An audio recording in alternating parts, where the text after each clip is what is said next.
Still using the sleep pots, but I kind of realized I should be using rune arcs to get more damage, because the what I'm doing here is like I have an obviously a finite amount of sleep pots that I can make, um, and so I just have a saved file online. So anytime I run out, I just reload the file and start again.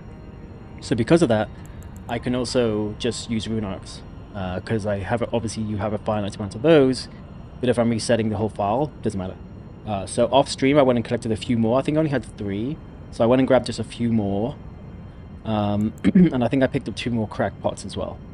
So that should be enough for a few attempts. Restart, a few attempts, restart.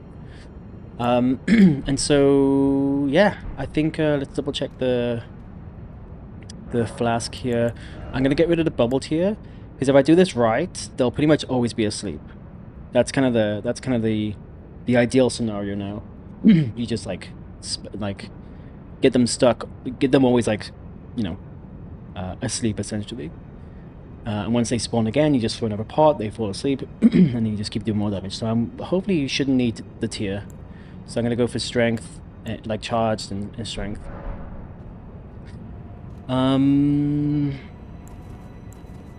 Yeah. Oh, and I realize also, if I'm using rune arcs, that also gives me enough faith to use flame gravity strength, which I believe scales very like stacks very nicely with golden vow. So that is the plan. Yeah, I feel excuse me. Why do I always have something stuck in my throat when I start stream? I feel like I said, we got pretty close last time, and then I had to like, it was getting late, so I had to like end. But I'm feeling pretty confident that Godskin Duel will be done tonight. So yeah, I don't even need to use my flask until they're slept. That's the right word to use. So I've got my golden vow. Okay. Okay, so let's go. Let's pop the rune arc. Might take a few attempts just to kind of like de-rest as per usual. That's actually a really okay. Oh, okay. So you can, if they're right next to each other, you can sleep both of them with one pot. Man, that would have been. I need to roll to the side or backwards, not forwards. That was a mistake. But it's actually the best RNG for this strat. It's actually the best RNG if he throws a fireball as soon as you enter the arena, because it's like gives you perfect timing to like just have enough time to oh, sorry, give me 1 second. My throat. Okay. It just gives you enough time to roll, and then if you spam like throwing a pot, it's like it like works out to be the perfect timing. As long as you're not too close to him, for it to hit him before he has a chance to dodge, because he's gonna try and do another attack.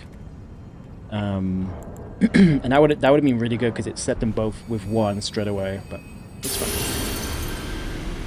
It is. I might have to top up though. Like always having 8 might be the way to go, just in case you do miss. Yeah. So this is like spam. Yeah. See, he doesn't like, his AI does not react in time to roll. And the fat one usually does not. Yeah. There we go. Cool. I'm gonna start with the skinny one, because I can like kill him off the bat basically. So we do golden vow. We switch back to this. We do flame grant me strength. We 2-hand. We do the last bit of FP. Crag blade, and then I forgot my tier, and it doesn't matter because he gets fucking destroyed anyway. See, this is. I'm gonna top up my FP. This is absolutely the strat. And this guy does have more health, but he still staggers. And I should be able to kill him. Yeah, there we go. I don't know where he... Does he spawn here? I thought it was... There he is. Oh, camera! Camera! Camera! Please! Okay, this is good. He's asleep again. Fuck, I might have this first try. What am I doing? Golden Vow. Switch back. Do Flame. Interesting that didn't spawn the skinny guy. FP, Crack Blade. And destroy.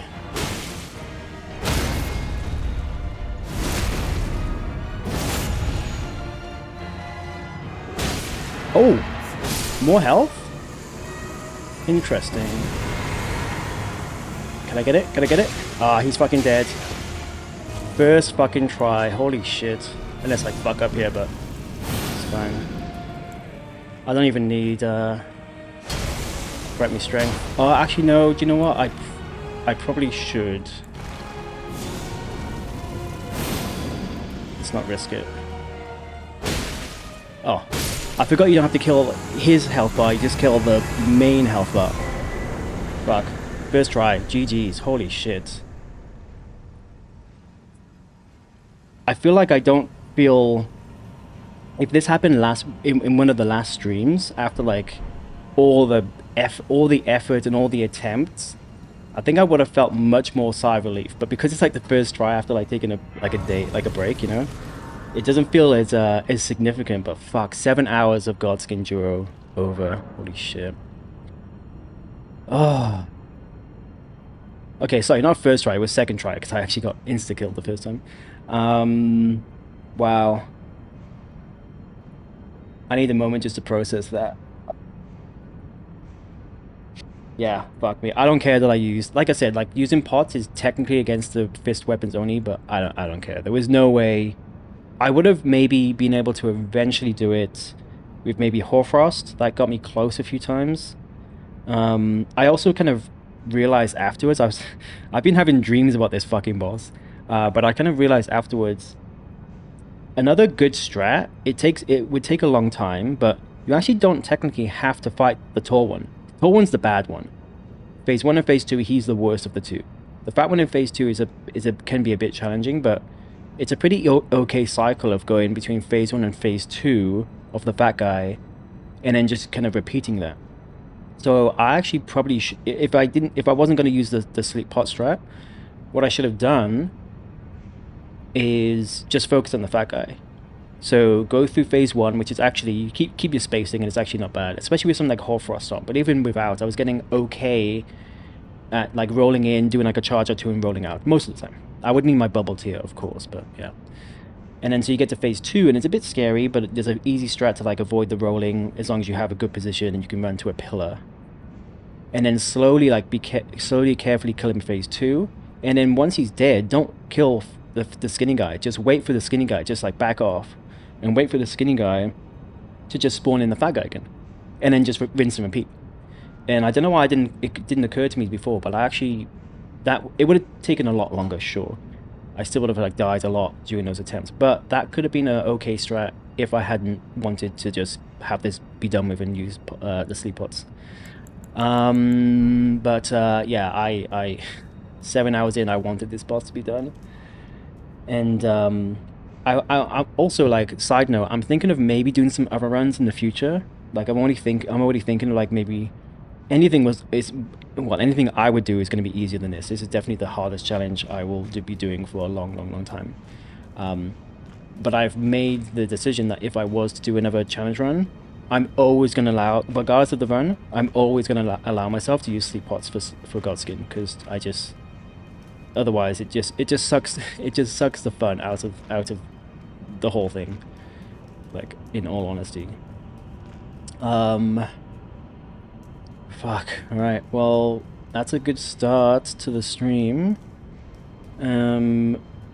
Now, where do I go?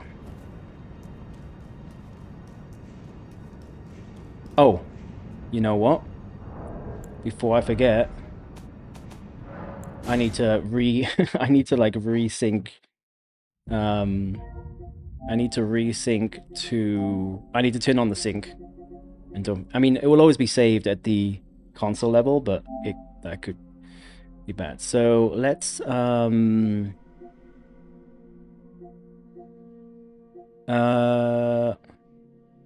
yeah, so let me upload first, just so it's done. Yeah, so I'm uploading from console to storage to cloud. That's exactly what I want. Oh, that's fine. I mean, honestly, if it deleted, at least I have the strat now. I would be able to do it again, probably no issues. Cool. And then I just need to turn sync back on. Enable. And then I think I turned Elden Ring off manually. Okay, I did. How do I turn that back on? There was a way to do it, but I can't remember how. Hmm.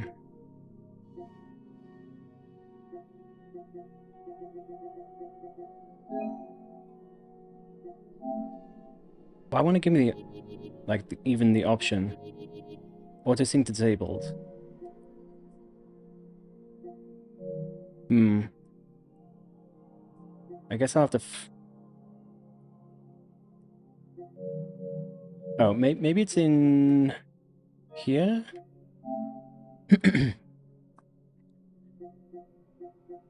No. Manage game content. No. All right. Well, it's fine. I'll have to figure out. I'll have to just remember that it's not automatically uploading to the cloud, but it's obviously saving on my console, so it's fine.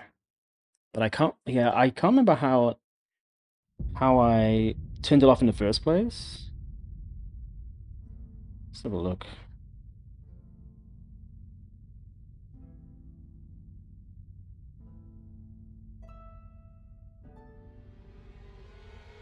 Here we go. First Reddit post: re-enable autosync.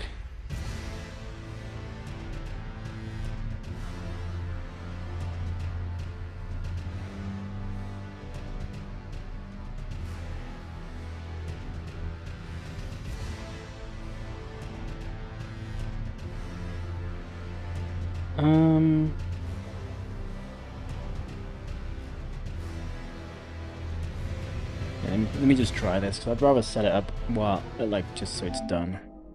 Oops, that's not what I wanted to do. So go to...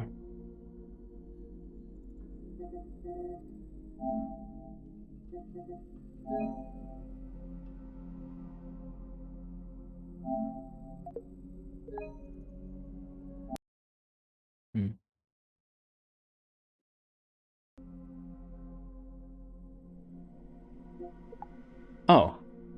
That's so weird. You have to turn it off and on again to show this menu here. This menu wasn't here before. Because I was looking at the status. Okay, well, at least it should be synced. I mean, I turned it on, so it should be fine.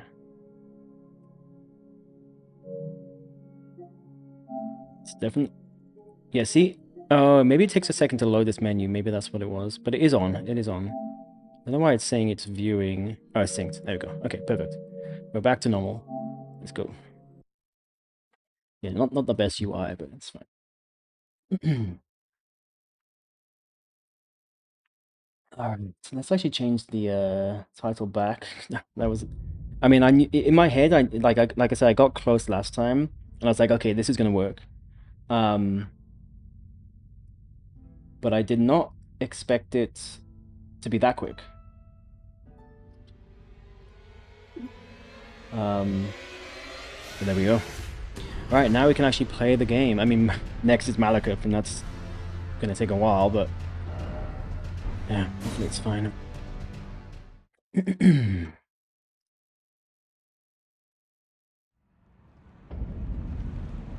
Okay. Wait, why am I? What's this? Oh, it's where I died. Yeah. Okay. Okay. I actually don't know where to go next. Oh, I think it's this way. I guess it's this way. I also have nothing to spend my runes on, so let's get rid of these.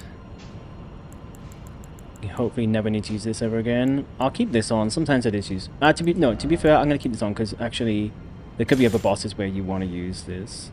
I just can't use Flame Grant Me Strength unless I pop a Rune Arc or change something else in my build, I guess. I should probably put the bubble tier back on. In fact, let me do that now because it is good for like general running around. As well as like most bosses. So I'll switch out... For now I'll switch out the charge and then I can put it back in if I need it. And actually, yeah, I should change my flasks back to... do that for now. Alright, let's keep going here.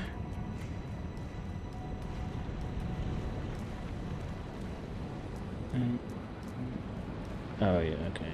So yeah, now we kind of just go down this way.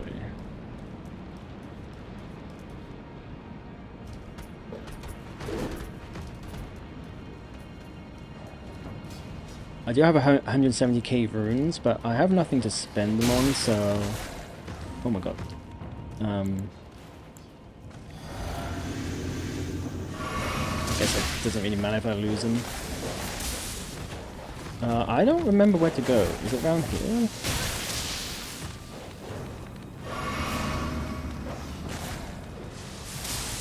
That's for an item. Ah, nice. I'll take it. I suppose that could come in handy at some point.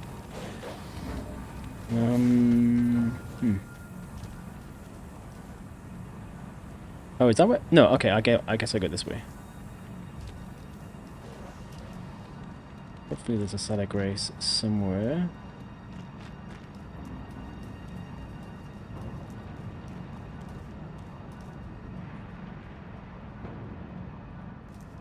Don't remember any of this. No.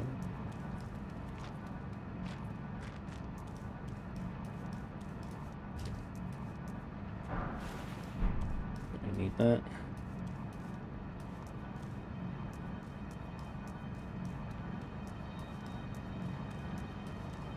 Maybe up here?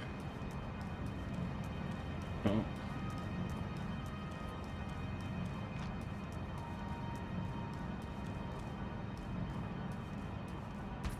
Oh, fuck. No. Ah, nice fucking shot. Holy shit.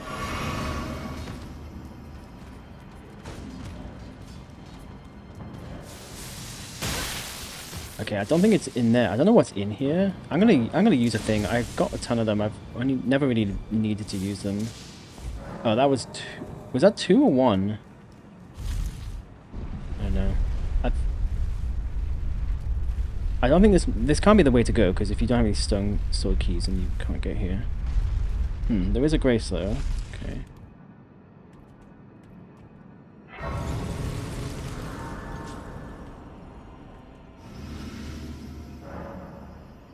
Okay, so this is the Dragon Temple lift. This is what I was looking for before realizing I had to get through Godskin Jewel first, because I was trying to like get here to get some smithing stones, but I don't need them now. This has got to be optional, right? Although I do remember going here.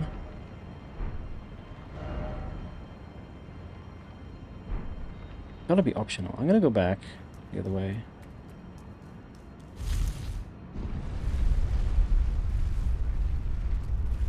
I don't see how this could be the main path if you don't have the runes. I mean, you don't have the stone sword key. There was another path somewhere. Fuck.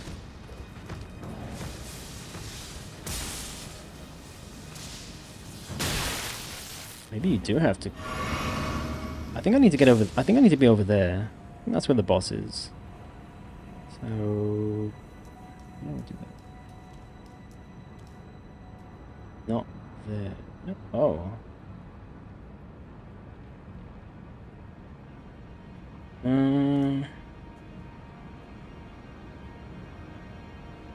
Oh, well, okay. No, okay, hang on. So, let me just go back down here.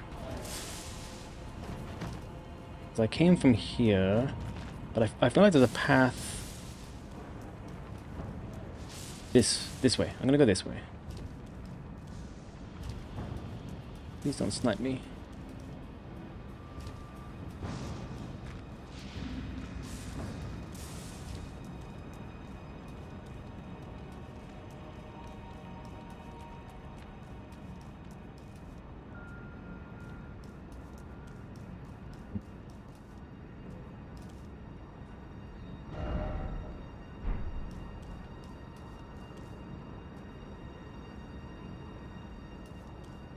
I don't want to fight you. I don't have to. Oh shit. Oh, is this how you get here? Maybe it is. Interesting. Yeah, it must be. I feel like this is the way to go. I feel like this feels recognizable. Maybe. Yeah, this feels right. I seem to remember this. Yeah, I remember the birds. Don't mind me. Oh yeah, and the dragon. Okay, I remember this. I remember this. This is gonna hit me. Oh. That's definitely gonna one-shot me.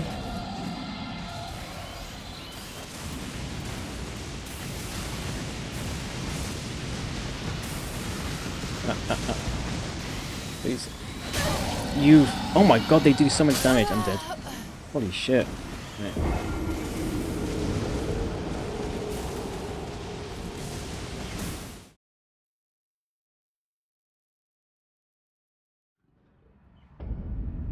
I don't think this will be a shortcut, because this would hurt me if I drop. Ah, no, it didn't. It's not really a shortcut though. Ah, I should use my tier, actually. These birds.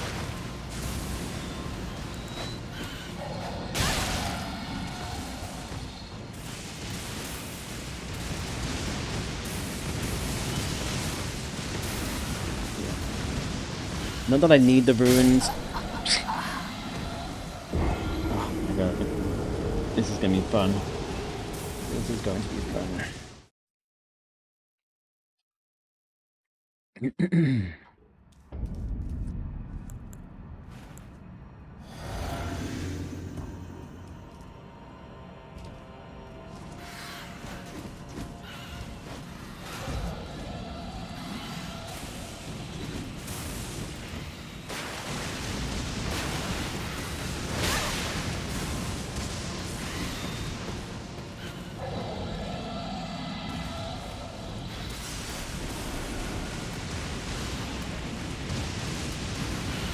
Ah, I did roll.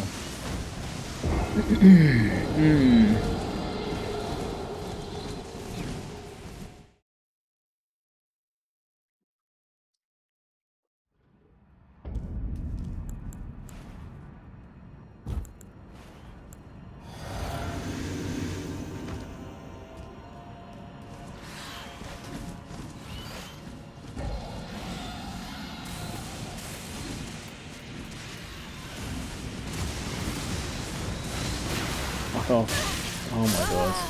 Wow. Man, they track so fucking well on you as well.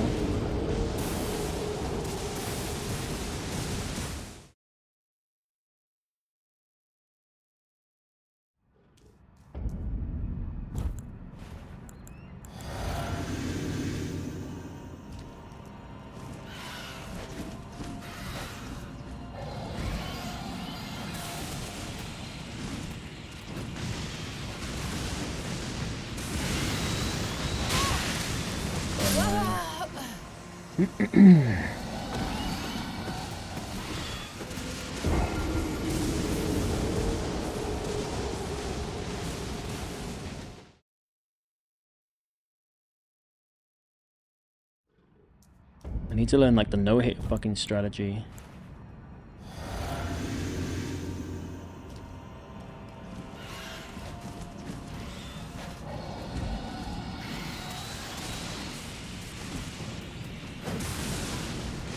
I'm just gonna leave the... I mean, I think I've lost him anyway at this point. Oh, fuck you. Fuck my life. So many of them. I mean, I could kill them, I guess, but they one-shot me, so... And they're really annoying to fight. So I think that's gonna work. I don't even know if, yeah, see, this is not...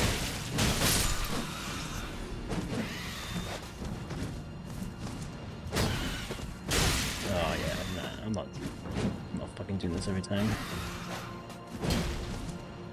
Worst enemies in the fucking game right here.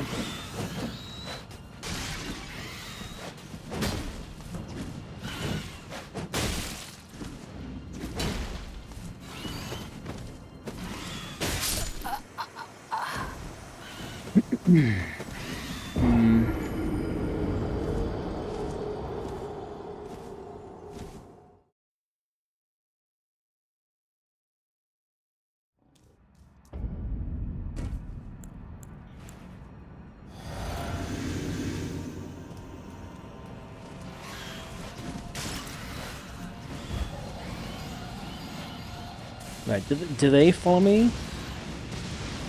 Or is it just like these ones? Fuck. What is this? Cool. Yeah, I mean, I don't have enough salmon to just like roll spam them. Oh, that was my fault.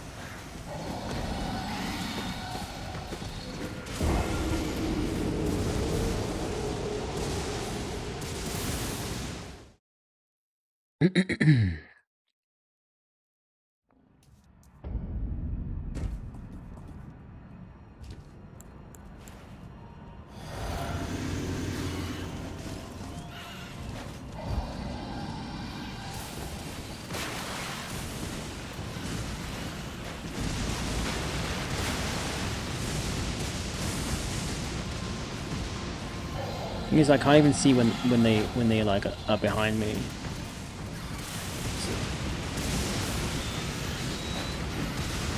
I have no stamina.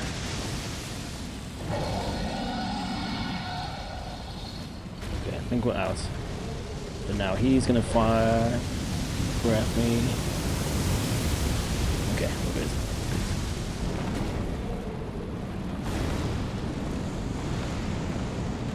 I think he flies away anyway. Let's just keep running here. I vaguely remember this bit.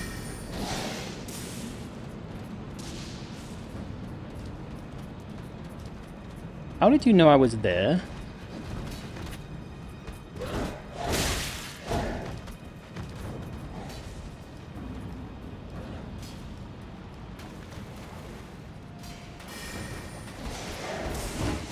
Come on.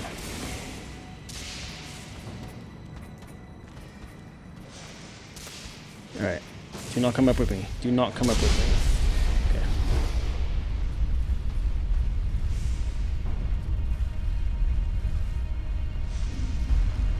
God, they put a grace here.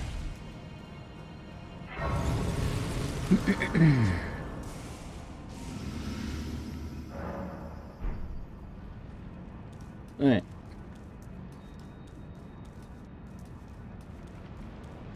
Alright, we're at Malekith. I'm pretty sure you can skip this boss, but I'm going to have to run past him every time. See how bad it is. Otherwise I might have to fight him. If it's like a bit of a RNG thing, which I don't really want to have to deal with.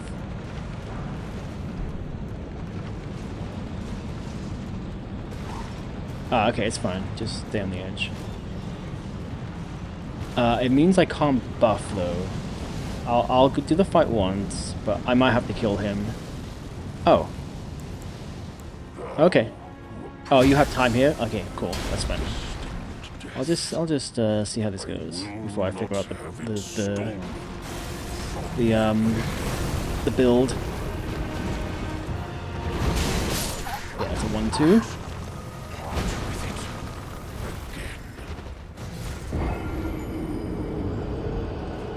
Is there a Steak America here? I doubt it. I doubt it.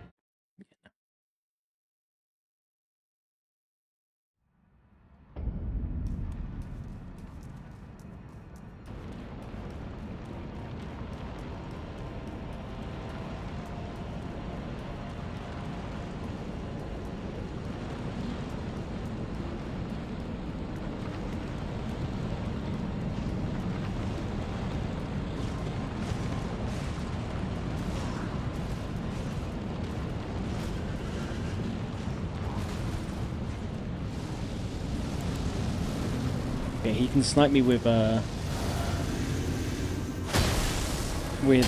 fireballs. That's fine. Okay, what's this? Oh, that's a tor.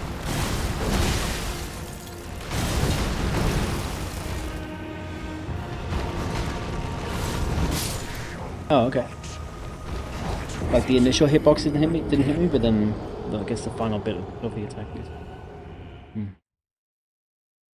I feel like in his first phase might be like a charged R2 kind of situation, but we'll see. I need to actually do some fucking damage to him.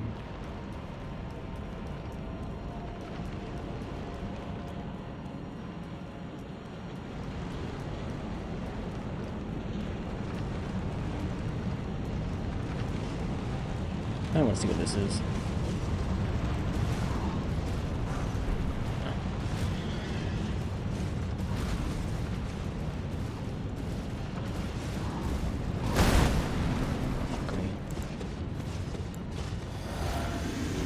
Oh, sometimes he's. Oh fuck. Okay, not as guaranteed as I thought.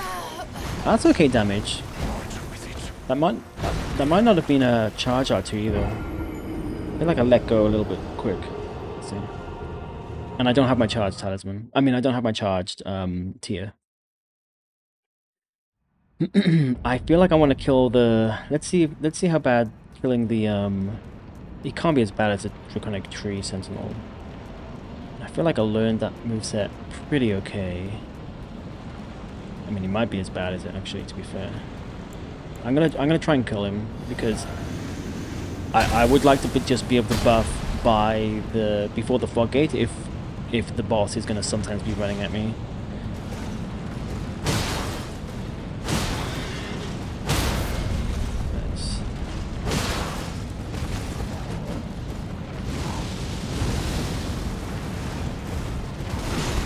Oh, I thought I would be safe there in a moment. Okay. I'm gonna put my charge talisman on, which would help for this fight. This shouldn't be too bad though.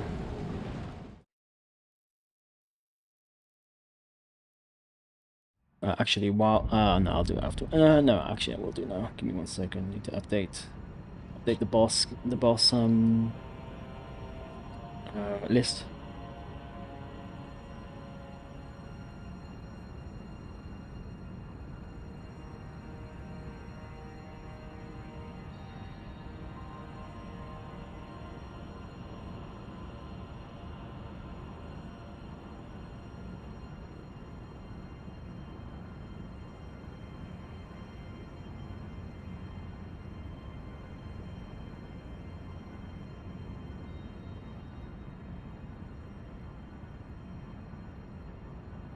Cool.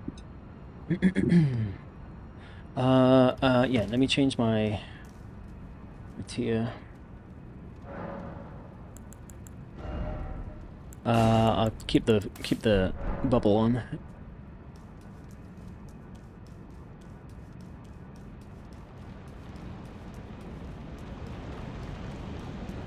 Maybe can you bleed him? Maybe you can. I'll put this on. I mean, I do. Well, to be fair, actually, I won't because I do have the. No, I don't. Okay, never mind. I will put this on. I will. I feel like I will be bleeding him.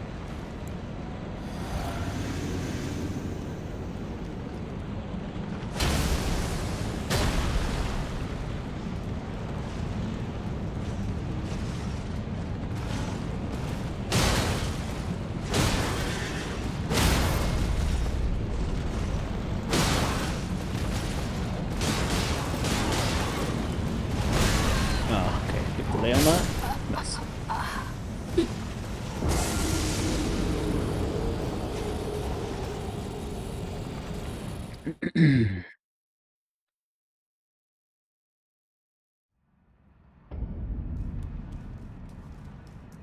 I didn't see, at least not in like one complete kind of combo of staggering him. I don't think I bled him, so I'll leave it off.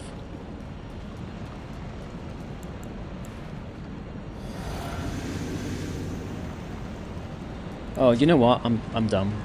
I should use Golden Vow if I have it.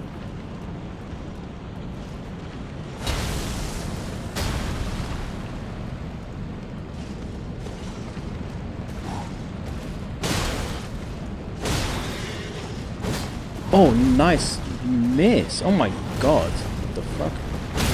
Oh, well, he still staggers.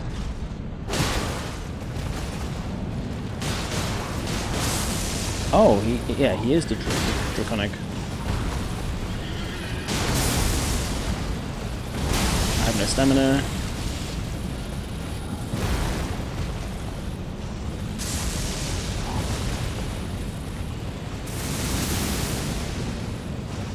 Is he ignored? Okay.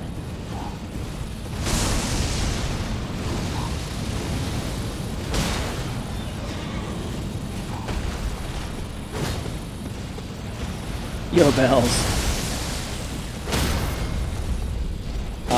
Yes, I did it well, second try actually, because the first one I got insta-killed. But I did it second try with the sleep pots.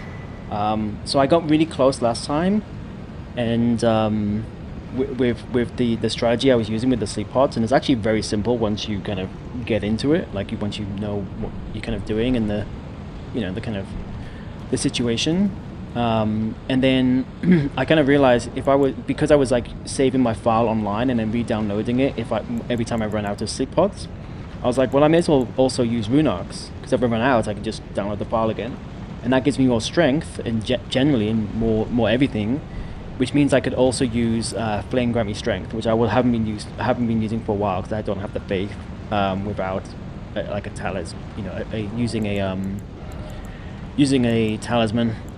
So that plus Golden Vow plus Cragblade plus charge on my tier as well. Plus I got rid of my bubble tier for more strength because I figured if I do it right I'm not even going to get hit because they're always going to be asleep, pretty much. And yeah, it worked perfectly. So yeah, very happy about that. It was kind of funny though because it wasn't like the, like I've spent, like I counted, I spent 7 hours on the Godskin across like 3, like in total across 3 streams, and so it's like at the time it was like very emotionally draining, you know. But because I hadn't streamed yesterday and so I had like a nice break and I felt like refreshed, and I was like, okay, let's get back into it.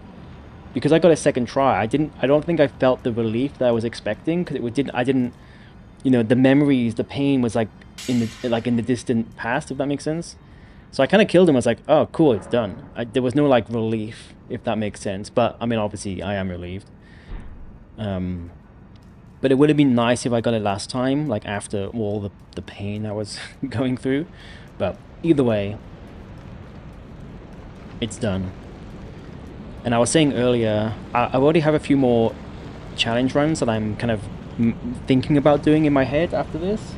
They'll all be more fun. This is going to be the hardest one because it's rune level 1 plus fist weapons only, not including sleep pots for Godskin Duo. Anything else will be a bit more fun, I think. But I'm already kind of thinking about it. But I've already said I've already like made the mental kind of like rule with myself. I'm always going to allow sleep pots for Godskin. I am never going to, I don't care, unless it's like a challenge run where it's like, I don't know, max, you know, like max everything out challenge run or something like that, you know. I'm always going to be using sleep pots for Godskin. I'm never going through that again. It was just not fun. Yeah. But anyway, it's done. And now on to Malekith, which is going to be tough, but probably not as bad overall as Godskin. But we'll see. 1, 2, okay, 2, like a 2-second count. And then instant death. I get that feeling, I've had it too. Yeah, I mean, like I said, I definitely feel relief, but I think it would have been more extreme in my head had it been off after like 3 hours of attempts, you know. But I'm glad it was quick because I didn't want to like waste yet more time on that stupid boss. I'd rather waste time on Malekith or whatever. So at least I can kind of like, you know, just progress and do other things, because it's not the most thrilling fucking content ever.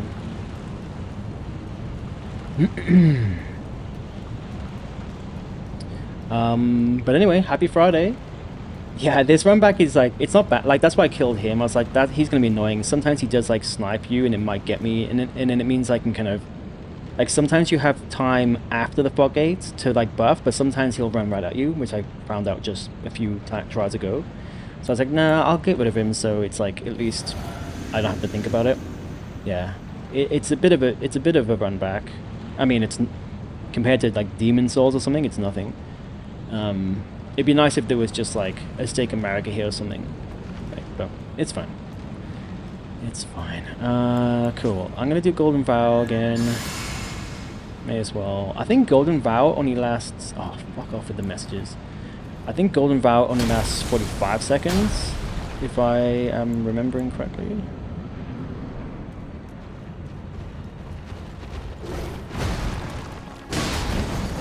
Yeah, that's okay damage. That's okay damage. That's actually very nice damage. I just need to learn the safe times to do it.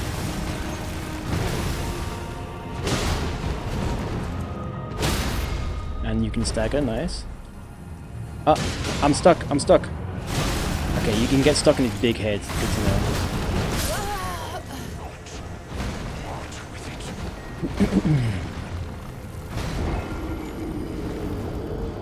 Some people, I just like kind of like, I don't know if it was on Reddit or if I saw people on some of a Twitch channel, but some people were saying like they found the first phase harder than the second phase, which is kind of interesting. It's 45 seconds for Golden... Yeah, for the Ash of War. Yeah, I think the spell is maybe 60 seconds. But the Ash of War at the very least, because I remember looking it up. Also, I thought they were the same potency, but the Ash of War is weaker. I think the Ash of War is only 11.5% damage, whereas I think the spell is 15% or something like that. So, but it's fine. At least I can use it. I don't have to use a spell or anything. So it is very handy to have. Oh, these fucking messages right on the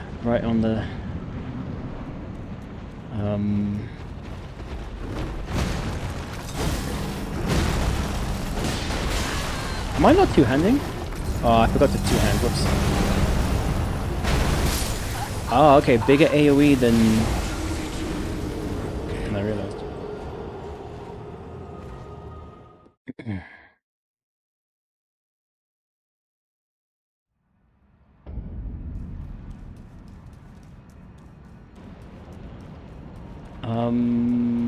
I don't know if I said this before, but happy Friday as well. Hope you're having a good night. I assume it's night, or night-ish. I'm so happy it's Friday.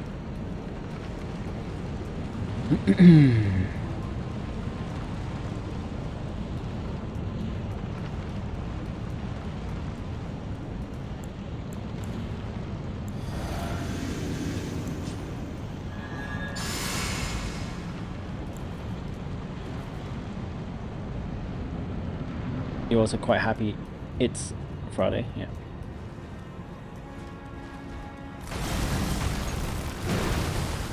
I don't know why I jumped there. Yeah. There's definitely a lot of like chances to do charge R2s. It's just learning the specific timing.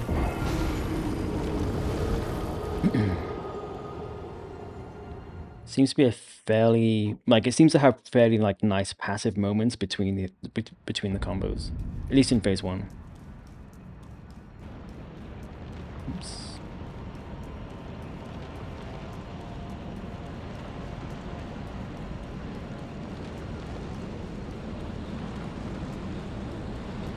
Can you horse? No, so they don't even let you horse here.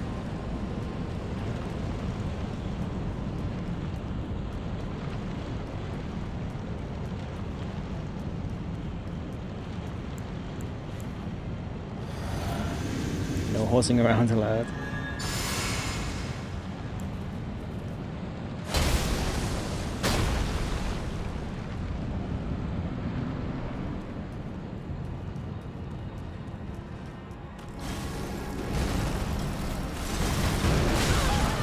I wonder if there's a bit of a variable on that delay, depending... Oh, fuck.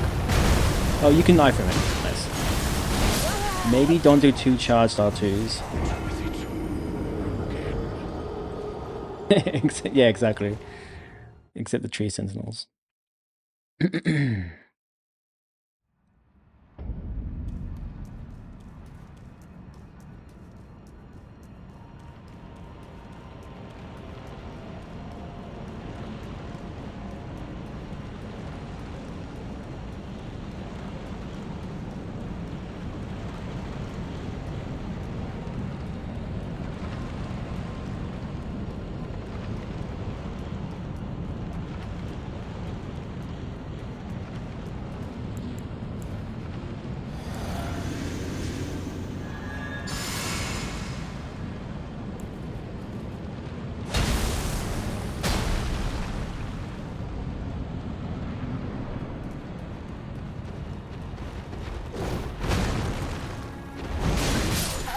That's a that's a that's a that's a fast one.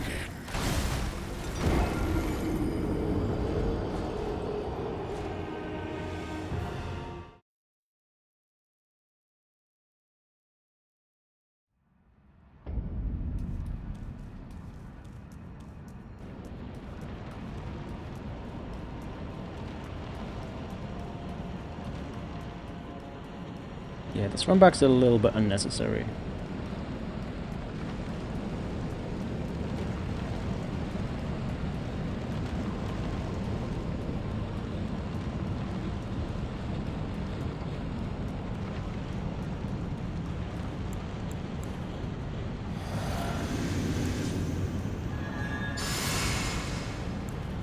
Yeah, I know, right?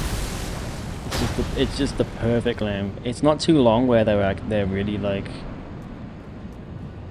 where they're really taking the piss, but yeah, just enough to be. Oh, okay. Just enough to be a thorn under your skin. And I bet they spent like hours or days determining the exact distance for this. That feels just right.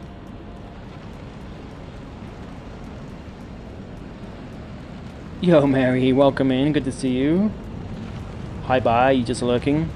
How is Europe?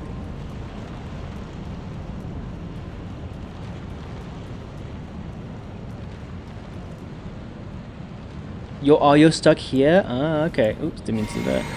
Yeah, it's definitely a tough boss. Ah, fuck. Yeah. I'm gonna have to do crack load again. I could put the dagger on my right hand, but I kind of, to me it feels a bit fiddly switching between left and right hand. I don't like it. Okay, a little bit later on that.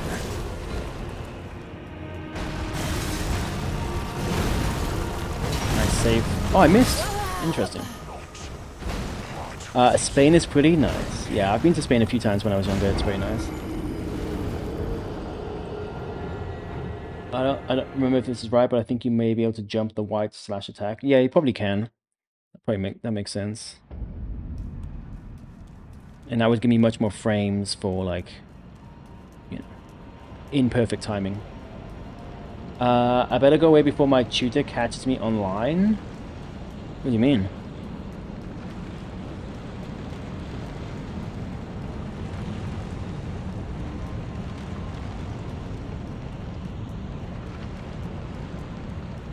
You're hiding from him, he barely goes here. I still don't know what you mean, but okay.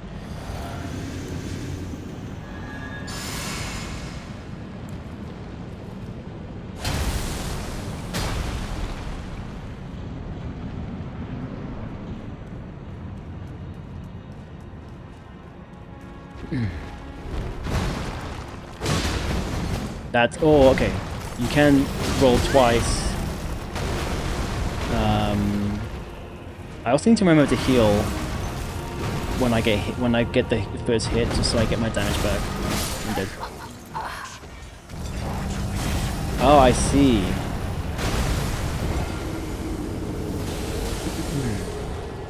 I mean, you can have You can have fun online.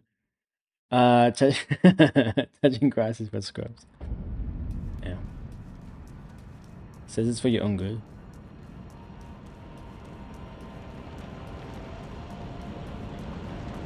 Maybe. I mean, if you're spending too much time online, I guess that makes sense.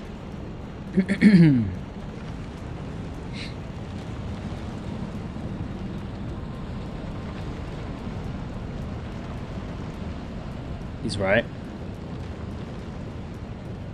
Yeah, isn't it also like super late for you?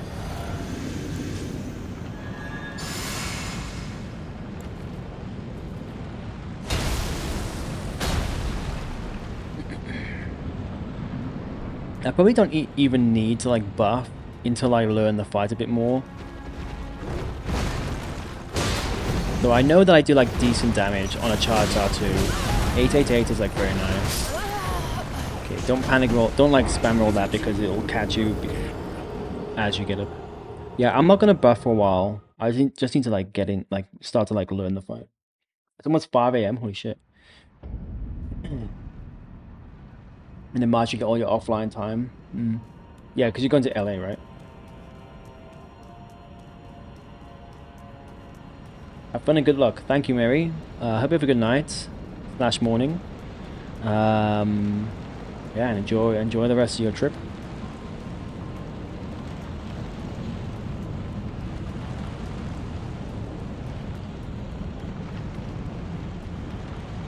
Yeah, I'm not gonna buff.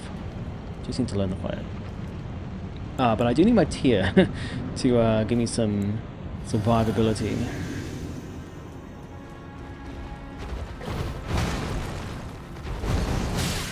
Okay, if you roll that late, the second one will hit you.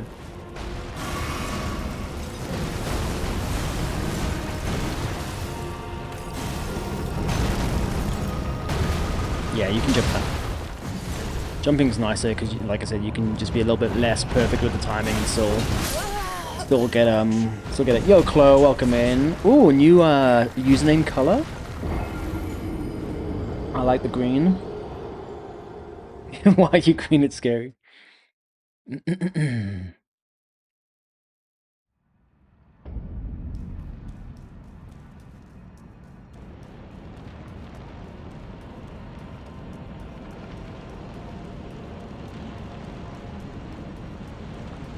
So I just realized, I don't know why I added so many more heal flasks. I can only use a maximum of 2 at this point in the run where everything one-shots me. So I can't help it be spooky. It's true.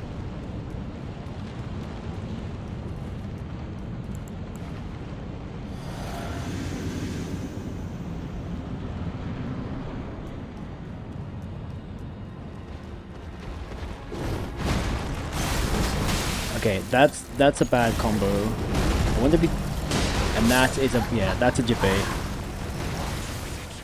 You think I mean, you could do an R1, but I feel like this is like, just learn the strat for R2s because you do so much more damage. Oh, this is your least favorite boss? Interesting. You want to have a guess on what my least favorite boss is? I'll give you a hint. It's the one that I took 7 hours trying to kill. This is what stops you from doing RL1. Interesting. Specifically the first phase only.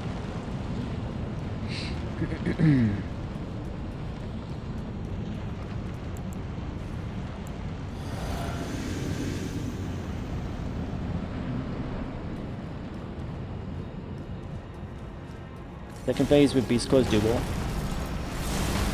I rolled too soon, that's fine. I rolled too late, that's fine. Second phase, I already read that, with Beast Claw. I mean, I do good damage when I'm buffed. Right now I'm just learning the attack patterns, or trying to.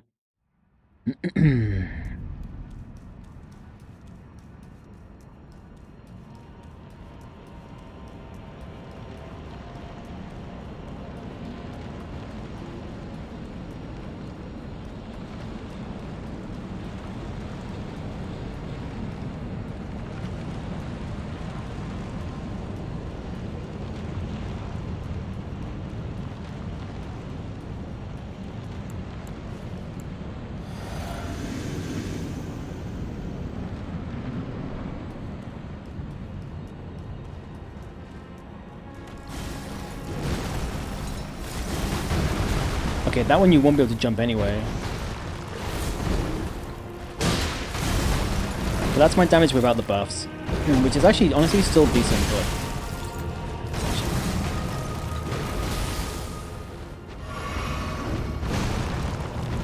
One. Oh, that's also one. That's the one too. I hear it's a Marathon run number 1. Yeah, probably.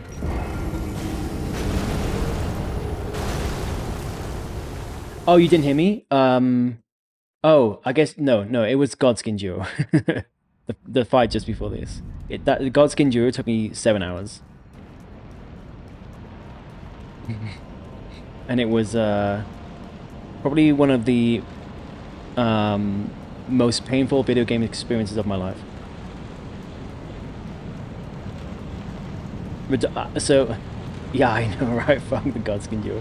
I haven't done Madan yet, so I don't know though.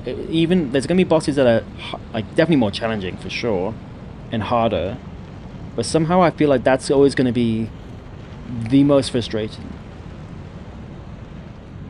Yeah, I use sleep pots. I even though this is a fist weapons only run, I tried different strats. In the end, I was like, nope, I'm gonna do the sleep pot, and I did it. Well, last time. What am I doing? I kind of used sleep pots towards the end of the night, and I was like, okay, this seems to work, and I kind of figured out the exact like strategy, and I was like, and I got pretty close, and so then today, technically I did it. Technically it was second try, but the first try I got insta killed, so I wouldn't even count it. Like I went into the fog gate, and he just like spammed me, and I just didn't roll for some reason. No, sorry, I think I rolled forward. And then he just like killed me. But yeah, it took me like 2 tries. One like actual proper attempt. So once I had this specific like sequence down, it was so easy. With the sleep pots, of course.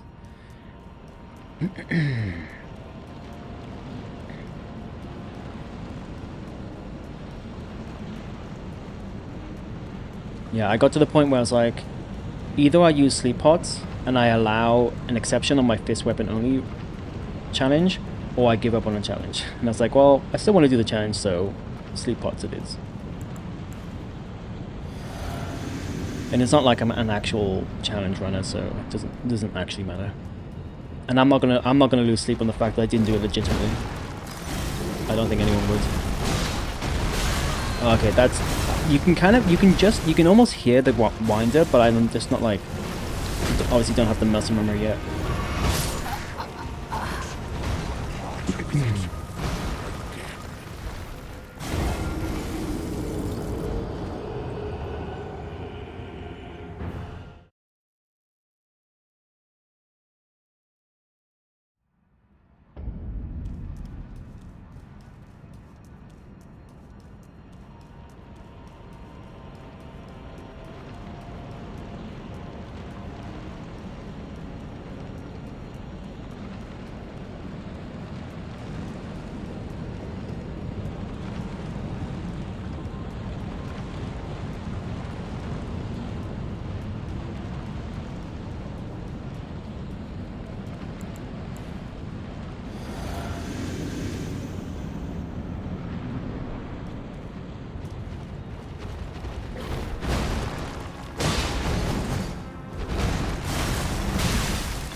Ah, okay, so you...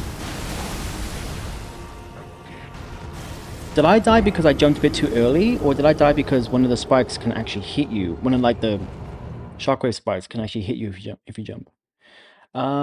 Twitch is giving me stream border ads, which is fine, but what isn't fine is the ads with the bright white background. Ah, yeah. Yeah, I'm pretty sure 99% of people use Twitch in dark mode. So you think the companies would like think about that? Oh well, to be fair, I think it's usually the ads are just they're just like you just have like a centralized place and it just like spits it out to a bunch of websites. So they probably don't even know they don't even think that it's really going to be on Twitch. That's usually how it works anyway. Unless like you can have like specific ads just like directly with Twitch, but usually it's just like a platform. But still, yeah, that's not good.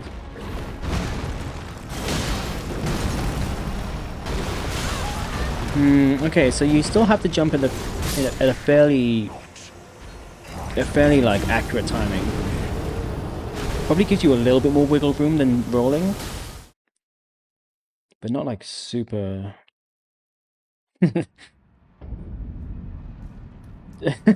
Is it another toilet one?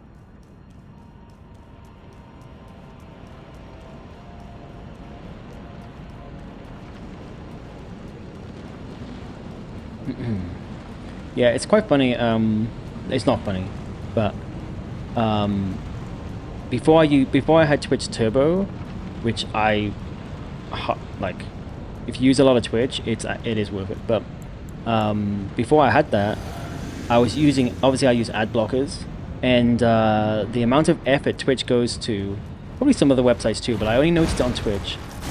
The amount of effort Twitch goes to avoid the ad blockers is commendable. Like, I remember, like, for the ad blocker that I had, you would, like, anytime it, like, it had an update, you'd get like a little ping or whatever on the app, and it was almost weekly.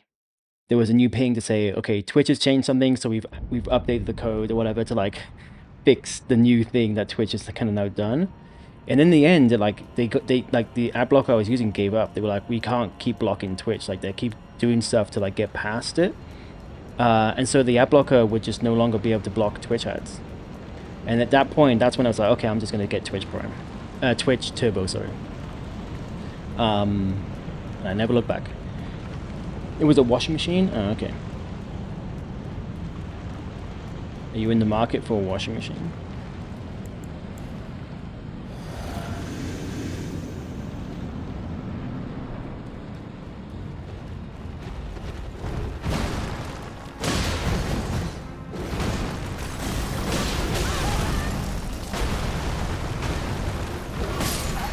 Yeah, you're not safe to heal there. I've just turned off ad blockers for Twitch and YouTube. It brought credit to the creators for me.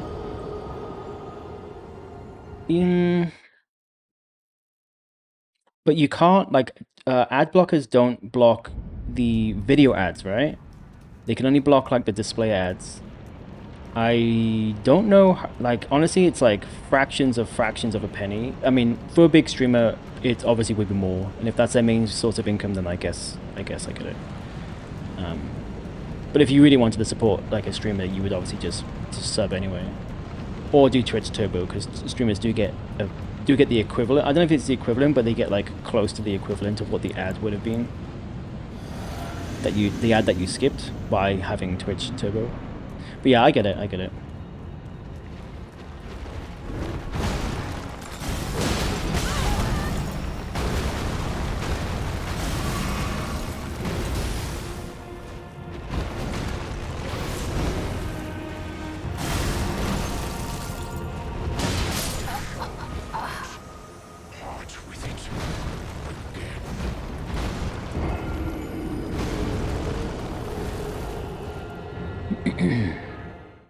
Once I can consistently get into like around half health, that's when I'll start buffing again.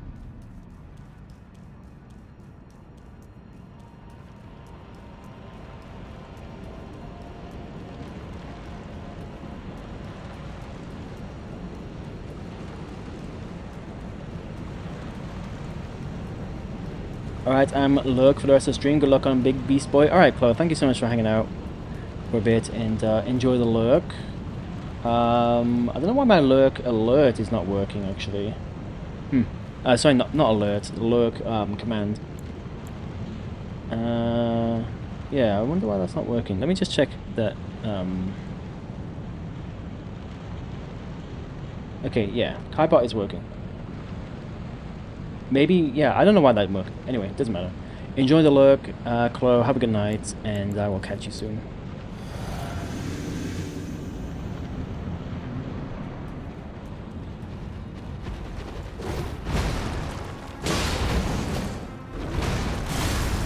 Okay, that one you can't. Oh, I wasn't dead. Oh well, I am now. Okay, there's like a swipe which comes up with a follow-up. The only thing is like a lot of his attacks are very similar. They're all just like little dagger swipes.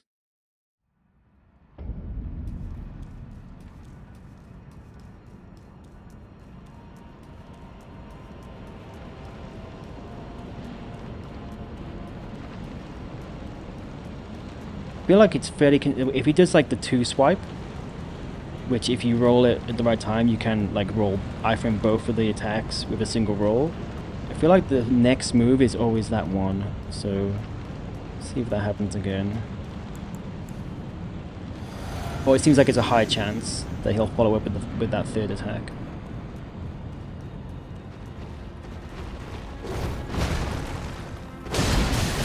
Okay, I did a charge too late on that one.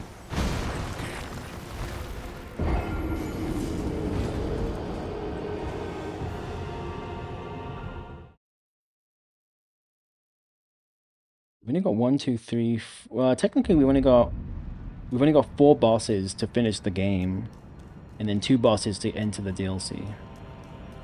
So we're actually like, I mean, obviously these ones are going to be the hardest of the bunch. But yeah, we're getting close to the end here. I feel like once we get past Malekith, I'm hoping Gideon's not going to be too bad. Depends on my damage. He can be super annoying, but if you can like damage him well and quickly enough, and like you can almost like stun lock him. Holu is going to be interesting. That's probably going to be tough. And then yeah, the last 2. Ow.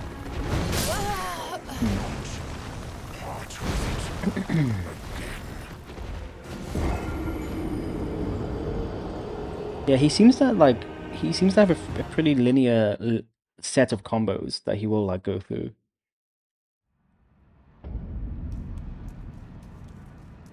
At least right now.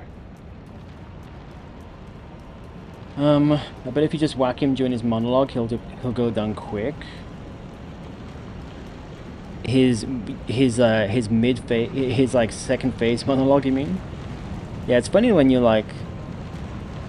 think about it and you're like, in the cutscene, like your character could be just like attacking them right now, but they're just like politely staying back, listening to.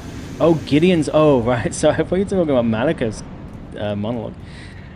Gideon's, yeah. That's. I mean, I don't know how much damage I'm going to do at rune number 1. Okay, listen.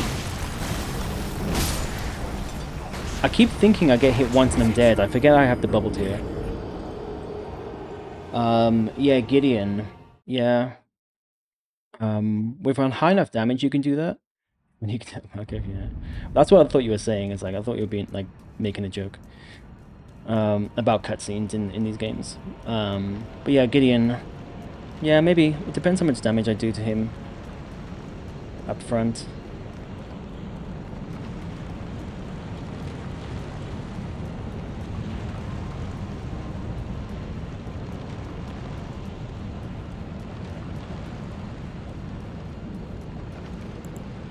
I think the problem with Gideon is if I'm not able to like get him into like a stagger up front, once he has a chance to spam his attacks, it's kind of over it at that point. Because they will all obviously just one-shot me. 1, 2, 3. Yeah, he doesn't always follow up with the 3rd, but often he will.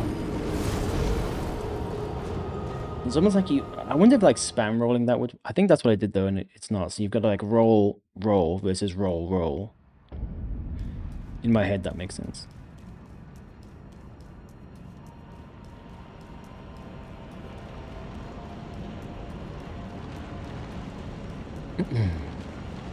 I mean, we're not 7 hours in yet, obviously, but this is feeling so much nicer than Godskin Juro. Even if it's harder, like, obviously, technically it's going to be more challenging for sure, well, like 100%. There's no challenge to Godskin Juro, it's just pure luck, as I was saying many times, ranting about it, but I don't know. This still feels like I'm not making much progress and I don't care. Like, it's just fine. It's almost relaxing compared to fucking Godskin, you know?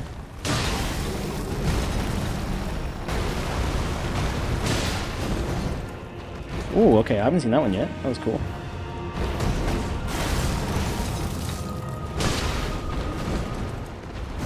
No stamina, no stamina. That you can just stand under him. What are you doing? Oh, you can. Okay, yeah. I'm jumping a little bit too early on that. Let's get behind a pillar so I can heal. He lets me. Yeah.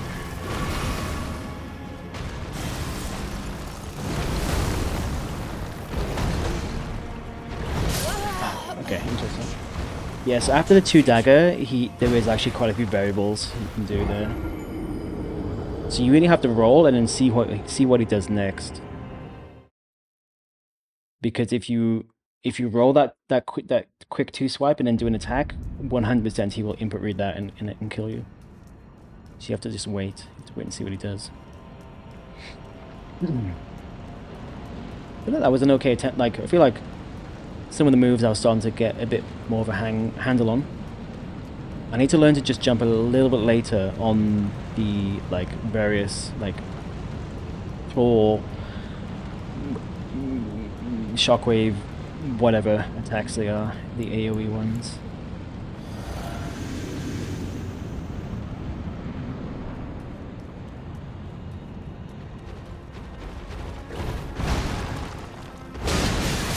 Yeah, if you're delayed on, I've got to like do the charge R2 like immediately after the roll. If I don't, it's too late. It's too late to get it in.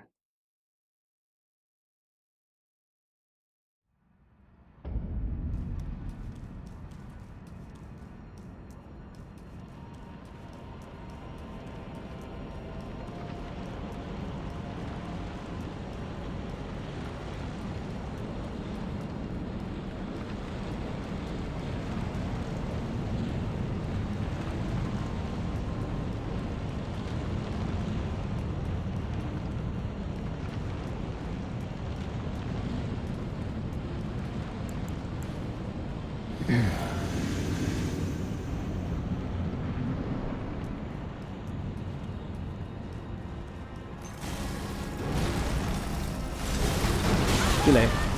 Too early, sorry.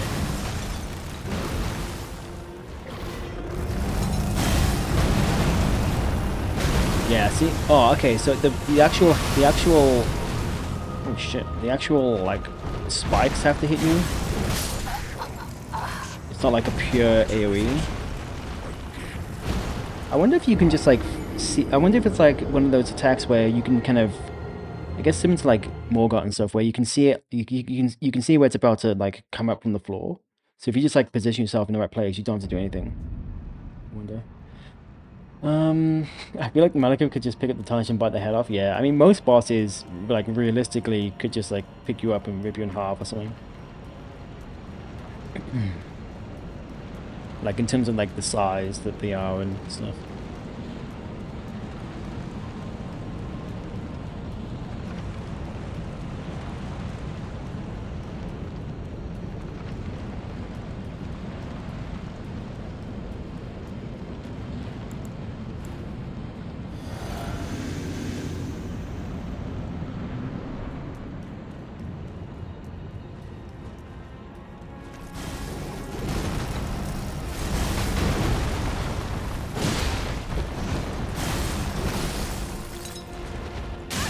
Ow.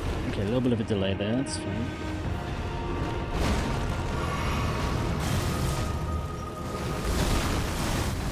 Camera. Fire Giant might have, I mean, to be fair, on this run, he did. He did just stop, drop, and roll and kill me quite a few times that way. So it was lore accurate deaths for Fire Giant.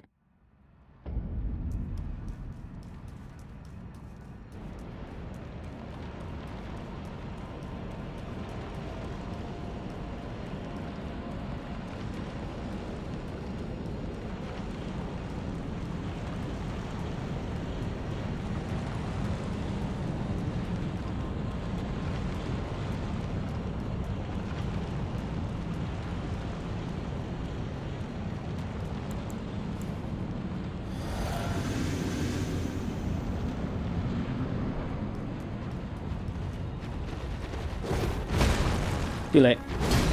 Yeah, I can already tell now. So I think I need to roll a little bit early, which obviously is risky. Or just do a tap R2, I suppose. Maybe that's what I should do if I can, because I can kind of tell when I'm too late on the roll, and therefore following up with a charge R2. So I think if that's the case, backup plan, just do a tap R2. Why does Morgan even bother with fighting us when he could just blockade the entrance and stop us from getting in? Look, if you if you start going down that path, video games and movies become a lot less fun. So it's best to just let it be.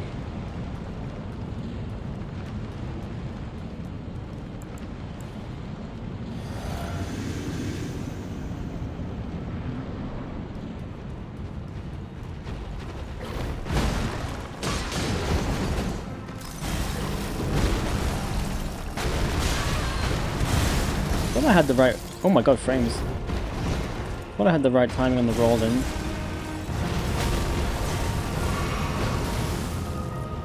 I really wish it wouldn't lock off. Yeah, again, I was like a bit too slow on that.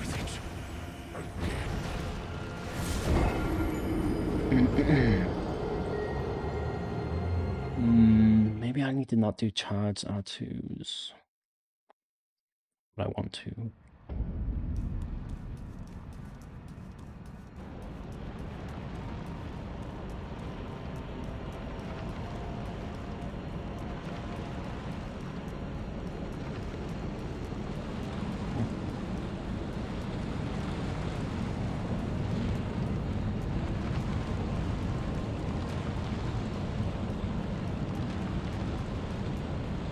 What if you just spawn kill the Tarnish by putting a big spike dropping thing?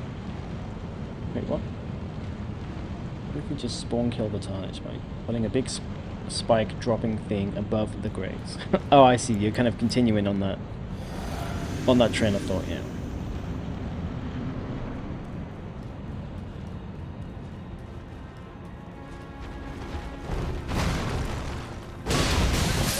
Again, too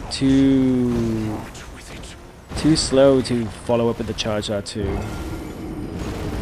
I think I'm gonna have to start doing a tap R2 for that one, which is annoying.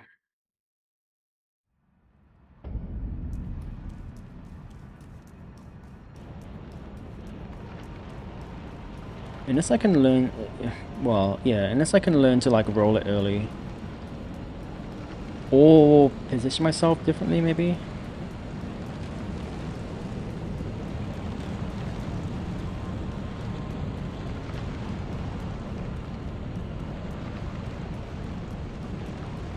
Yeah, I think I can roll it early. Because it's like a pretty big jump before he lands down. And that's like the thing I roll. So like as soon as I need to be like much quicker reacting to his jump. If I can learn that, I'll be good for that attack. I mean, I can roll it now. Okay, that wasn't. But that's fine. That's fine.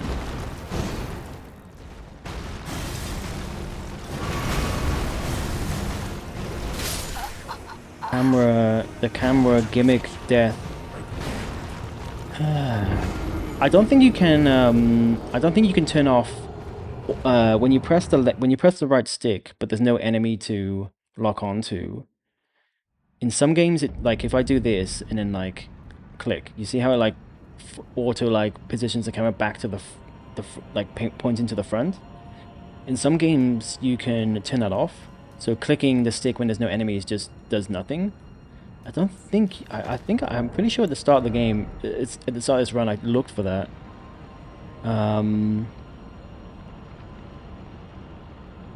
Maybe I want this on actually. When a former target dies, probably want that on actually. Auto target off.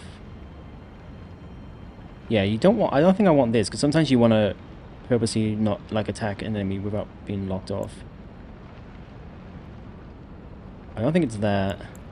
Yeah, see, they don't have that option, which is very, very, very disappointing. Because it's the most annoying thing ever. When you're trying to like click the stick to lock on, and it's just not quite like It's not quite like, you know, there's not the hitbox or whatever it is. It's not like quite there. And so you end up like fucking looking the other way and then you get destroyed. I know it's gonna happen a lot in this boss because of the pillars. Like I'm using them to like safely heal, but then it's like getting me killed afterwards.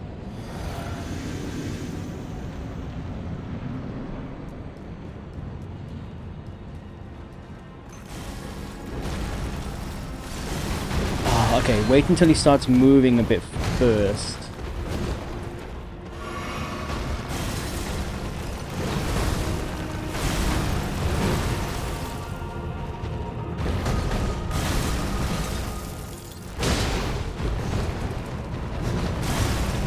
Ah, I was in overall animation.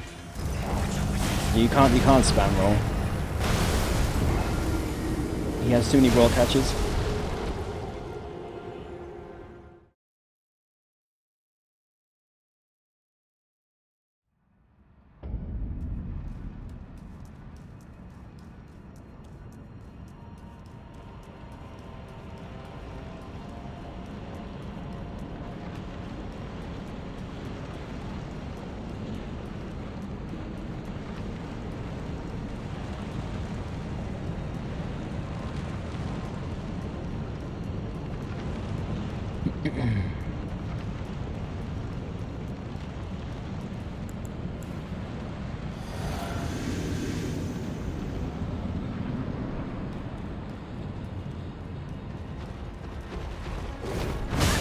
I rolled.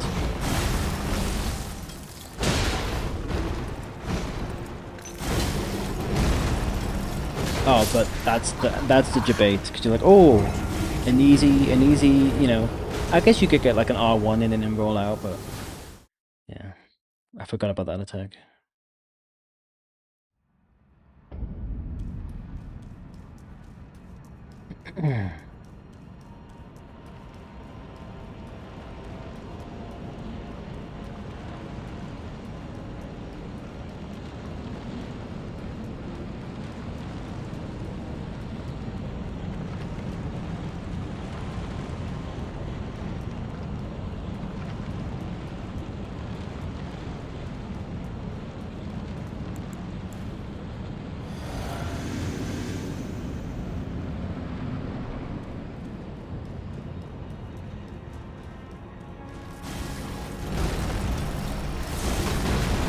Okay, I got lucky there. I keep forgetting he runs his hand up a little bit first.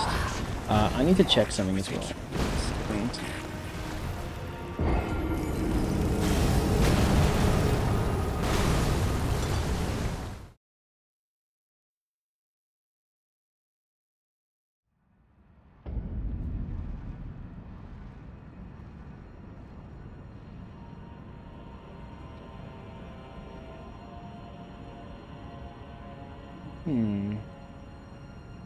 Okay. Interesting. I have my ads set to 3 minutes to stop. That's the minimum you need to stop the pre-rolls.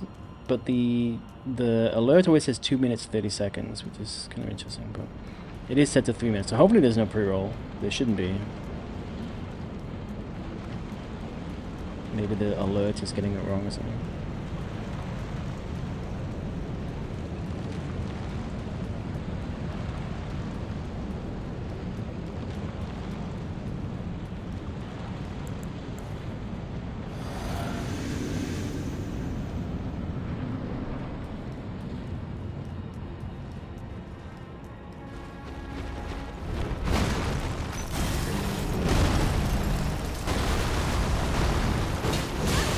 Nice fucking catch.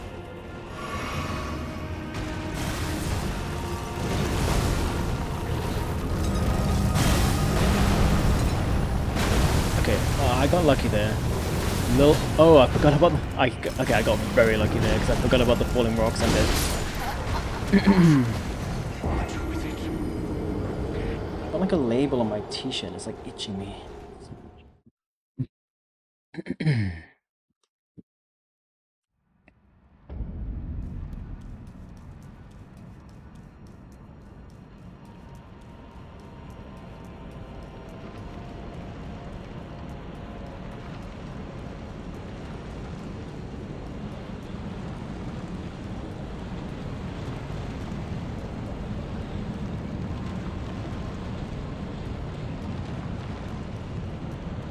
Maybe I'll start buffing again because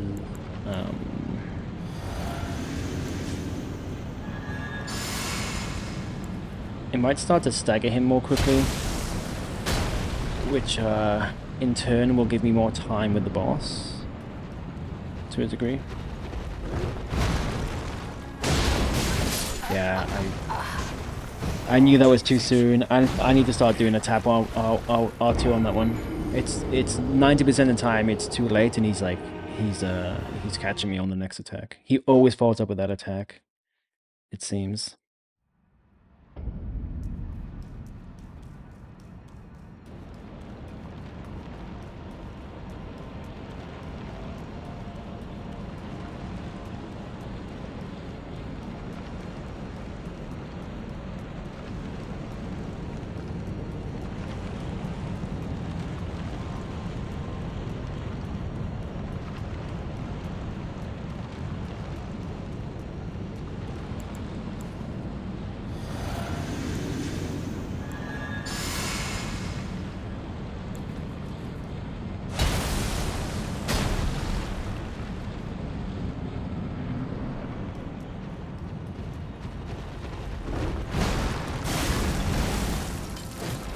Nice fucking hitbox. I've got no stamina. What is this hitbox? Okay. I've never had that problem with the hitbox. It's a crack. Does the crack blade like make my hitbox smaller or something?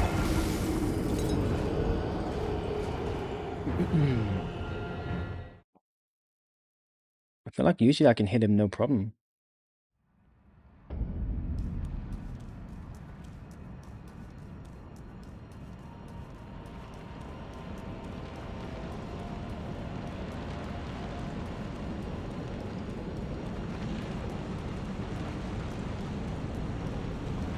I need to keep an eye on if he bleeds as well, or like if he bleeds like fairly often, like on a stagger, for instance, because then I might put the mask on, because that would give me more of a post damage as well.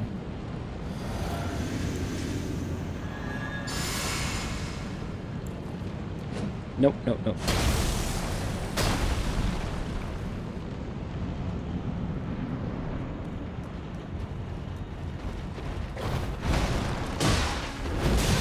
But then, now that I'm doing the tap R2, my instinct is to like press R2 and then circle to queue up the roll. And now that I'm doing a tap R2, I'm rolling obviously much more quickly, and then it becomes a roll catch. So maybe I need to, like I said, I need to just learn to roll earlier.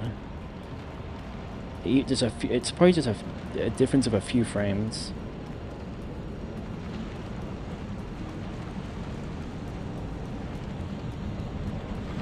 And then secondly, I need to get out of the muscle memory. If you do a tap R2, delay the roll.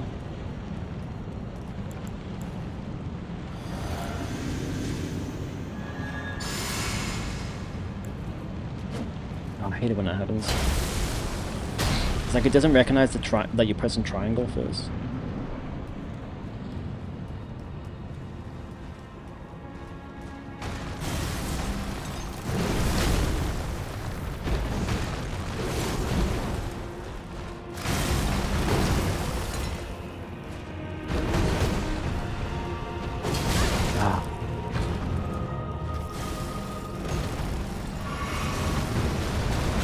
Oh, did that even hit me? That was like I was like fucking 3 feet away from that. Oh, nice hitbox.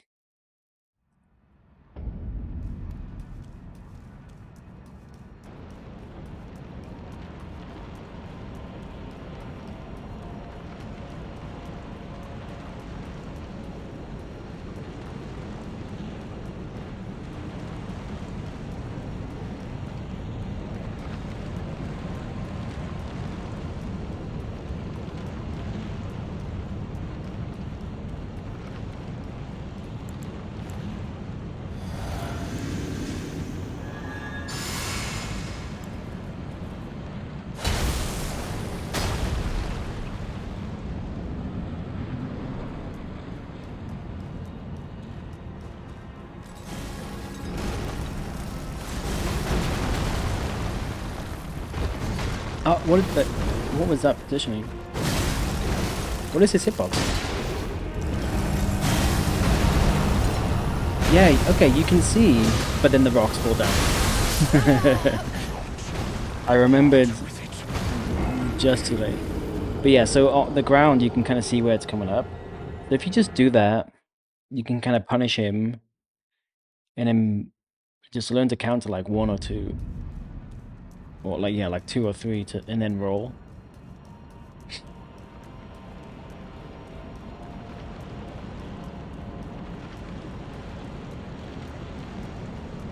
I wonder if there's a mod, there probably is. I wonder if there's a mod on PC to like put a stick America by every boss, by every fog gate. I would definitely add that mod if I could.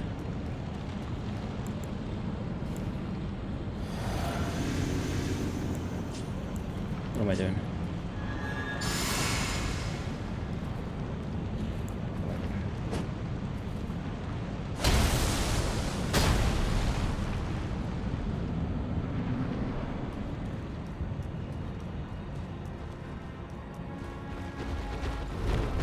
Yeah, see early roll? It's gotta be so, it's like frame perfect, it's gotta be so early. You've gotta almost anticipate that it's coming. Too soon, yeah.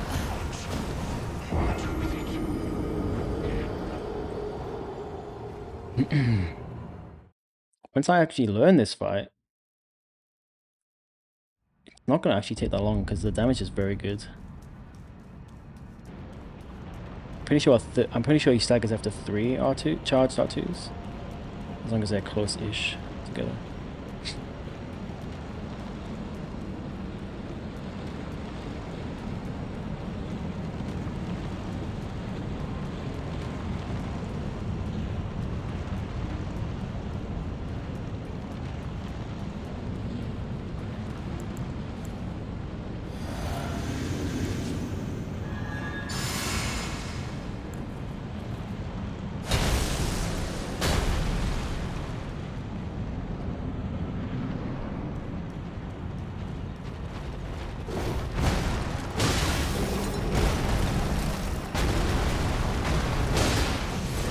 Oh, I tried to roll and I didn't have the frames, but it went right over my fucking head. There's a stagger. But this time, nice. Last time I couldn't get onto the right side of him. Oh, you don't have to kill him for phase 2? Oh shit, I thought you had to get his health all the way down. Oh, I was closer to phase 2. I'm like 4 hits into phase 2. Like a stagger, a riposte, and then a follow-up. Wow, okay. Well, obviously still a lot more to learn for phase 1 to do it consistently, but phase 2 is much more. Yeah, I thought I had to take his whole health bar. Oh, okay. Oh yeah, the stuff that removes my health. That's gonna be bad for the ritual talisman. Eventually goes away, I think. Oh, that didn't. Okay, now. Wow, that didn't one-shot me initially? Alright. Wow, yeah, in my head I was like, I've got to get him all the way to 0 and then back again. But I guess this makes more sense that it's like, well, not even like 50%, but 50%-ish of his health. Yeah, it's like three R2, 3 charge R2s, a riposte, and then a final follow-up, and he's into phase 2. So some good RNG. Or just learn like the various combos that he does. That's actually kind of easy. Crazy how much damage I do. I mean, obviously Golden Vow helps a lot, along with Cragblade. And my my charge talisman and charged. That's why I'm doing charged R2s, because I've got like double the stack of charge damage. Ah, interesting. I was in like slightly the wrong position, I guess. Usually that second one does not hit you.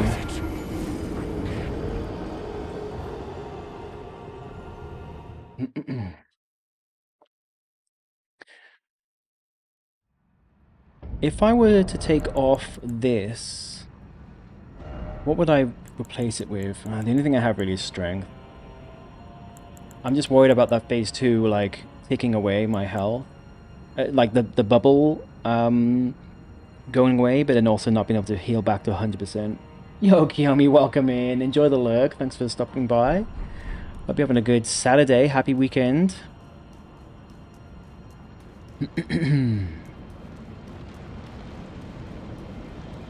Hopefully I can catch one of your streams soon. Are you streaming later today?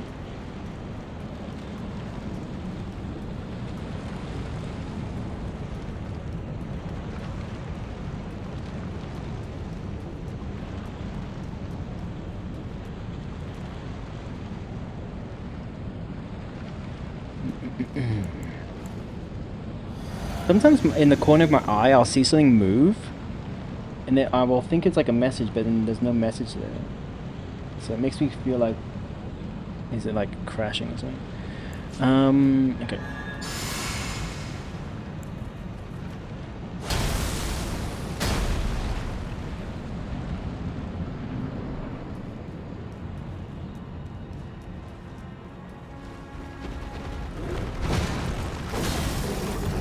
Miss. Yeah, sometimes the hitbox... I rolled too soon? That's right. Sometimes the hitbox... The fist hitbox doesn't quite connect with him.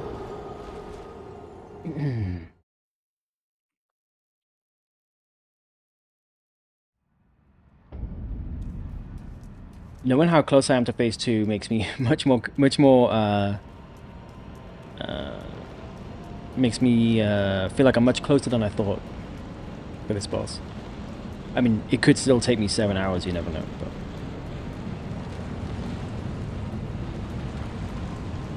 Just need to get a little... Well, I need to learn phase 2, obviously, but I need to get just a little bit more consistent in phase 1.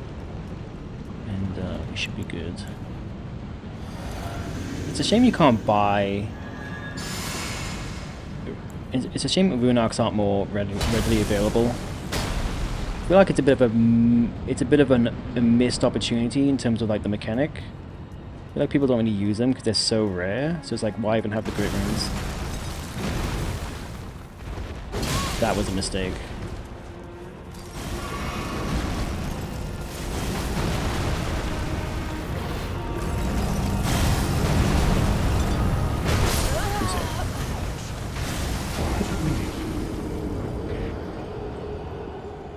Oops.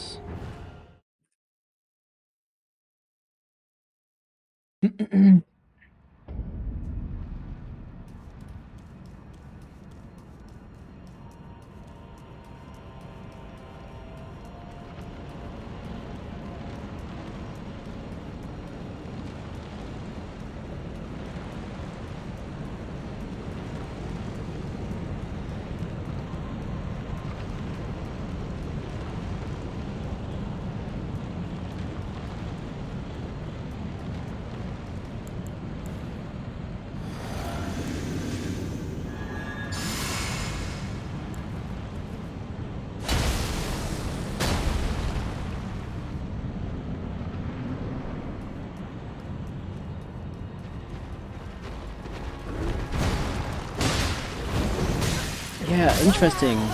I saw that second one coming. Like I could tell that second one was going to hit me before it hit me. But what am I doing differently? Is it the position? Is it the angle? Or am I rolling at the wrong time? There's not really any room to like roll at different times. Maybe what's happening, because I'm literally like pressing circle and then holding R2 to queue up the charge R2 as soon as it's available. Once the charge R2 happens, I'm spamming roll to queue that as soon as possible. So it's all like very accurately like sequenced. So it might be that I'm now rolling too early. So before I was rolling too late, and it meant like once I roll, the first swipe of his follow-up attack would hit me. So I started rolling early so I can get the charge R2 and then roll out earlier. But maybe now I'm rolling too early, and it's like backfiring from the other end.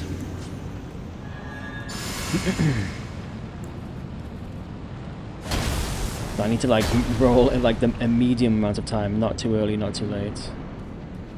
Kind of interesting to have to get the timing straight. Timing right. Okay, sometimes he doesn't. He does a different move anyway. Ow.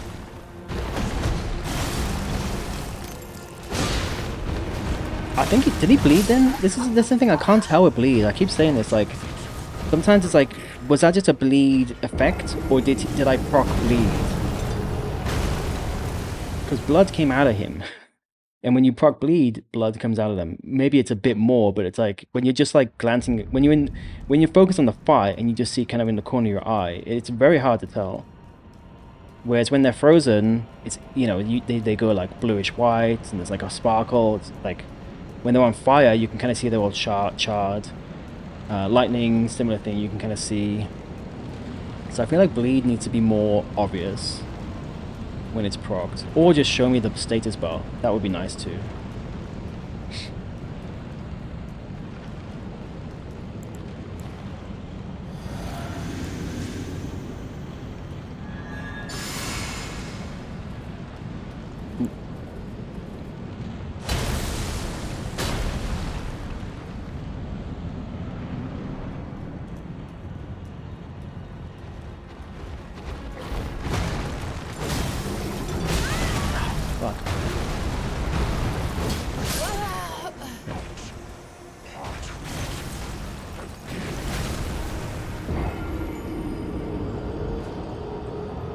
I feel like I've gone out of a groove here. That's fine. While I'm thinking about it, I'm going to change my flasks. Not that I think it matters, but I don't need all these heals.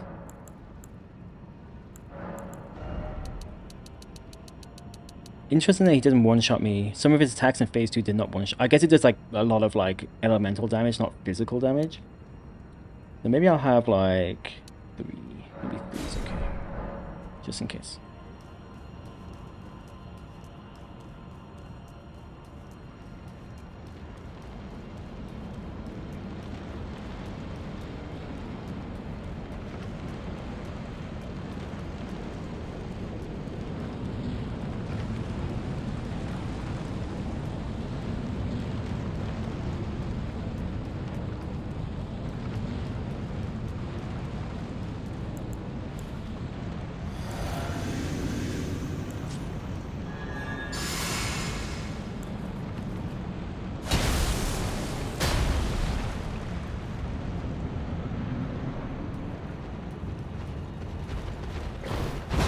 I was too late, but I did a charge R2, a tap R2 instead, and that was fine. I'm dead. I keep forgetting about that.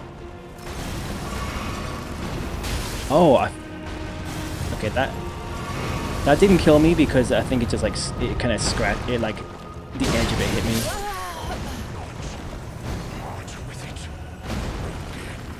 me.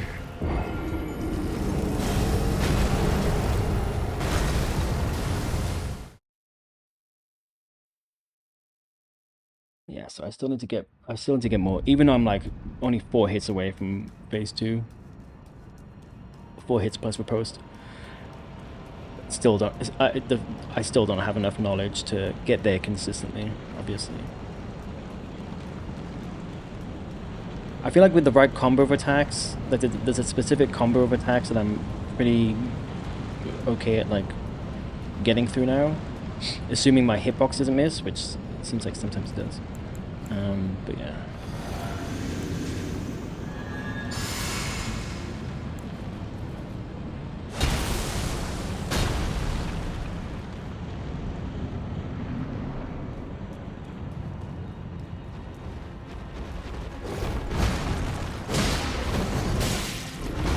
Maybe I need to roll a little bit more to the left.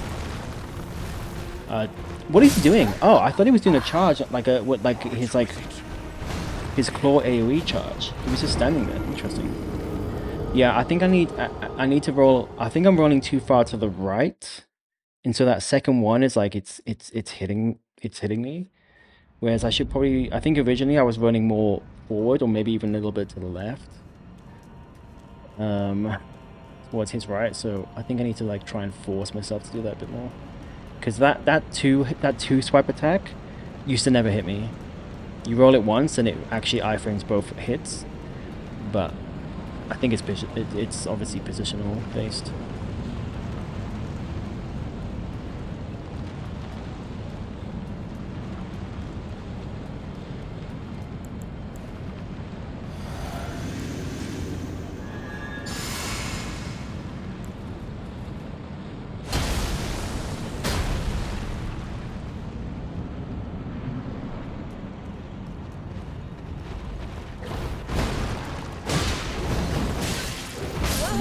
I mean, I rolled very far to the right, to the left there.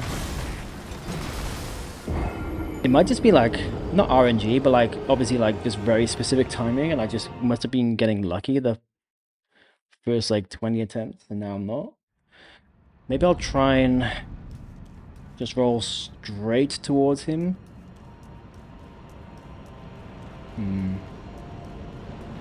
That used to be very consistent. No, it's not. Which is kind of not good for the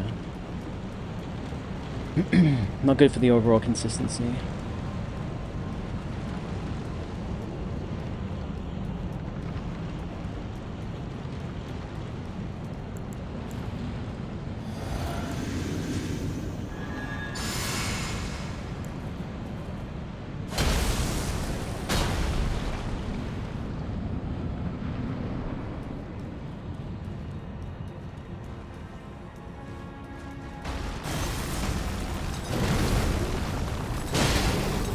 See, I was way further away from him then, and it still hit him. And sometimes I'm like right under him, like right next to him, and I miss him. So the hitboxes are very kind of janky. Oh, the sun is bright here. Again, that didn't one-shot me. This is why I have extra heals. May as well buff as well. Now this is the problem, because the camera does this. Yep, there you go.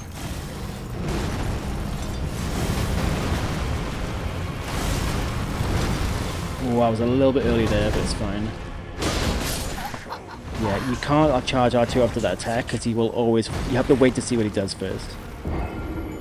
You have to wait to see what he does.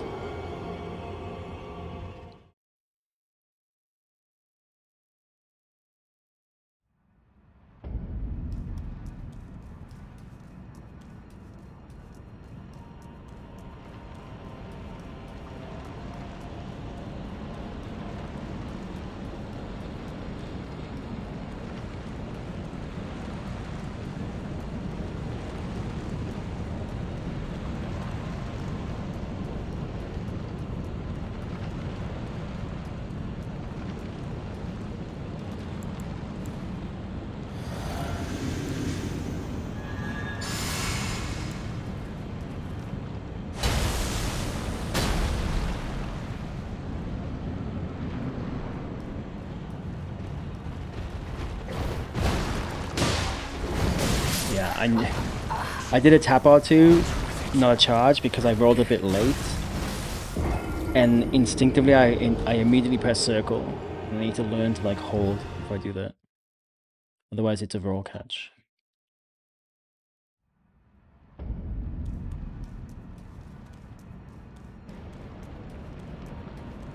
The fact that some of his attacks don't one-shot me, I wonder if a prawn would help at all. I can try. I mean, obviously the quick 2 swipe he does, if both of those hit you, it's like game over, but some of his attacks have been like only rarely, but some of his attacks have not fully killed me, so I'm kind of curious.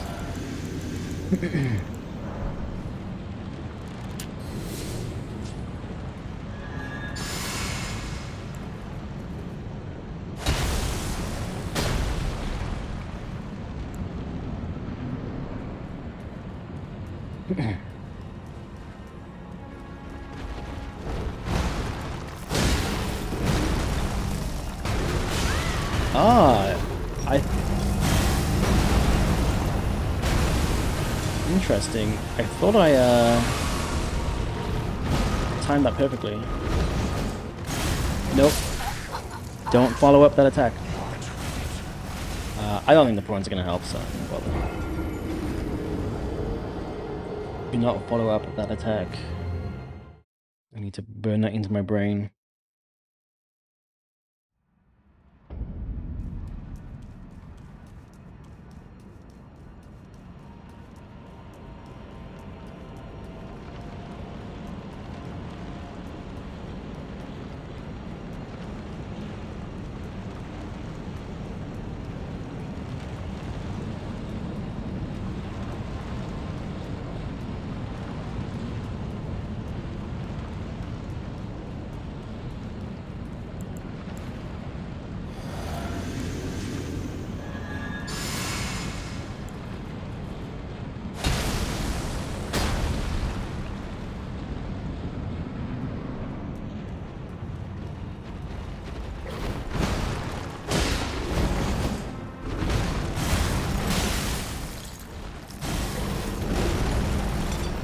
Why did I do that? Yeah, I feel like the quick swipe he does. I think it's yeah, it's very positional. If you roll like perfectly towards the middle of him, regardless of like your position relative to him, that seems to be the way to do it. But yeah, a little bit to the left or a little bit to the right, and he catches you on the second one. It seems fairly easily.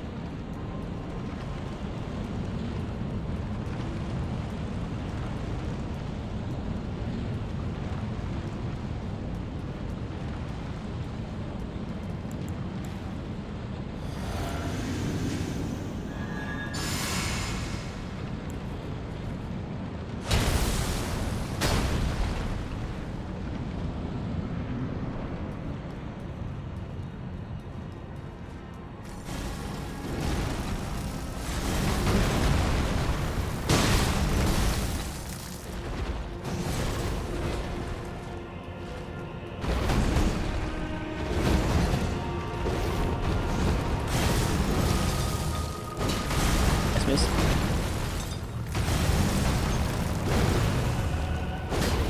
What? I have no stamina. I have no stamina. What is this fucking hitbox?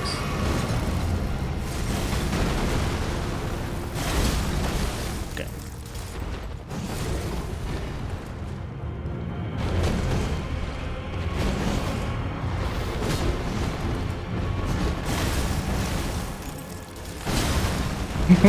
I can't hit him. That's like the longest I've survived in the fight almost, just with not being able to hit him. Yeah, his hitbox definitely seems a bit janky, because sometimes I'm like a foot away from, like I'm almost like a meter away from him. And depending on the attack, like the rocket, the kind of the big boulder that he throws at you, you can be so far away from him and still hit him. And then certain attacks, I'm like literally like hugging him, and I won't hit him. Classic FromSoft, I guess.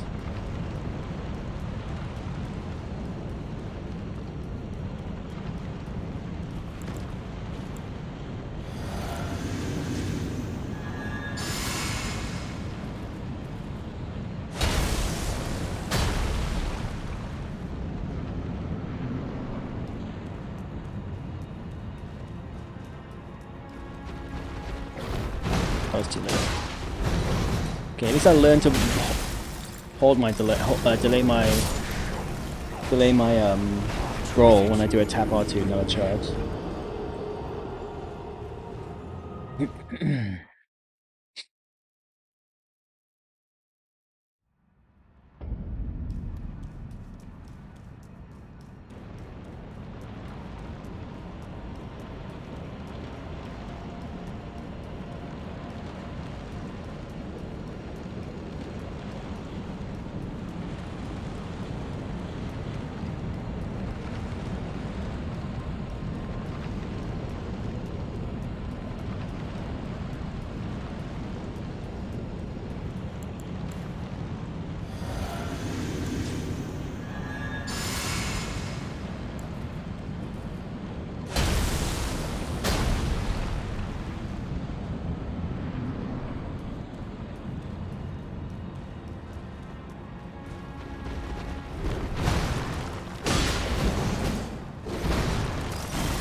didn't have the frames for that.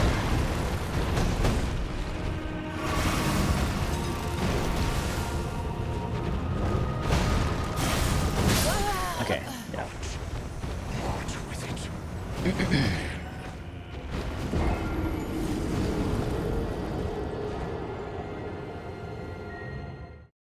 I just need 3 hits to stagger him, and then it's like guaranteed phase 2. 3 hits is all it takes. What? 3 hits is all it takes to like start the sequence.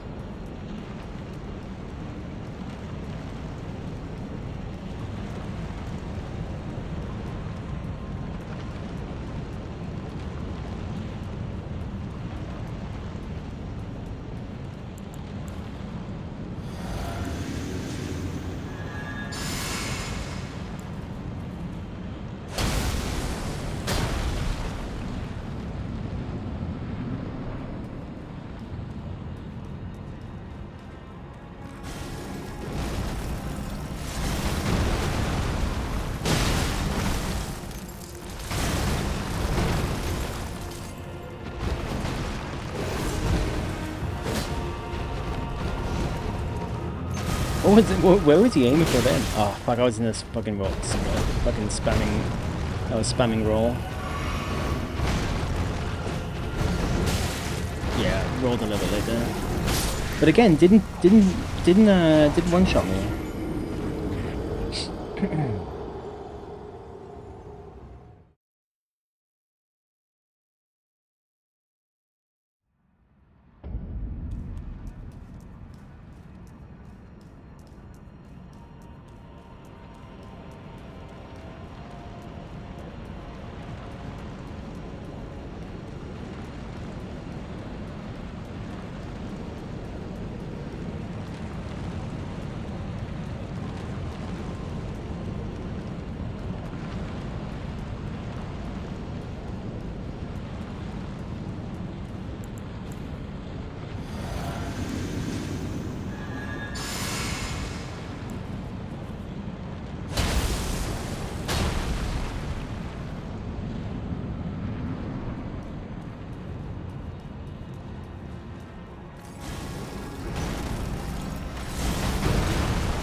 I don't, yeah. He's able to follow it, like the jump attack. He's fucking like...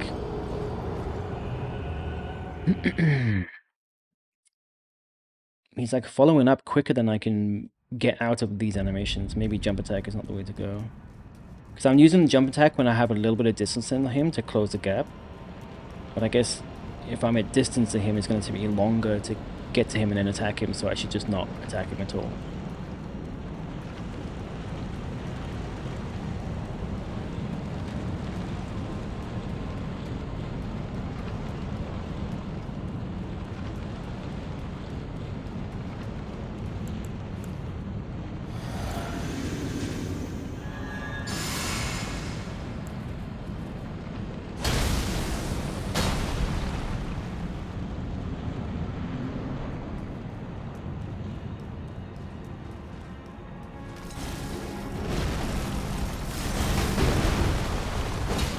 What is that? Okay, it's that specific attack.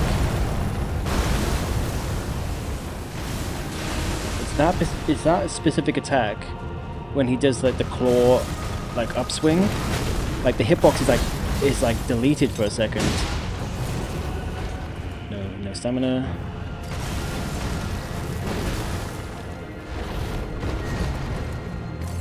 I shouldn't have done that. It's fine. Can you iframe that, or is it purely just like you have to position and just... Because I feel like I've rolled perfectly then and like it hit me. That's a debate, that one, because he creates a little bit of distance to you. And so the instinct is to...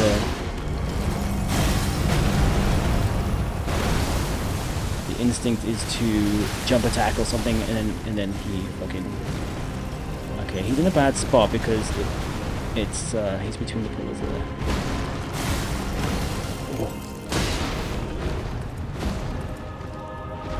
And a spamming roll here. I have no stamina.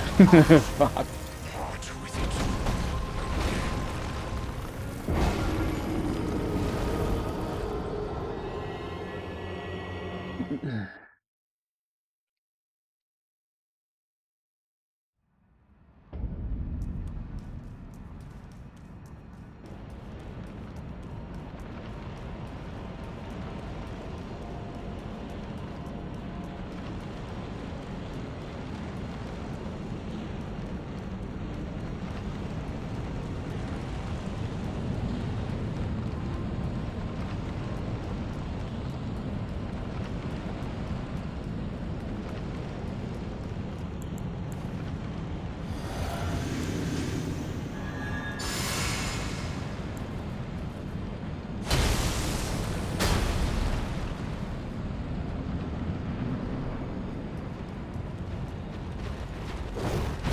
That was way too early. If he follows up with that attack, it always catches me because I'm rolling in anticipation of his swipey attack, and that other attack has slightly different timing, a slower timing.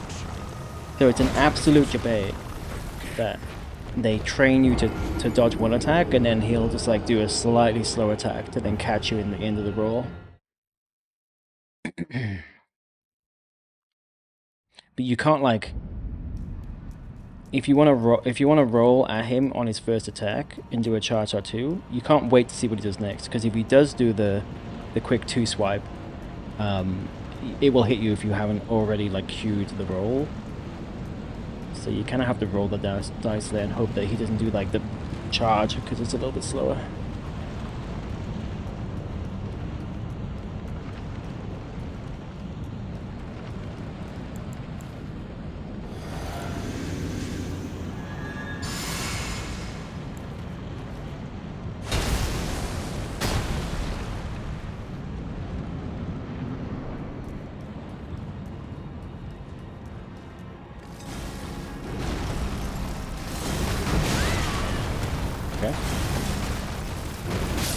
Okay. Okay. I'm gonna go to the bathroom. I'll be back in a sec.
I'm back.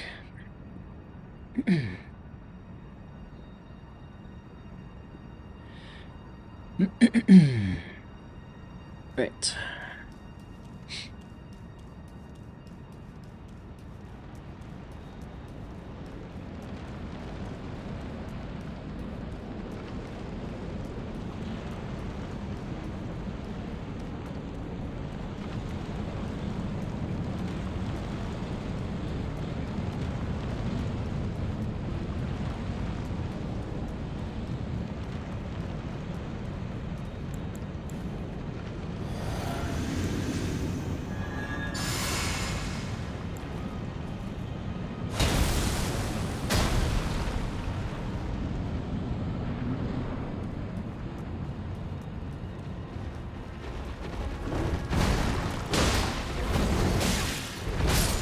Why? Why did that hit me? It's weird because I could see it coming as well, but I can't tell what I'm doing. Am I rolling too soon? I might be rolling too soon. It might still be because I'm rolling the initial attack too soon.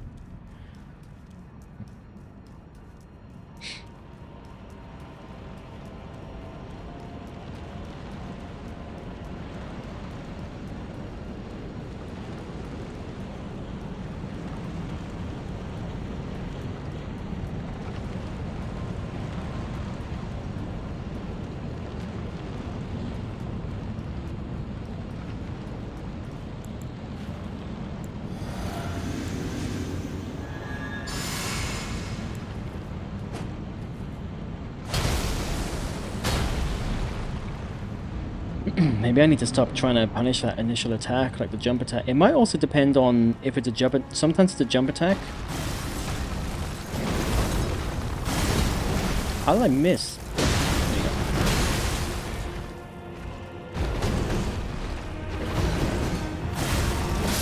Bro. I'm trying to like get to the side of him, and he's like scuttling back to keep in front of me.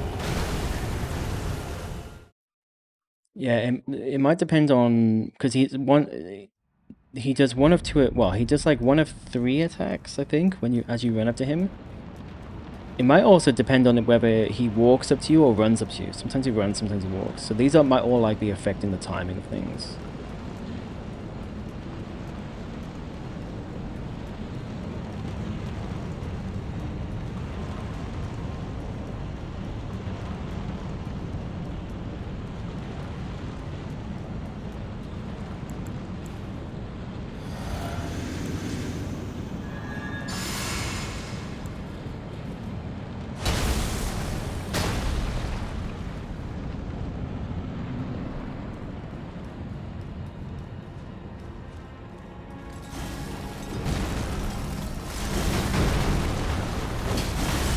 Okay, his hitbox is literally deleted for that attack. Like, I'm sorry, like, I 100%. I was literally right up next to him. My fists went through his model, like through it.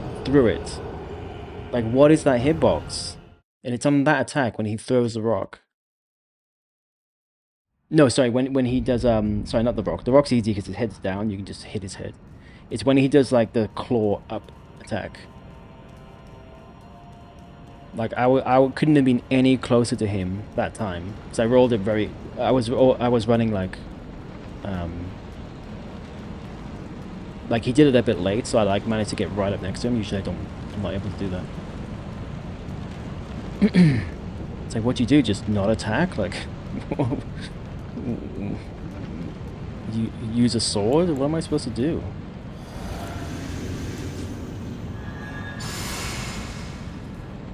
No. Cool. That's fine.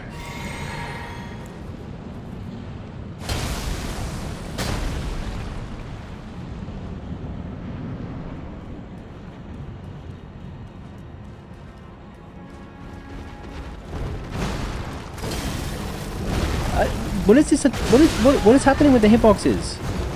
What is this boss?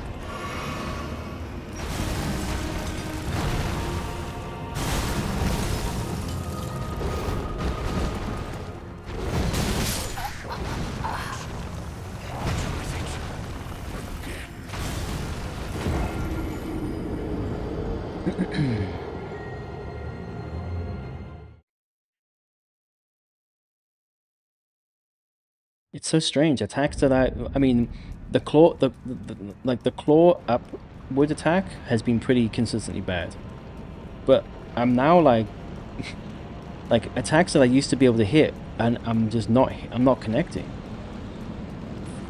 It's one thing if a boss is challenging, but give me consistent hitboxes.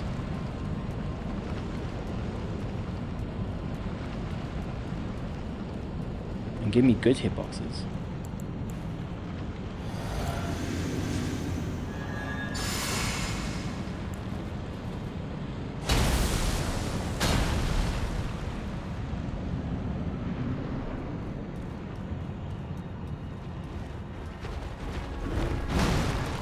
That's too late. Oh, but he did the different attack. Cool.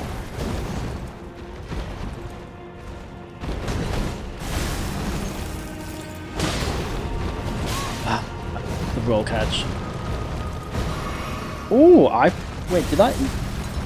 Do you get iframes on heal? Surely not. Stamina back. Ah, I haven't seen that attack yet. Interesting. That was a mistake. Oh! I don't know if you can roll that. I don't think you... Sorry, I don't know if you can iframe that. But I kind of thought every attack was iframeable.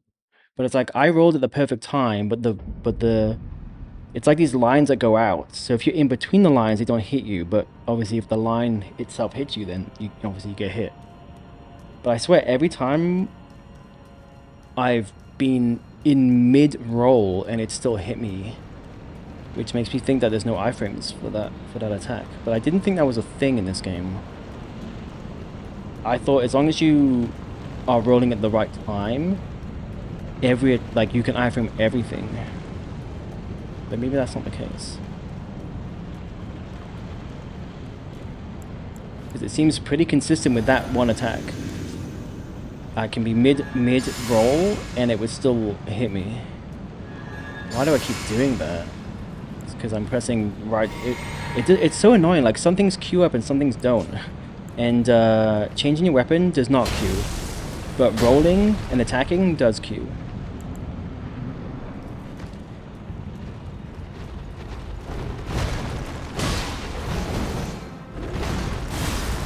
I always fall for that. I always fall for that.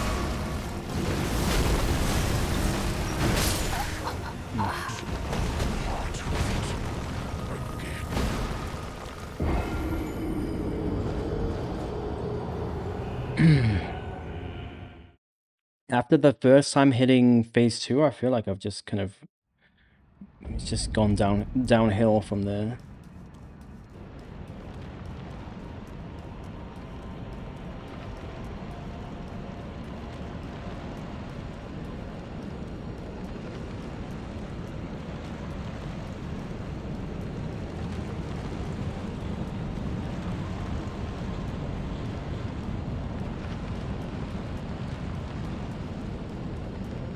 Mostly due to, I would call it gimmick. Like hitboxes and shit, that's fucking gimmick devs. That's not legit.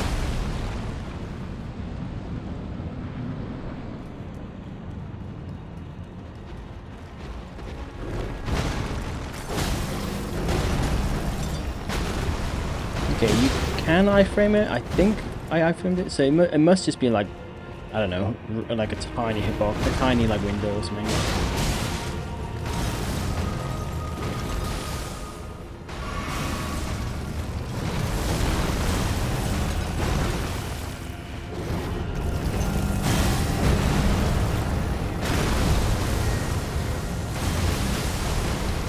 Ooh.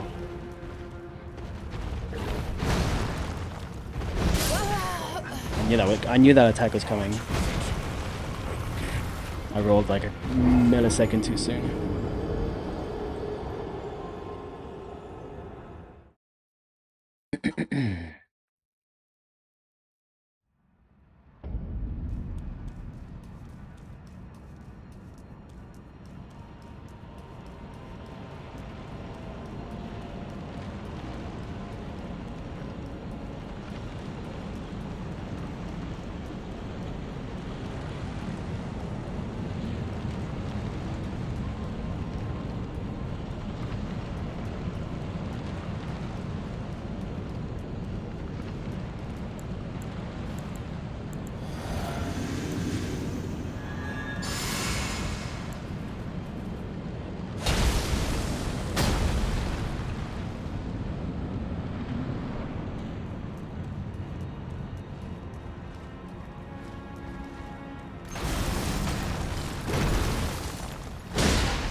soon. Too soon. Yeah, that's fine.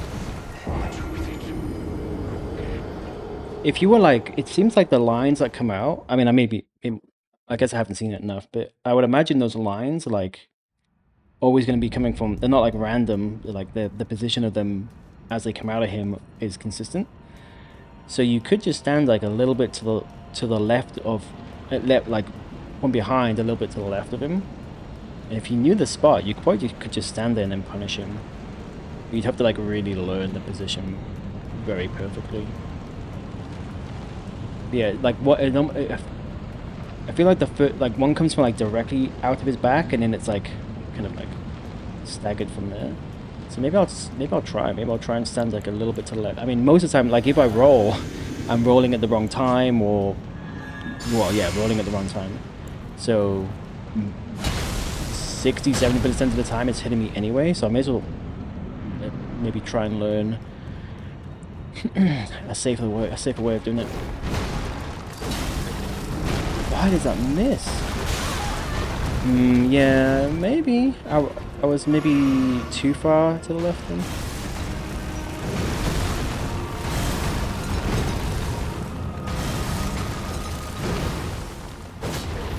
Hitbox, please. Please, come on. Just give me a fucking consistent hitbox. Not too much to ask for. Yeah,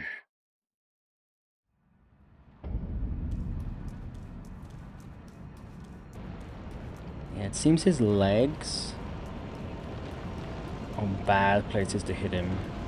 You want to hit his head. Yeah, his head. Or like his back.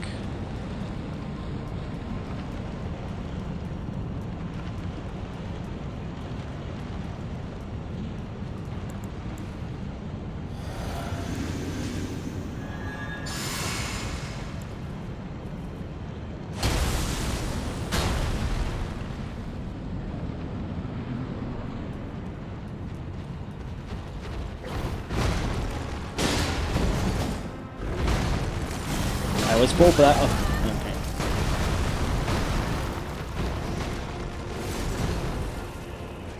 I was full for that. Yeah, see that?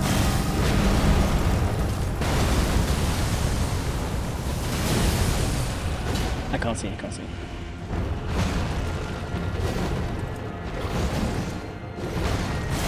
Nope, that's the attack. That's the attack. I always get debated by that.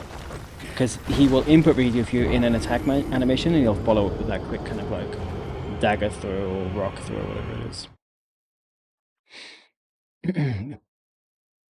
And he will quite often follow, like do the quick 2-swipe and then do the stab. And I need to burn that in my brain. Don't follow up with that. Just like I feel like I've pretty much learned when he does the 2-swipe, I just don't do anything. I wait. I need to now learn to, additionally, if he does a stab, wait some more. Like dot, obviously roll and then wait some more.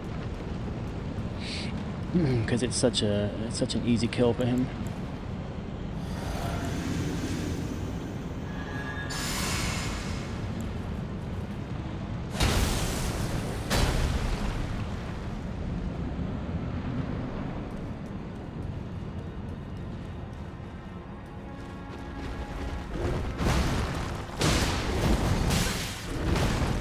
Bad luck.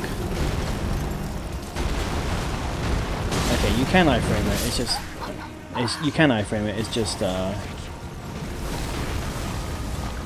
very easy to like mistime it and then get hit. Because I could see I went right through the line that time and it didn't hit me.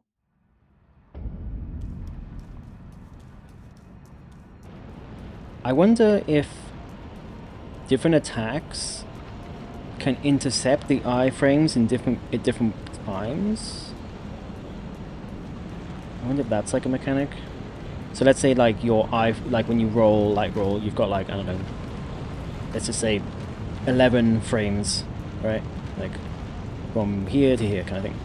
I wonder if in those 11 frames, it's actually certain attacks can like hit you at the first or last frame, or the first couple or last couple, and then other attacks can't. Because fighting this boss kind of makes me feel like that might be the way iframes work in this game. It might be completely like just me like imagining things, but it seems like maybe.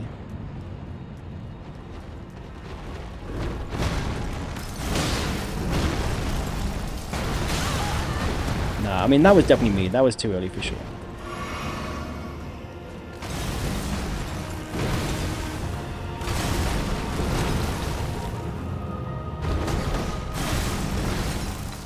That you can punish. I rolled too late. I mean too soon.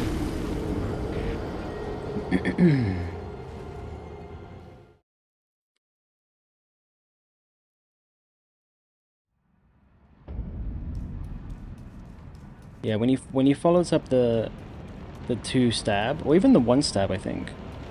Sorry, the quick 2 swipe or the stab. When he follows up either of those attacks with the quick kind of like, I think it's daggers or rock daggers or something. He just holds his arm out for a few seconds afterwards, so that's a pretty easy punish spot.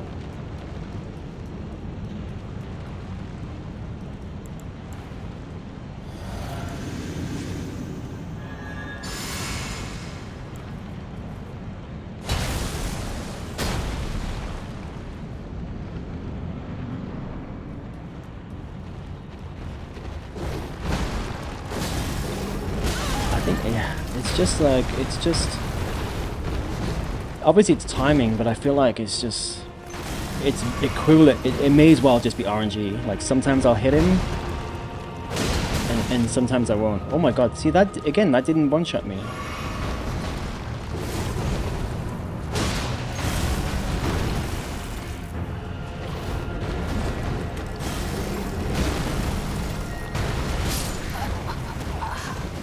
I don't know, I have iframed it, so I know that, but again, I wonder if different attacks can intercept the iframes differently. I feel like I was still well within my roll, right? It wasn't like I was like getting back up at that point. Yeah.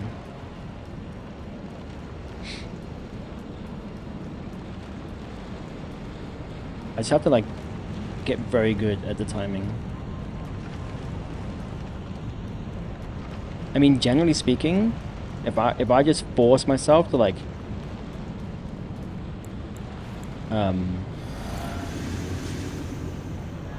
just like count half a second and then roll, that would probably be, that's probably enough. That would probably be enough.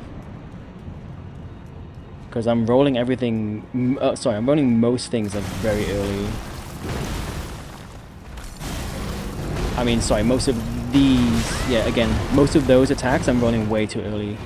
Like, I'm still kind of like anticipating it comes in much quicker than it does.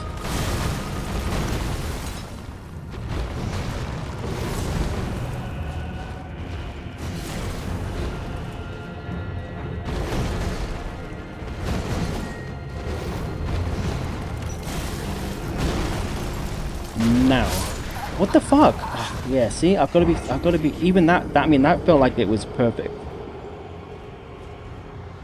And it still hit me. I feel like a few frames later, and then now it's too late. It's almost like you've got to be frame perfect on rolling that at the right time.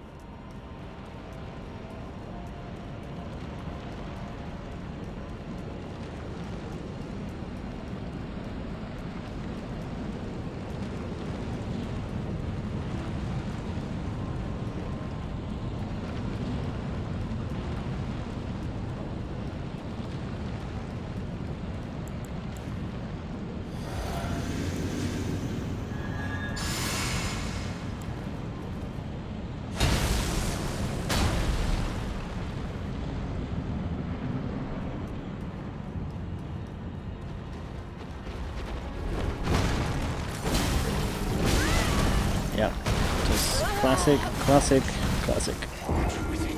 Classic hitboxes.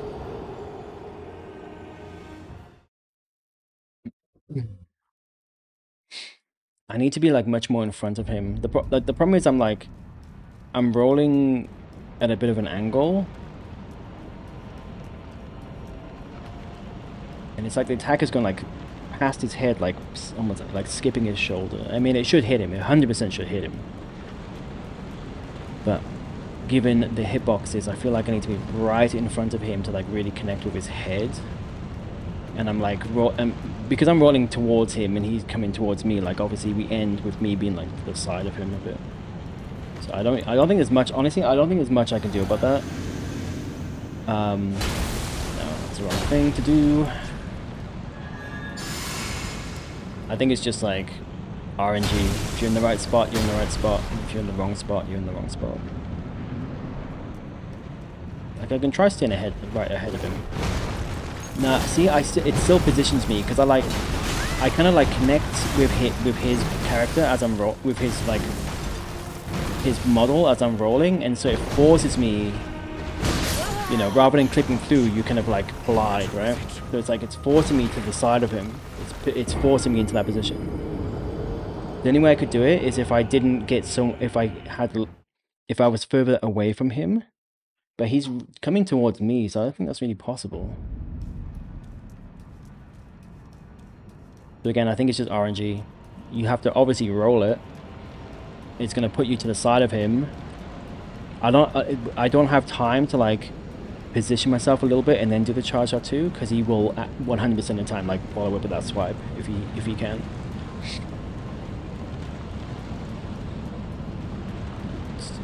Just add it to the RNG bullshit in this game.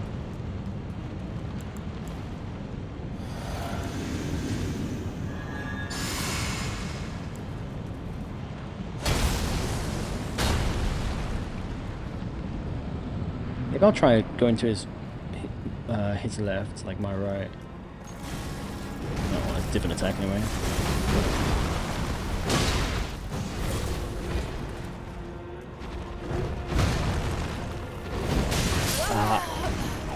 That's such a...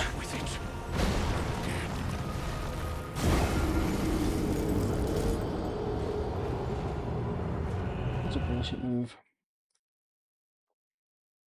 It's like I queued a roll. I mean, like obviously that's my fault, I suppose, but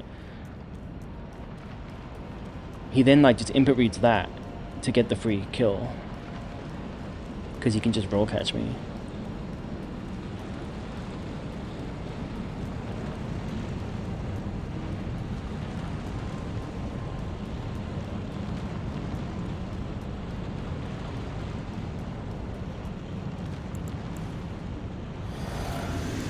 Well, we got to phase 1 once. I think it was once, or maybe twice. I can't remember if it was once or twice. But if it was twice, it was back to back. So yeah, this is what happens. You kind of like, you start to learn the boss, you get a little bit better, you start to make some progress, and then you go, and then it goes downhill. And you have to just kind of get past. You have to kind of get past this like slump and kind of get back up. It's like just, it's always the way. That's why I'm saying. That's why I say like, even when you feel comfortable with a boss, it could be like the next couple of attempts, or it could be 7 hours of a slump before you finally somehow, and probably you'd need to like just go to sleep and try the next day. At that point, so we'll yeah, still plenty of time. I'm gonna be streaming for quite a while tonight. We'll see. We'll see if I can get out of this slump. And I feel like it's only partly in my control because of the RNG around the hitboxes and everything else. Mainly the hitboxes, I suppose, but also some of it's like fucking input reading roll catches.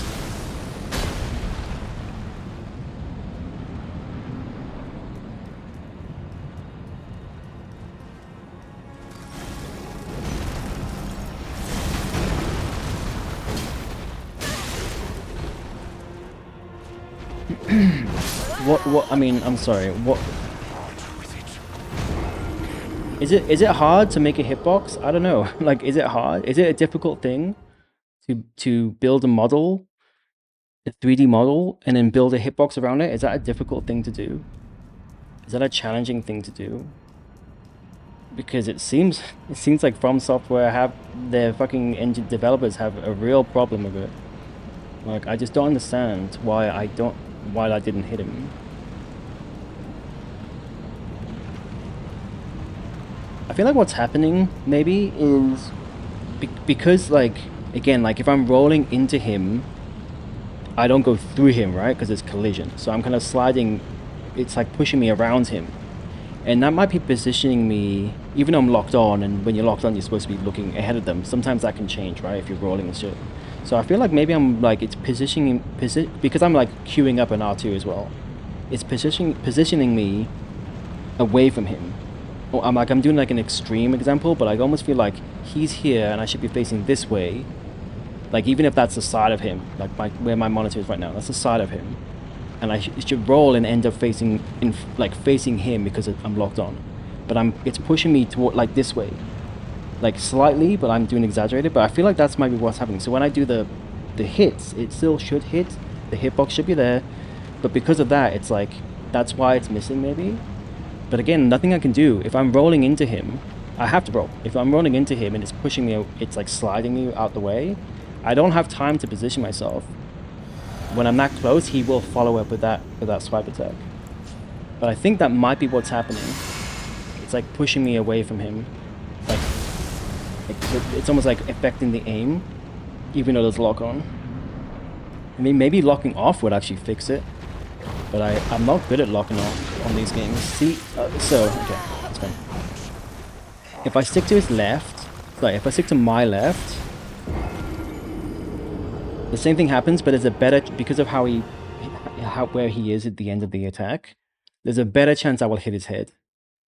So I definitely should stick to my left, his right. So it feels like, I mean, I haven't done extensive testing, but it feels like if I go to my right, his left, 100% of the time it will miss. It will like hit it, like scrape his leg and not do anything. Whereas if I go to my left, his right, it's like a 50% chance I'm positioned in the right way to hit his head, and then 50% chance that it will also miss. But it seems a little bit more consistent on my left side. At least that's how it feels.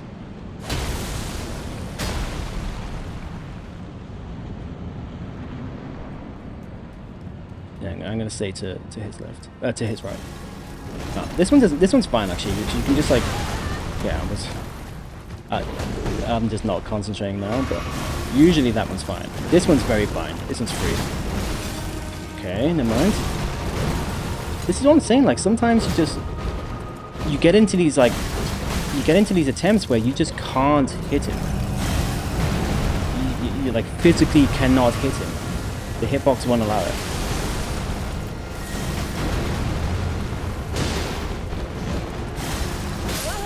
Okay, that I don't have the frames for that.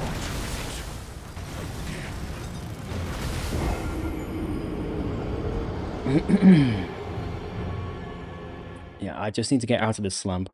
It's three hits and he's down.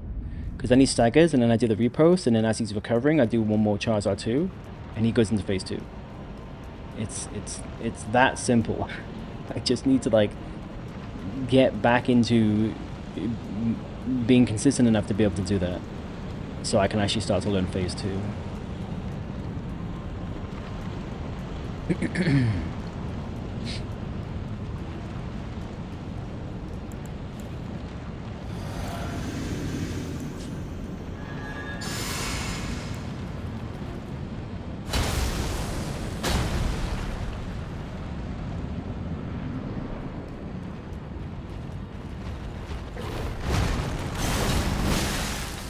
What is that follow-up speed? What the fuck? Okay, that's a new one. I didn't even know there was a gap in the floor. Okay.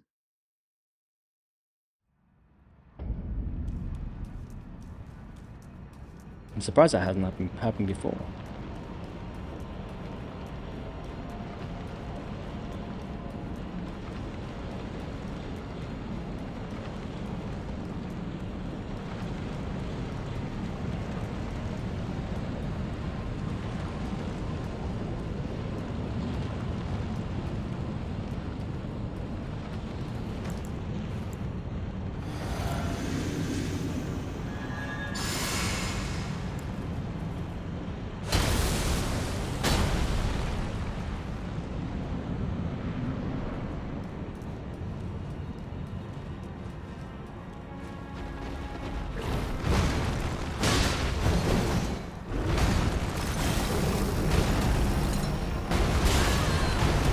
As I rolled, I was like, I think that's still too early. And it was. Okay. So with that rock attack, sometimes you can be pretty far away from him and still connect with his head, but I was obviously just a little bit too far away then. I can see why people hate phase 1 more than phase 2.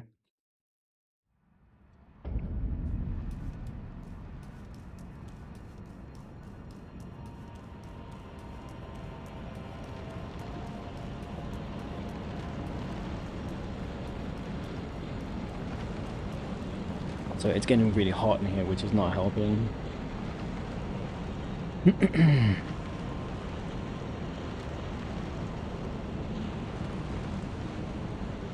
Oh, that's why.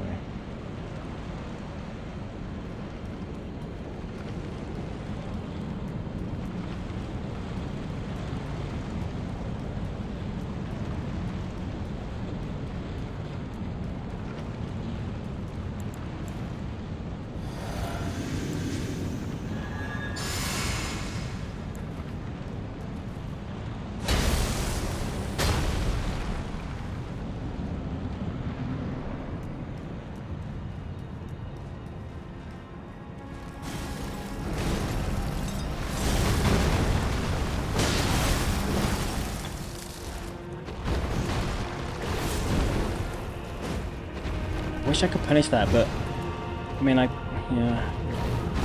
you can. Oh, I got lucky there. That's the one you can punish nicely. Oh, okay. Oh, fuck off with the hitboxes. I was like, I wonder if I can just strafe and not roll that one. And you can, but guess what? Hitbox isn't there at the end of it.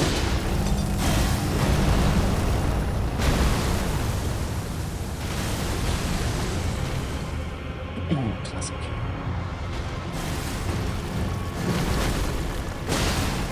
Oh, I missed the stagger because... Interesting, yeah, he must have very, no stagger! Yeah, he must have very, a quick poise recovery, I guess. Interesting. Well, we still got the phase 2.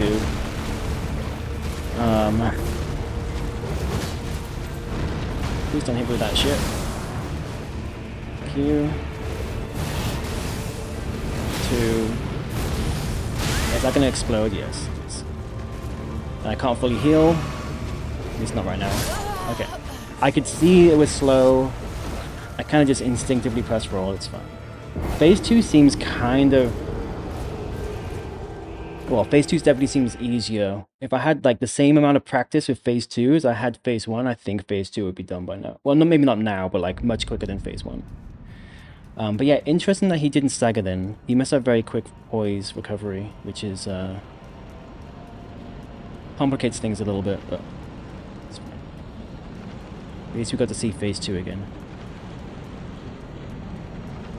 I feel like phase 2 is like, you kind of just like, phase 2 feels a lot more forgiving with just spamming roll. Obviously you probably couldn't get away with that too much, but definitely feels more forgiving. Like stay close and just roll, and it kind of just attacks go over you.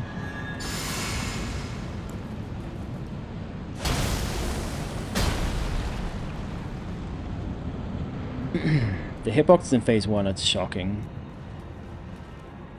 And this is the kind of stuff I'm like, why don't they patch this stuff? You know what I mean? It's like what is that? What is this? I'm right up next to him. I literally cannot be closer. Yeah, that you can strafe that. That's nice. That was like, it's such a long attack, it's like a bit of a waste to not like do something with it.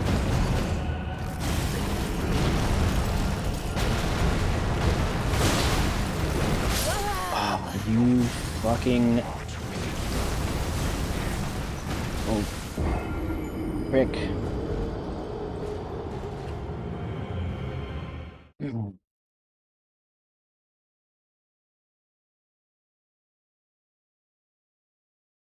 I'm glad well, I mean, hitbox, willing, I'm glad I've figured out a strat for the... He didn't do that attack much. I wish he did it more.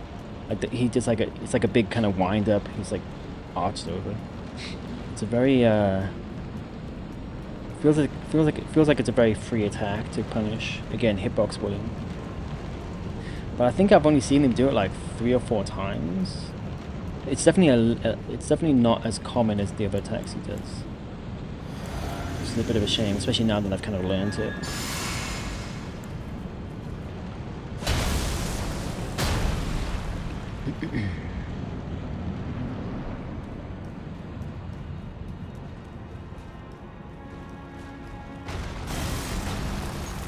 That's good RNG.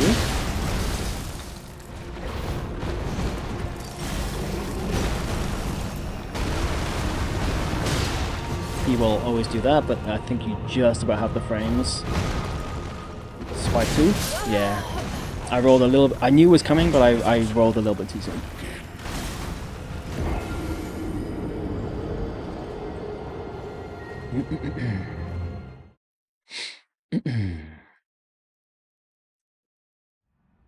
I mean, either way, even if I don't get the stagger, he gets into phase 2 very quickly. It's like yeah, like 4 or 5 hits max, like charged R2's max.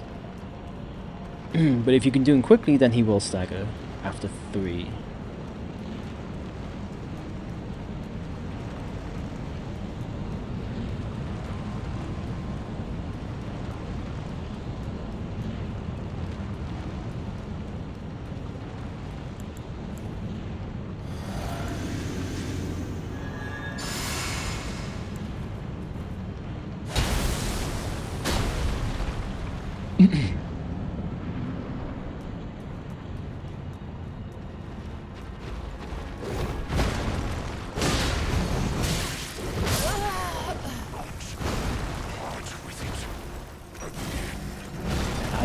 I still haven't figured out like what exactly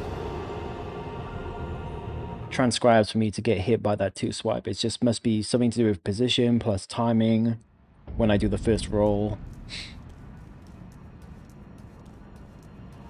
More often than, I mean, at least more often than not I do. It doesn't hit me, but it's hitting me enough to be annoying.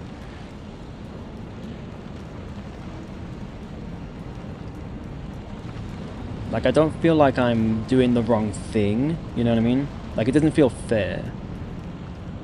I feel like it's not like I'm rolling, it's not like I'm just like standing there or rolling it like complete the wrong time. It feels like do the right thing and it's kind of RNG if it actually pays off.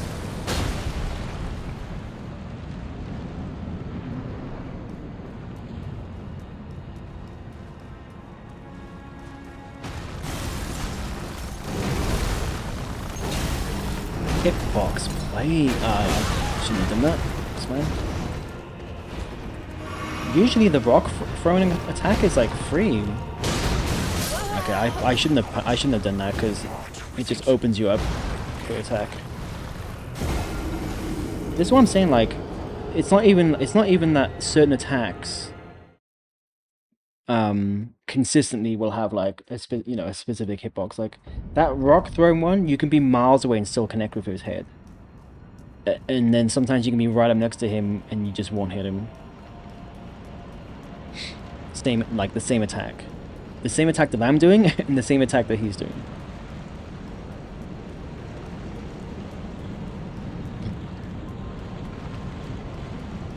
Like in my brain, I rated this boss highly. I thought it was cool. I mean, it looks cool. This phase 2 looks cool. But in my brain, I thought this boss was better. I mean, I was high level, so maybe I didn't like... Maybe I wasn't like noticing these things. You notice these things at rune level 1, you know? You notice these small... You notice when a bad boss is bad at rune level 1. So maybe I didn't notice as much, but... I don't know, like, what the... I wanted... I mean, I was half not paying attention, but I wanted to know if maybe you could just, like... run under him on that, but obviously not. Yeah, I don't know what the general consensus is on this boss. I wonder if people generally think it's not great, like phase 1 at least, because like mechanically it's honestly kind of broken. But yeah, I definitely don't rate this phase 1 at least anymore.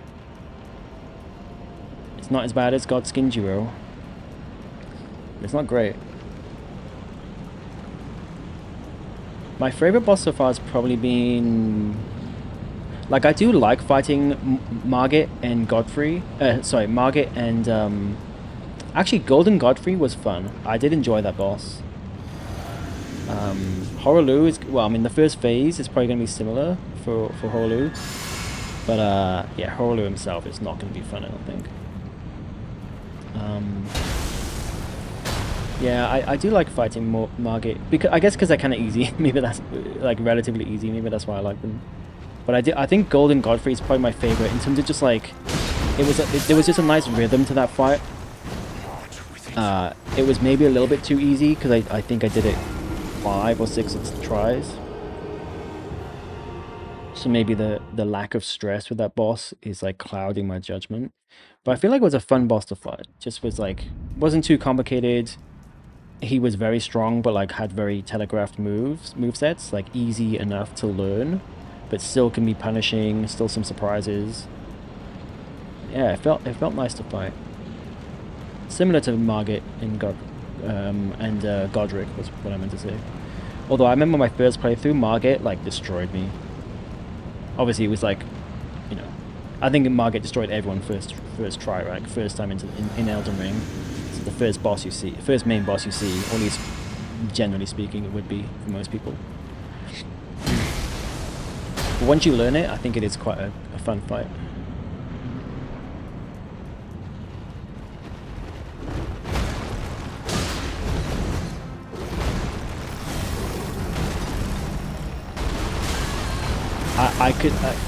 I could have sworn I was fine with the timing then. That felt perfectly fine. That felt like I should have iframed that attack.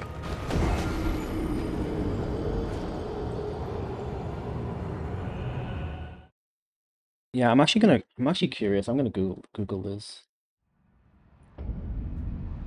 Um,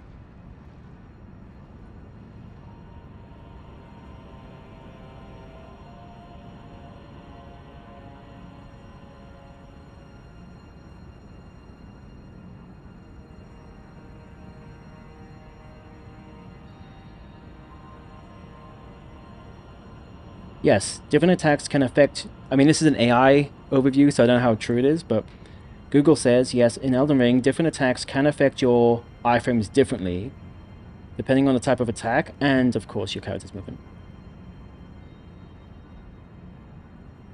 Or is it just is that just talking about light roll and heavy roll? Hmm. I don't know how much I trust that AI response, honestly. I don't know. It certainly feels like it. It certainly feels like this. Obviously, the roll has the same amount of iframes, just baked in, obviously. But different. I feel like I haven't noticed this much, but with this boss and those specific claw moves, I feel like if a different attack hit me at the same frame of my roll, the different attack wouldn't hit me, but his claw attack does hit me. So it's almost like different attacks are allowed to intercept the iframes at different times, if that makes sense. It might just be completely in my head, but it feels like that's what's happening.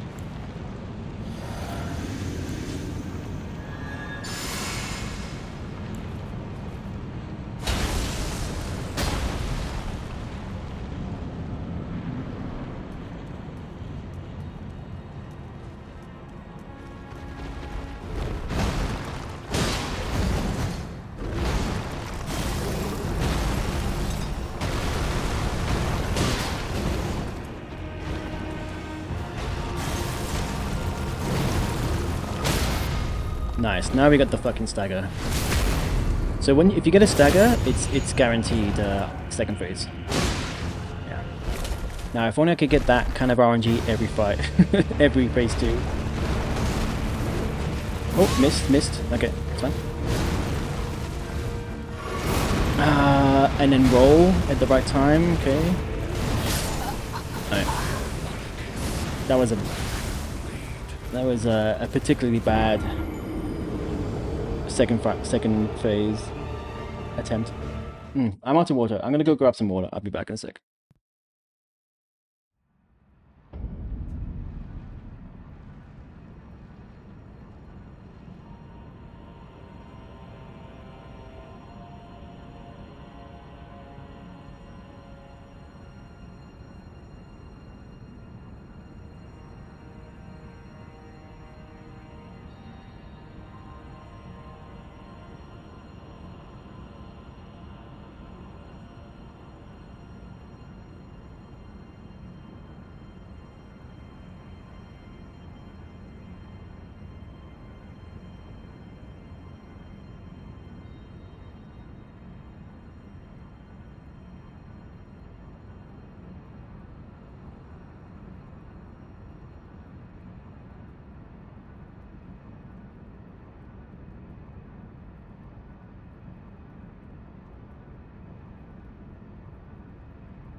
Alright, I'm back.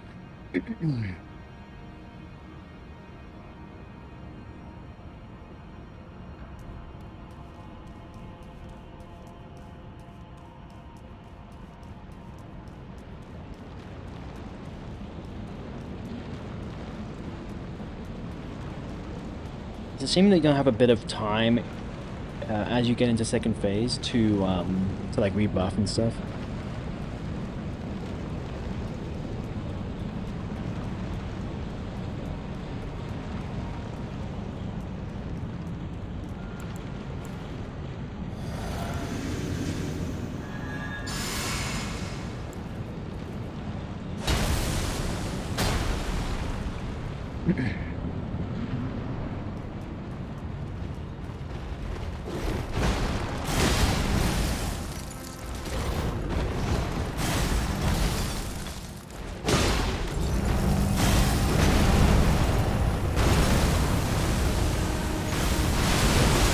Okay, that's fine.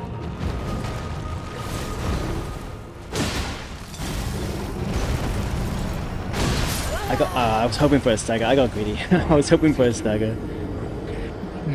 No, I guess there was a little bit too much of a gap between one or two of the attacks.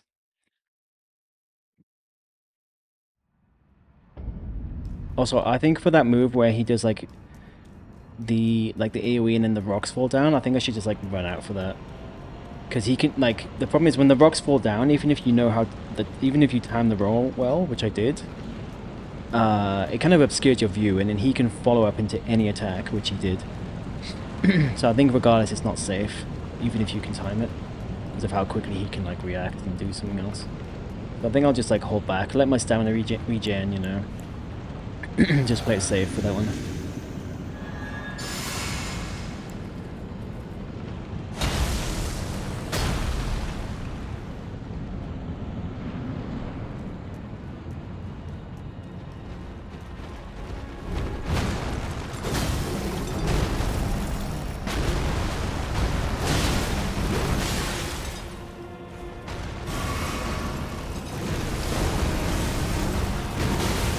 Yeah, okay, that didn't one-shot me.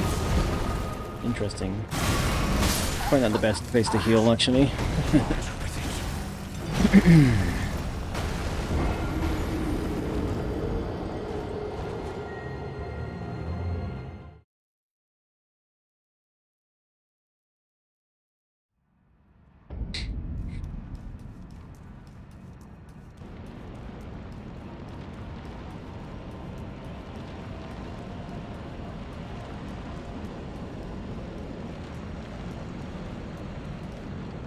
Let me just check, actually.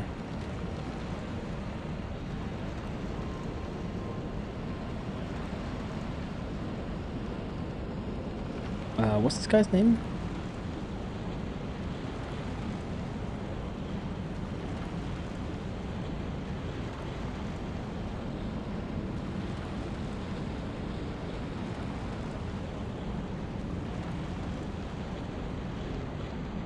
Is his single phase the same as his normal boss phase? He's weak to...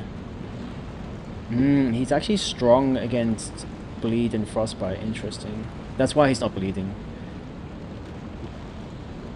Okay. Whereas Malekith himself, and I don't know if that includes the first phase. No, it says that Garang is an NPC variant of the first phase.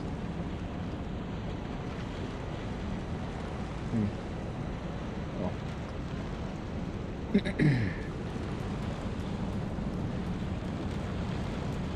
I mean, it's not like I can really do much with my build anyway, like in terms of the attack style, like the attack type. I could put Frost on if he was like super weak to Frost or something, but it's fine.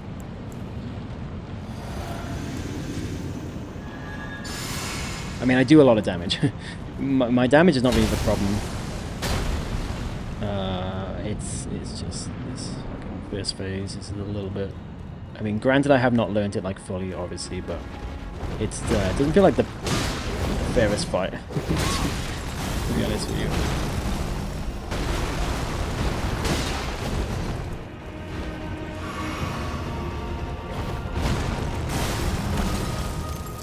Oh, I can punish that, I forget. Yeah, punish it.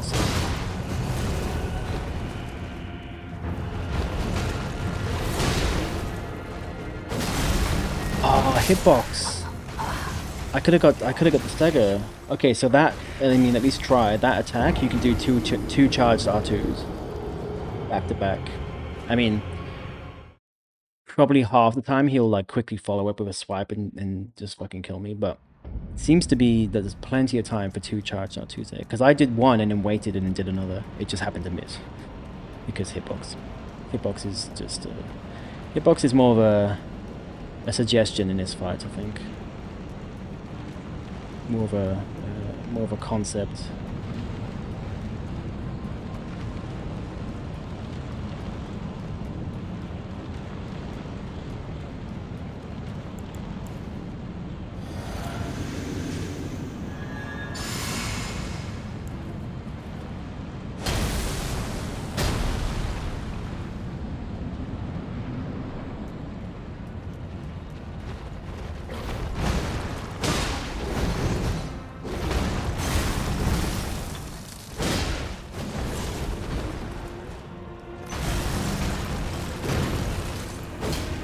Hitbox, please. Oh my god.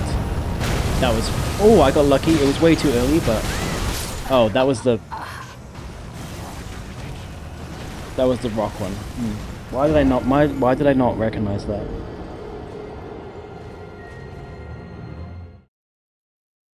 Because the starting animation is very distinct between the two. Maybe I was like... Well, I guess I just wasn't paying attention. Man, the hitboxes in this game, in this boss.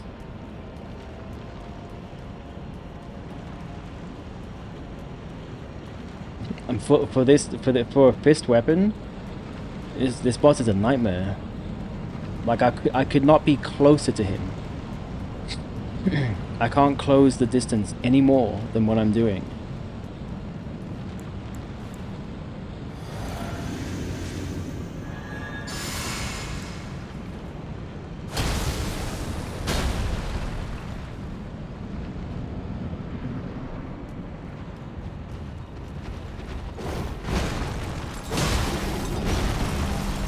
Oh, okay, yeah. So he does like a... I'm just gonna reset here. He does like a one-hand charge, versus he almost like he stands tall and does a two-hand charge, which I know, but that other time, and that's when the rocks come down, when he does like like almost like a bear stance type thing, and then slams down. Whereas the other one, he's doing like a one arm. I think that's the difference.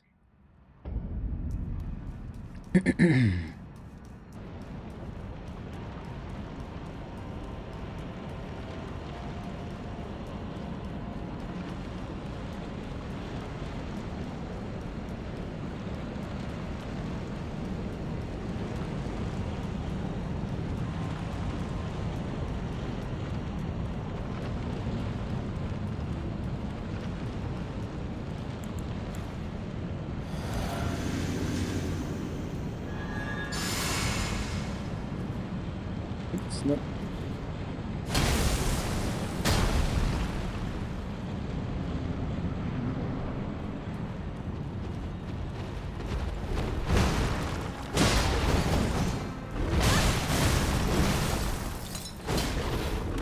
I mean, I just have to laugh. I just have to laugh. It's just comical. Oh, that can go through pillars? Good to know.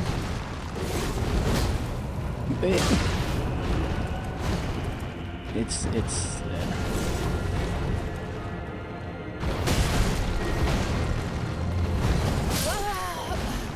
I just have to live with the fact that 50% of my attacks that should hit, I'm not gonna hit. I just have to like be at peace with that reality for this boss. There's just nothing I can do. Unless I had like an AoE on my attack, on my like slam or something. I mean, Hoarfrost would do it. Hoarfrost would do it. Nah, I don't want to use Hoarfrost.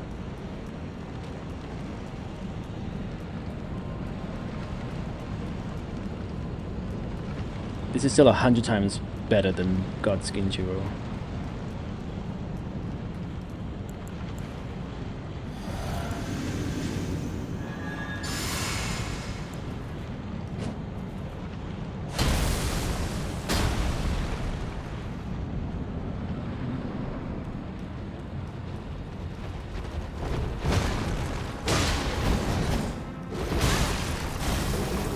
Fucking that up.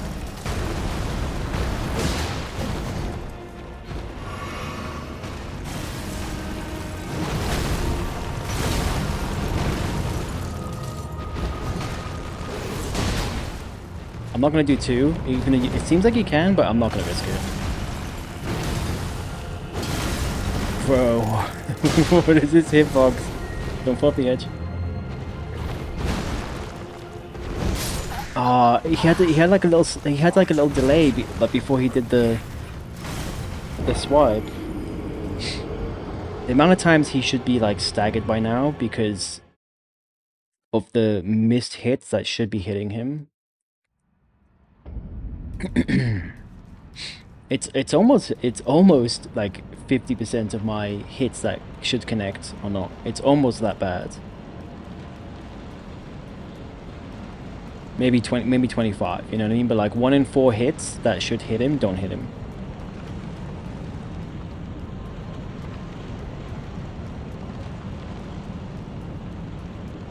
Like this boss feels like I'm playing a indie game almost from like a mechanical perspective.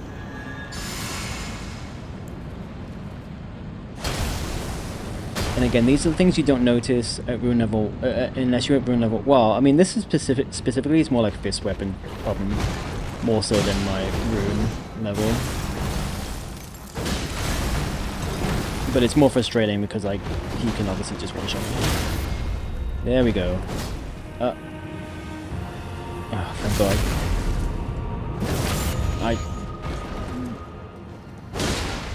Excuse me.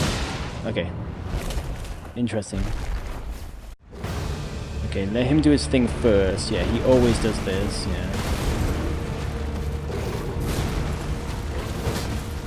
Just don't know his attacks yet, obviously, because I haven't played this second phase that much. Oh, okay, that's it. That's it. It's not. Yeah, I guess because I'm not buffed, not as good damage anymore. Maybe I can kind of like find a spot here, but he's very...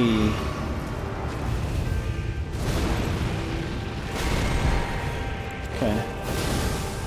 I can't lock onto him. This is kind of scary. Oh my God. Okay, start again.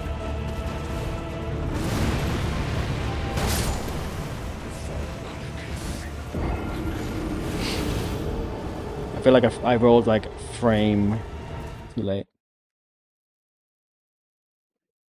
Yeah,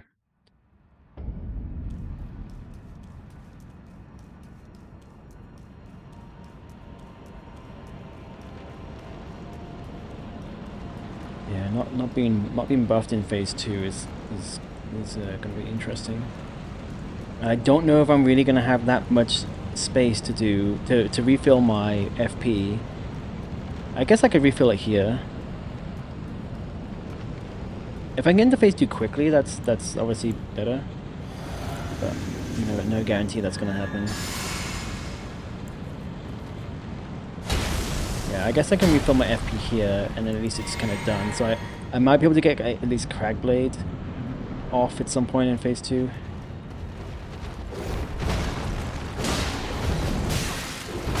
Okay, I think I know what's happening there. I think I am rolling too... Okay, it's already gone from my brain. I think I'm rolling too soon? Yeah, I think I'm rolling too soon. I think that's what... So my items are running out as the second one comes in. I almost like felt that the second one was going to hit me before it did, because I think like almost like subconsciously I was like... I felt like I've rolled too soon, so I think that's what's happening. But it's like there's frames of difference, you know. Before then you're rolling too late, and then you're just on the other side of of getting hit.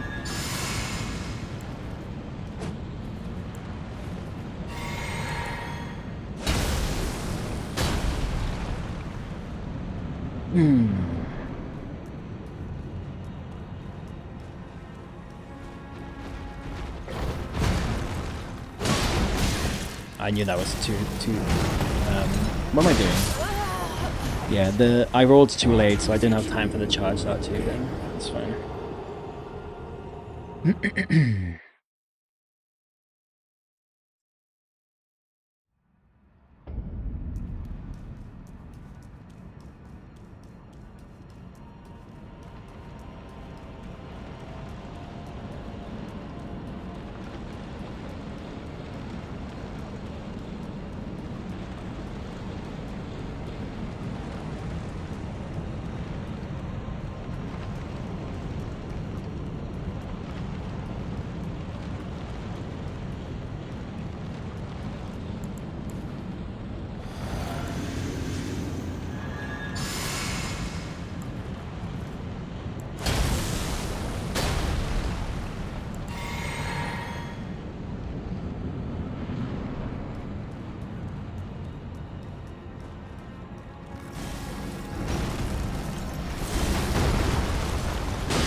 Far away.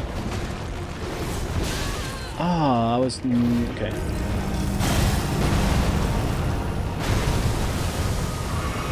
Whoa, whoa, whoa, whoa! What is he doing?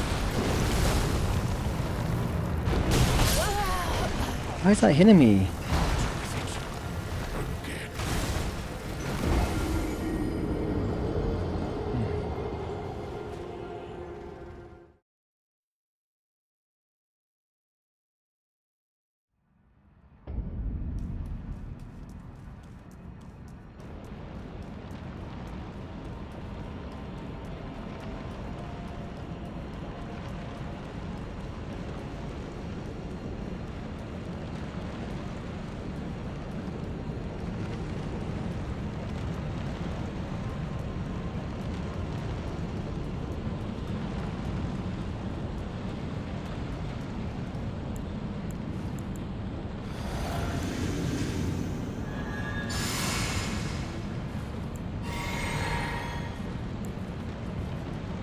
Oh, why did I? Oh well, I'll refill again, but it doesn't matter.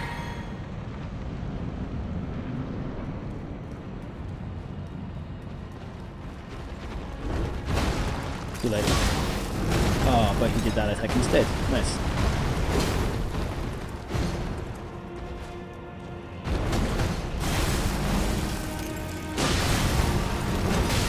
I fucking rolled that.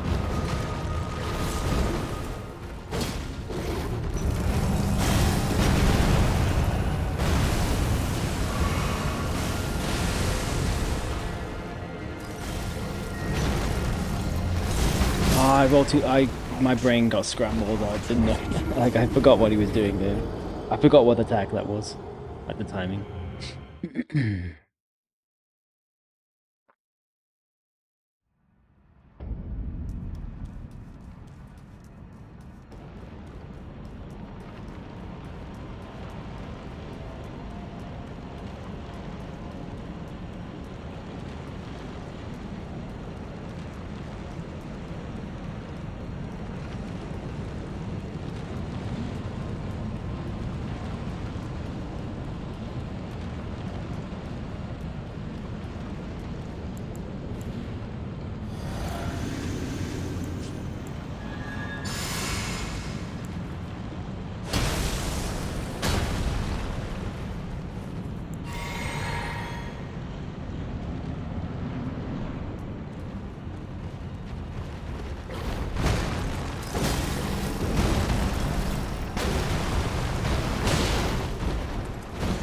stamina. That's a really dangerous spot that he's in, because I'm gonna roll off the fucking edge at this point.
Yeah, it's when you roll too soon.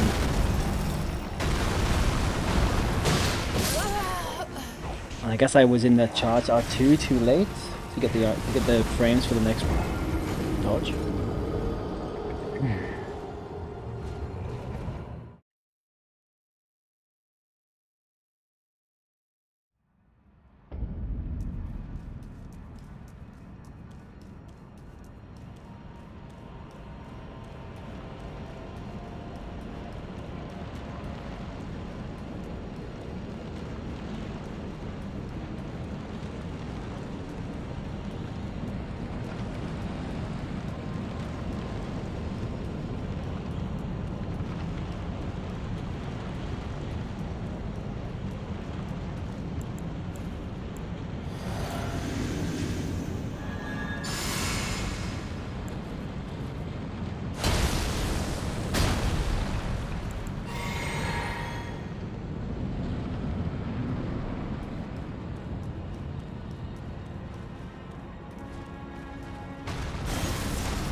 Oh, why did that hit me?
Why did I do that? I don't know why I guess I swear I've like hit him from that distance. When he does a rock throw, I swear I've hit him from that distance before. But it does feel like I'm a little bit too far away.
I have no stamina, I don't think.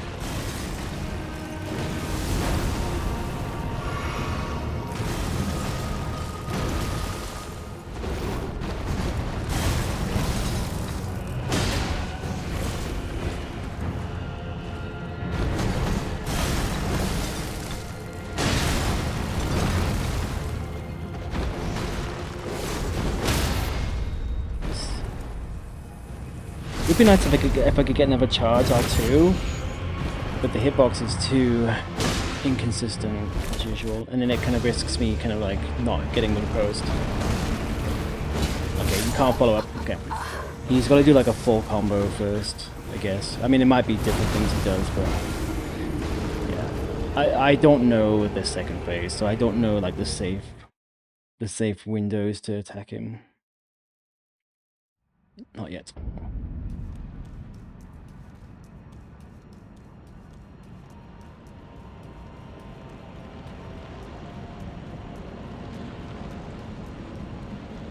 Maybe I'll try and do like an R1, a quick R1 when I stagger him next time. Just do a little bit more damage.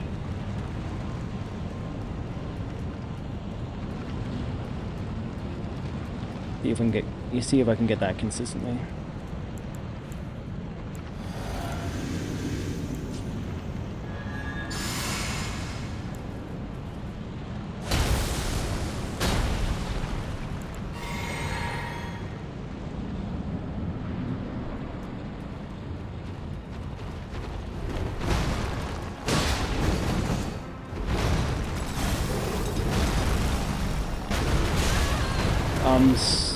Really? That was too early?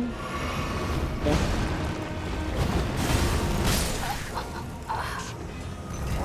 Controller, please? I pressed circle, what's going on?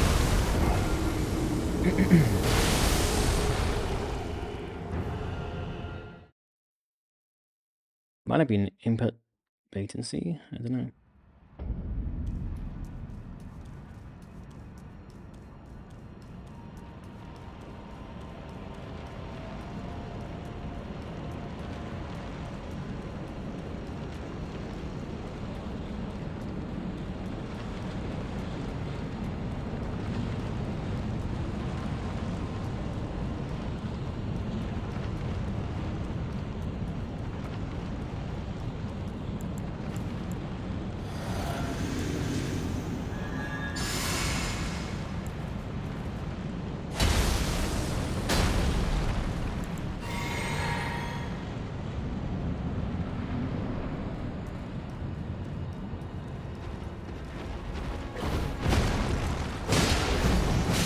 Yeah, it's so hard to, like when you time it wrong, it's so hard to like, what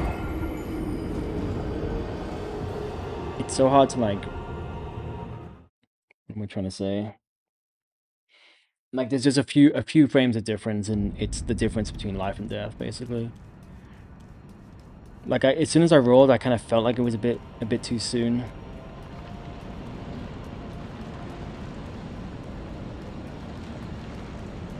But it's like, it's already out. It's already, that goes in right into my brain after I've already pressed the button, you know?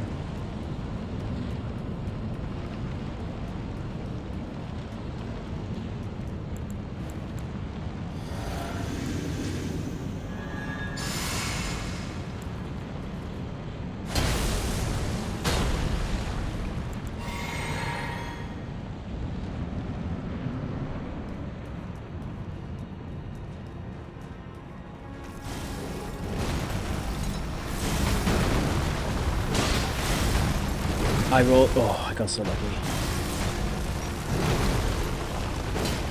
What the fuck?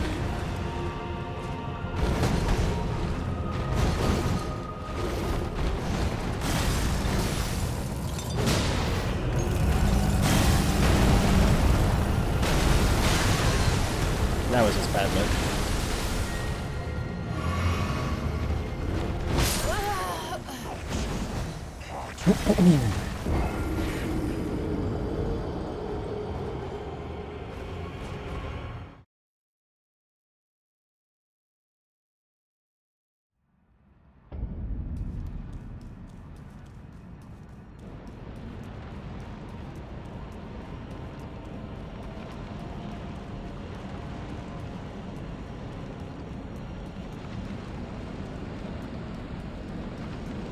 My nose is itchy. I feel like I'm gonna sneeze. I feel like I need to sneeze.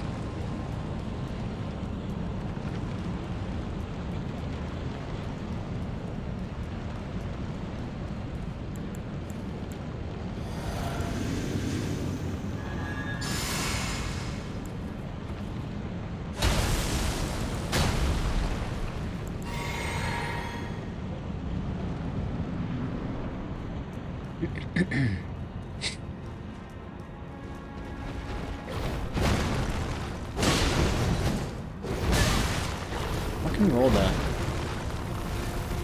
What? Oh, I thought he was doing it. I don't know what is going on right now. Holy shit! It's like I don't know what the. That was a fucking clusterfuck. And then he started doing a charge when he was like facing away from me as well, which just like threw me off as well. I just couldn't see what he was doing. So weird.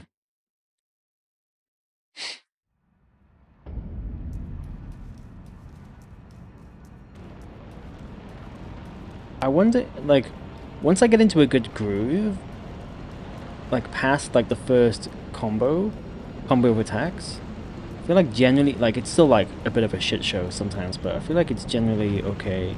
I wonder if I should just not, attack him until he kind of resets and then starts doing combos from there. I wonder if that's actually a better strat, like a more safe strat. So I feel like most of the time I'm getting killed in the first few seconds, you know.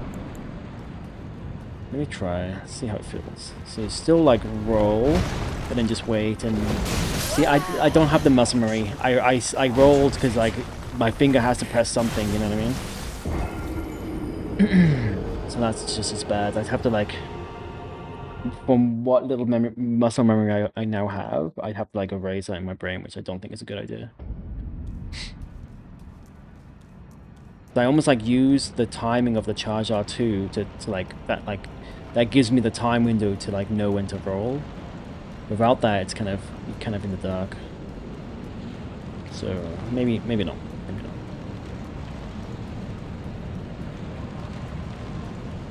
Just have to hope for the good RNG.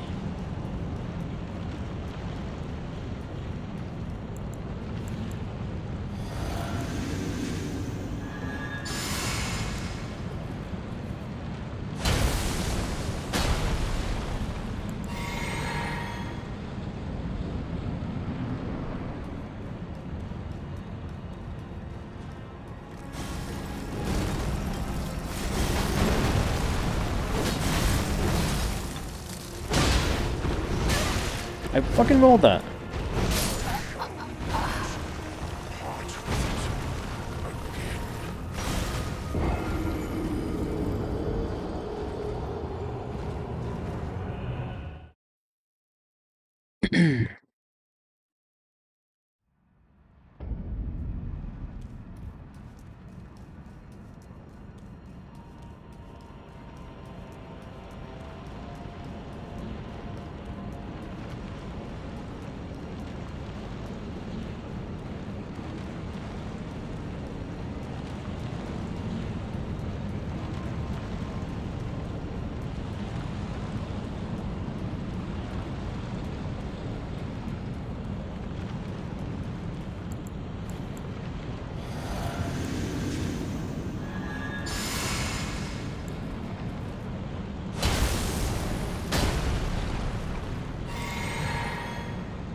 What am I doing? What am I doing? Fucking hell.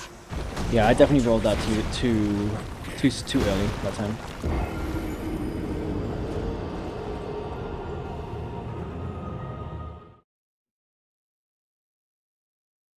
It's almost like like the fate is sealed from the first roll that I do, because everything is a sequence from there in my brain. So if I roll too soon, it means I'm doing the charge out too soon, which means I'm doing the roll too soon, and then I'm dead. Unless he follows up not with the 2 swipe, but with the charge down, and then sometimes I'm able to like scrape by on that one.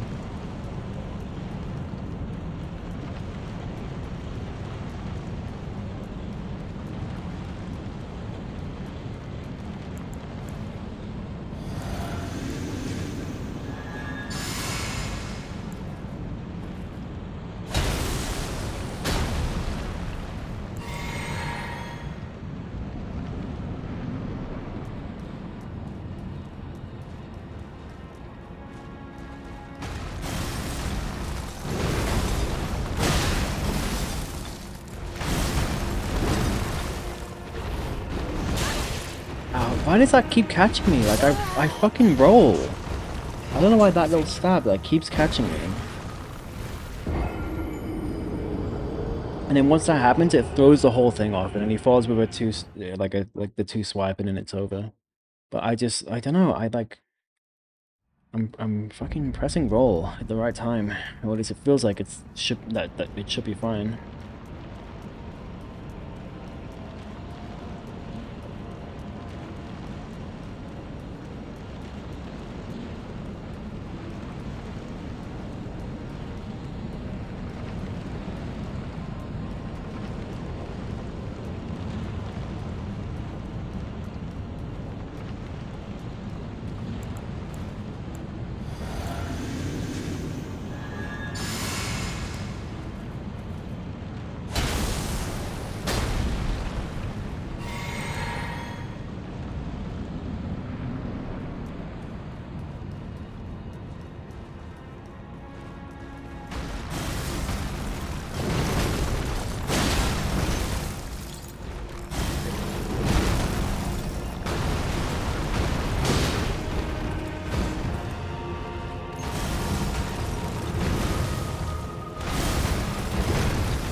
That's a very rare attack.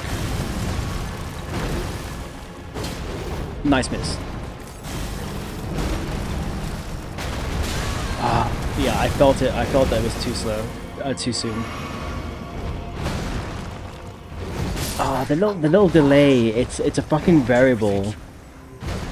It's so annoying. Sometimes he'll instantly follow through, and sometimes he'll wait and then follow through.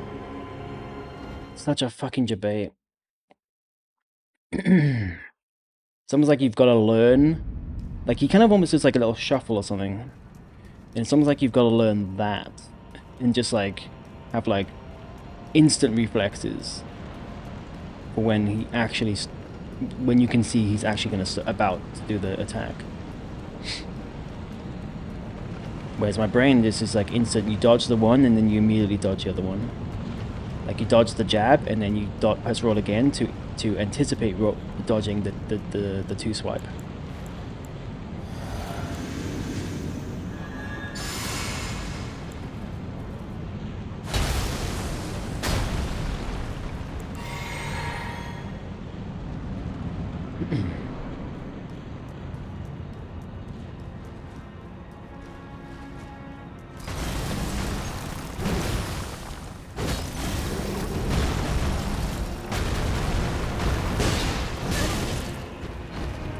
I think that was because I was this boss. There's such a strong domino effect with this boss. At least at rune number 1. If you're slightly early or late on a previous roll, you might still get it, but then you're screwed for the next attack. you have to. It's almost like you have to perfectly time the previous attack to be able to have the timing right to then be able to perfectly like dodge the next attack. Same with like attacking. Like if you do a charge R2 slightly too early or slightly too late, you'll still hit him, but then you're screwed for the like the domino effect is like the timing for the next one is like now off. And you can't really, I mean, other than learning frame perfect, you know, rolls and attacks, like you can't really like plan for that. Oops. I actually should. I mean, I guess it doesn't matter. I should be doing Golden Vow first because it lasts before the flask because it lasts. It lasts a shorter amount of time. I should be doing the flask last, actually. I think, yeah, I was gonna say I think that's too late.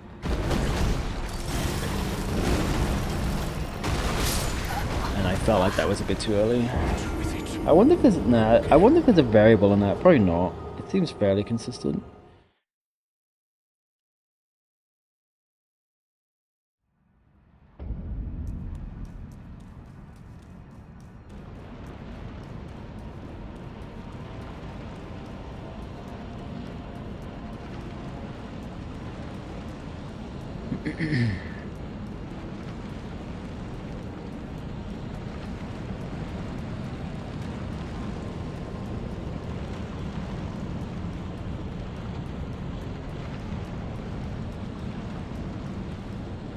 Yeah, so let's do Golden Vow first. No, change. Thank you. No, change. Thank you.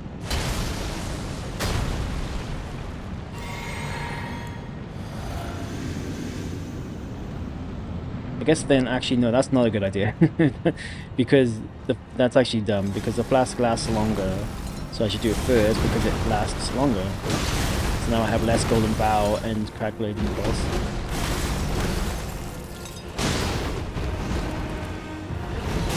There's the little pause again. It's like, oh, I'm not gonna attack until after your iframes are done.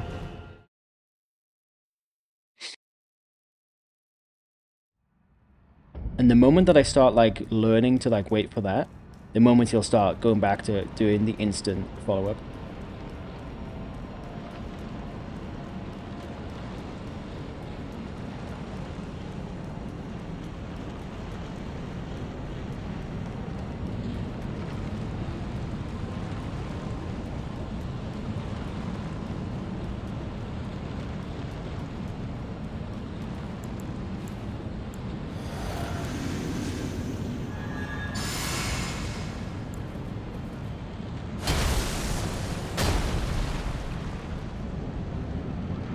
Got to. Doesn't matter.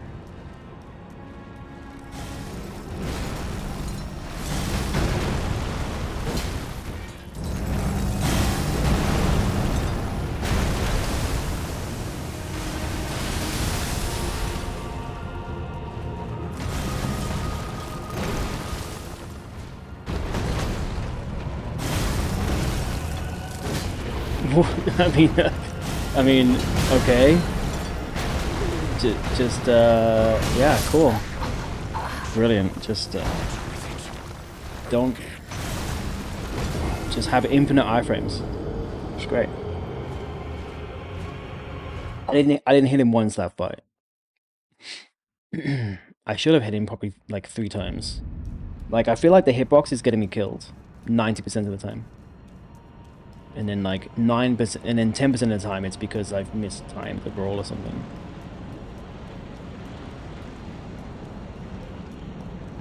But fist weapons on this boss is a bit of a pain in the ass.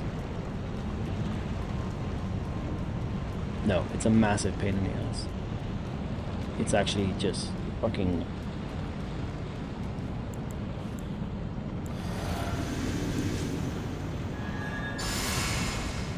It's fine.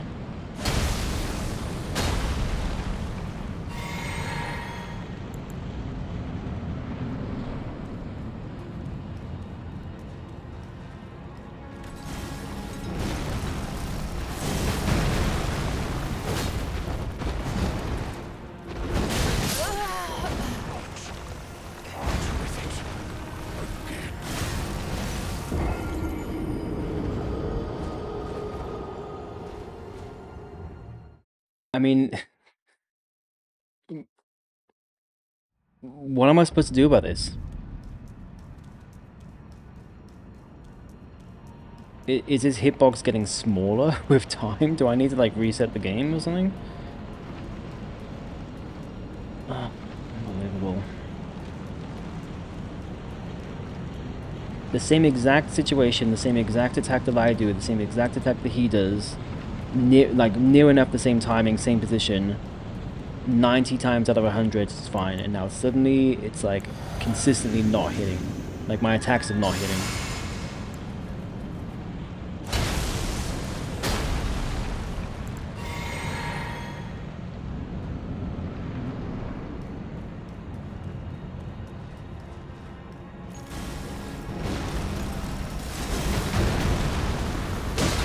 Thank you.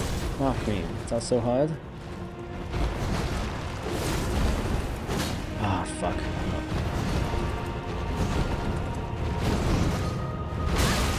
Come on.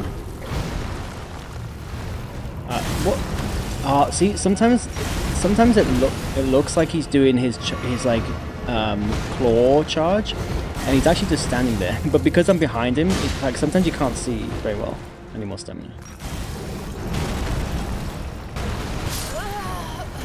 I swear the timing was right on that. I swear it was fucking right. Well, I think what's happening is I'm rolling like through multiple of them. I think that's the problem. So the timing might be right for the first one that hits, but I'm still moving forward. You know, I'm like almost like, what's the word? Like perpendicular? Is that the right word? So I think that's the problem. I'm timing it perfectly fine, but I'm going through multiple of those lines. So the first one I iframe, but then the second one is like, now my iframes are over. I need to be running like in parallel with them, either forwards or backwards towards or away from them.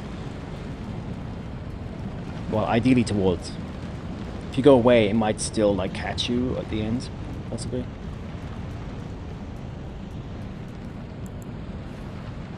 I don't think I can jump that because it seemed quite high. I don't think that one you can jump. I mean, I haven't really tried, but I don't really want to. It looks like you wouldn't be able to jump it. I also don't like jumping in this game. I don't like having to like jump attacks. That was too late, I think. Yeah.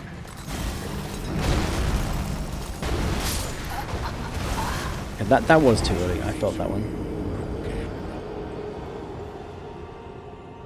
Fucking frame perfect timing you need in this fight.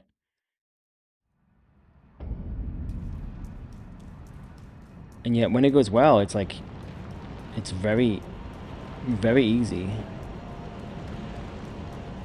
to get him to phase 2.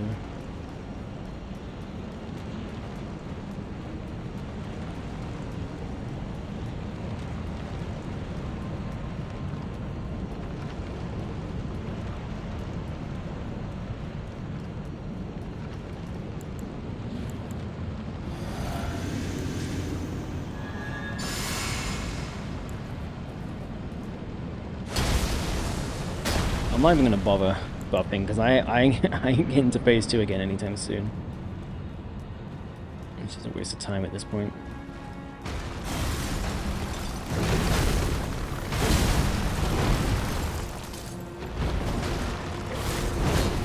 What the? Fuck my life, honestly.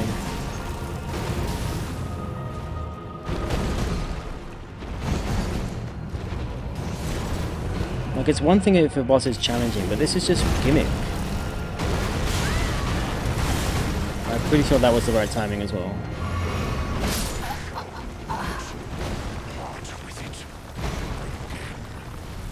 It's hard to enjoy a fight when you start to realize these things. You start to like just poke holes in the fucking mechanics. Yo, Keone!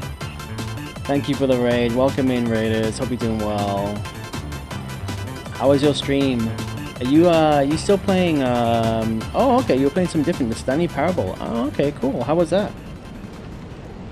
I guess you finished the demo. I guess it's only a demo, so it's quite short, right? The last, what's it called? The Last Berserker? I guess you finished that. It was mind blowing. So I think I'm pretty sure. I don't think I've watched the whole game, but I've watched some of it. So I can't remember who was playing it, but I do remember watching some of it. The last Berserker was great. Yeah, I do want to try it, but I'm probably going to be stuck with this run until the actual game comes out at this point.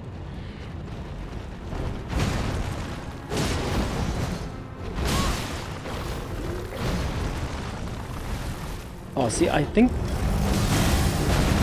Okay, so he has like a charged attack that I haven't seen much, and it looks like it's a like his claw thing, but it isn't.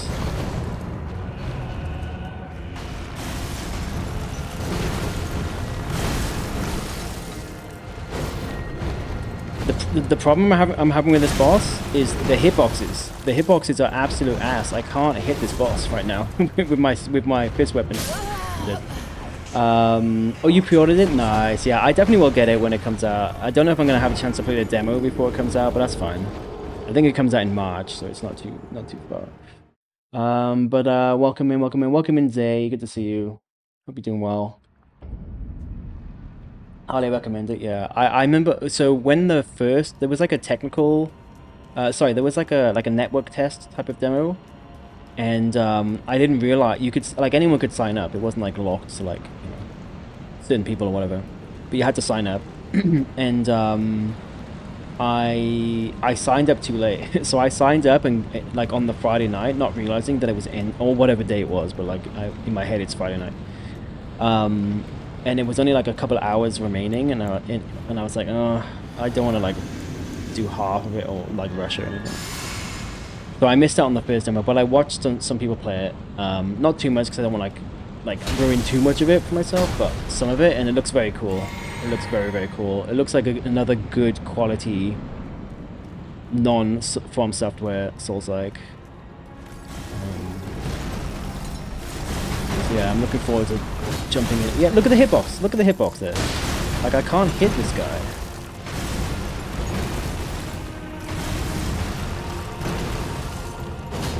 What is this? Miyazaki's having a joke. He's actually watching right now, laughing at me. Hot fixing the hitboxes in real time. I gotta get back to my rune number 1 at some point. You're stuck on star. Oh god, you got to oh, star scores, sorry. Not consort. Yeah. I'm gonna leave it down to the very end.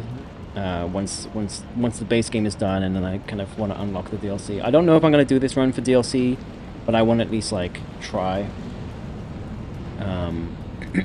Yeah, Radawn's gonna be interesting. Honestly, Godskin Duo was the hardest. Godskin Duo took me 7 hours across a few different attempts, a few different streams. It was like, jokes aside, it was my worst video game experience of my life. Like, it was just, to put it politely, it was trash. That boss is absolute trash.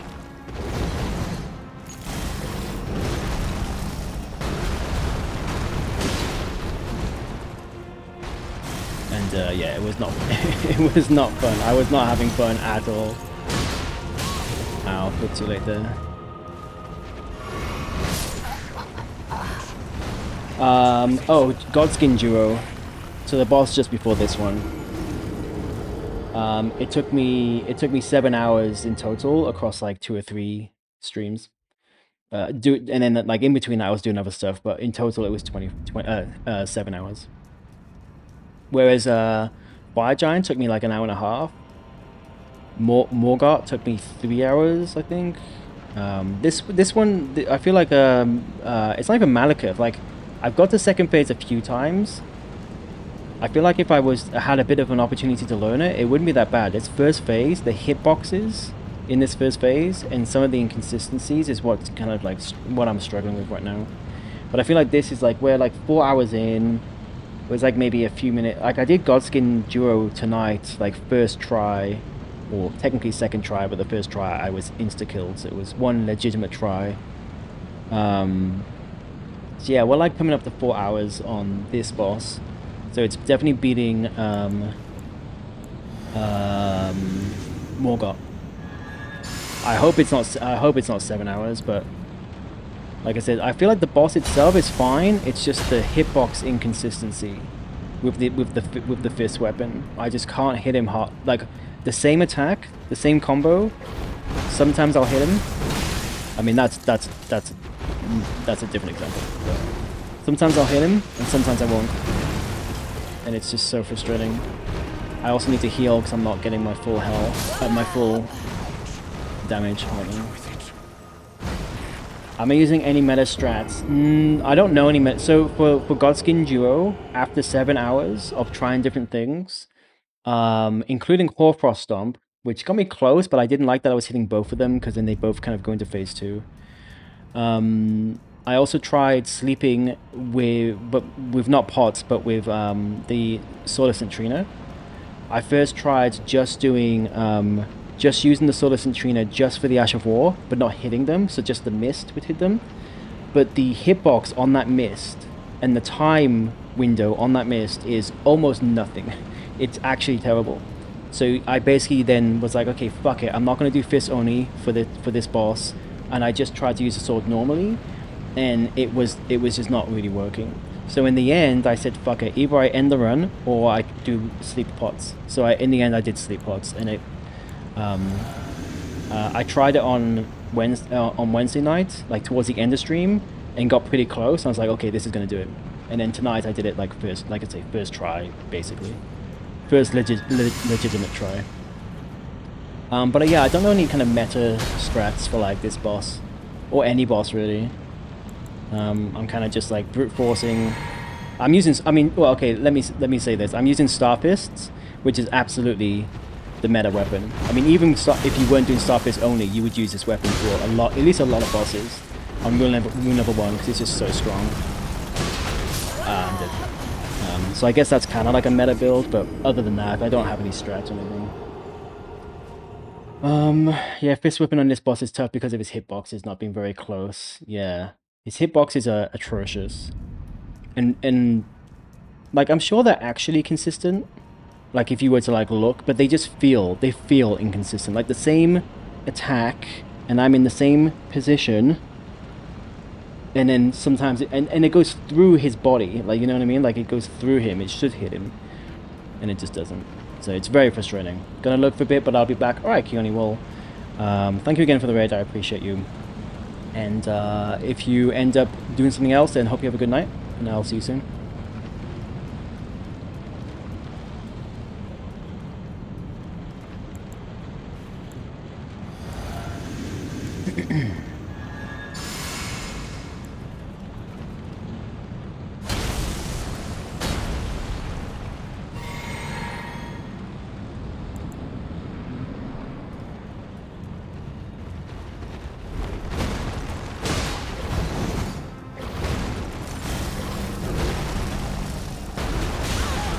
And even that, like, I feel like I guess I'm rolling too soon, but I feel like I do the same thing, and sometimes it hits me, and sometimes it doesn't. Just gotta get stoned and cozy. All right, enjoy. You got that Friday feeling, or at least you're gonna get that Friday feeling.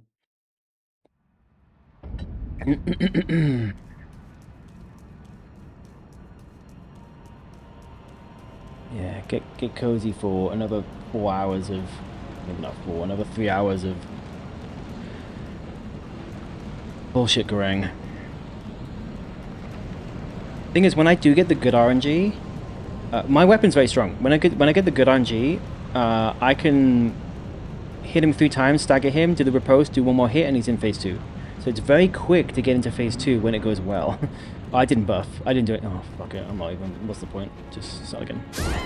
The problem is it's so inconsistent and such a. I'm realizing the more I play this, I'm realizing how poorly constructed this boss is. Yo, Chloe, welcome back. Welcome back.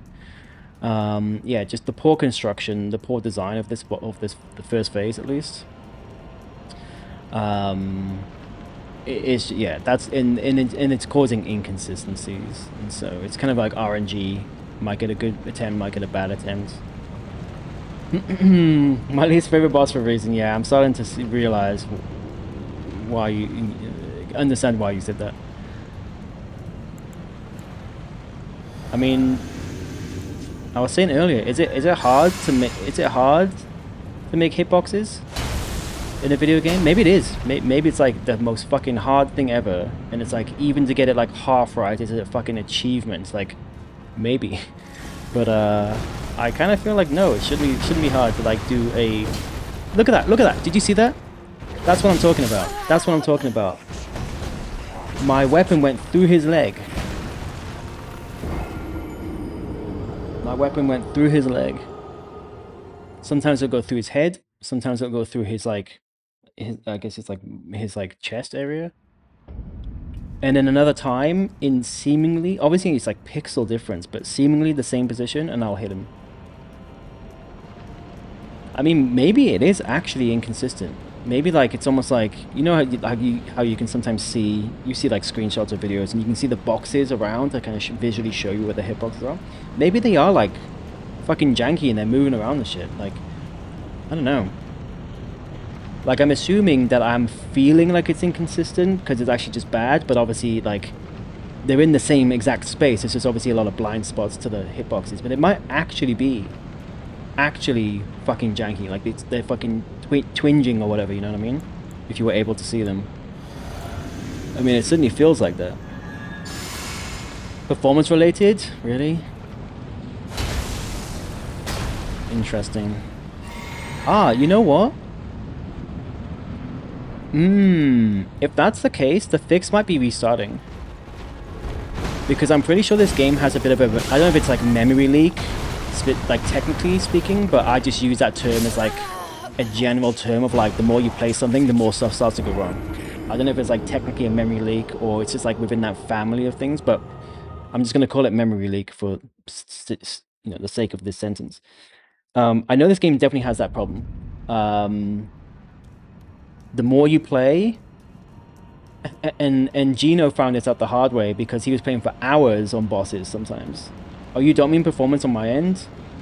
Oh, never mind it. Well, so I was going to say, if it was based on performance, like maybe the more you start to drop frames or whatever, or even before that starts to happen, then the fix would just be to restart the game, because this game does have like time-based performance issues. The more you play without like resetting or like loading to a new area or whatever, the more likely you'll start to get frame drops.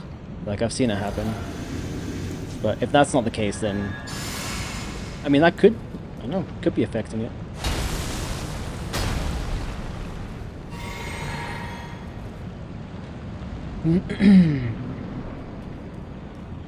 Might also be to accommodate all types of weapons. Well, they're certainly not accommodating for fist weapons right now. I mean, it's almost like consistently now missing, more so than it's not missing at this point. Like, it's almost like I can't hit that, but now I hit that leg. See, if anyone was paying attention, within that time frame of like 5 seconds and different attacks, from what I could see with my eyes, I hit the same exact spot on his body both times. It's his left thigh, right? It seemed like I'm sure there's pixel differences, but the hitbox shouldn't be that precise. I hit him on his thigh, his left thigh, nothing happened. He jumps around a bit, I again get into the same exact position, not that I was trying to, but I just happened to hit him, and it actually connects. That's the inconsistency I'm talking about, which makes this boss just like a failure. At least its first phase. And I just don't understand, like, fix your game.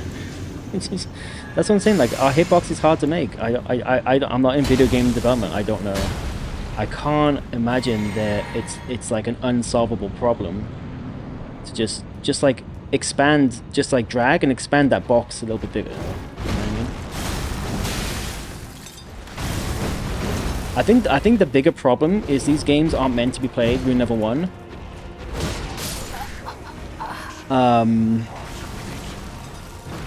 The developers do not want you to play these games rune level 1. They want you to use summons, they want you to use cheese, they want you to use Ashes of War, they want you to use all that stuff, right? So it's possible that even they know this stuff and they don't care. Because for a regular playthrough, you would just take a hit and you just heal, and it wouldn't be that big a deal.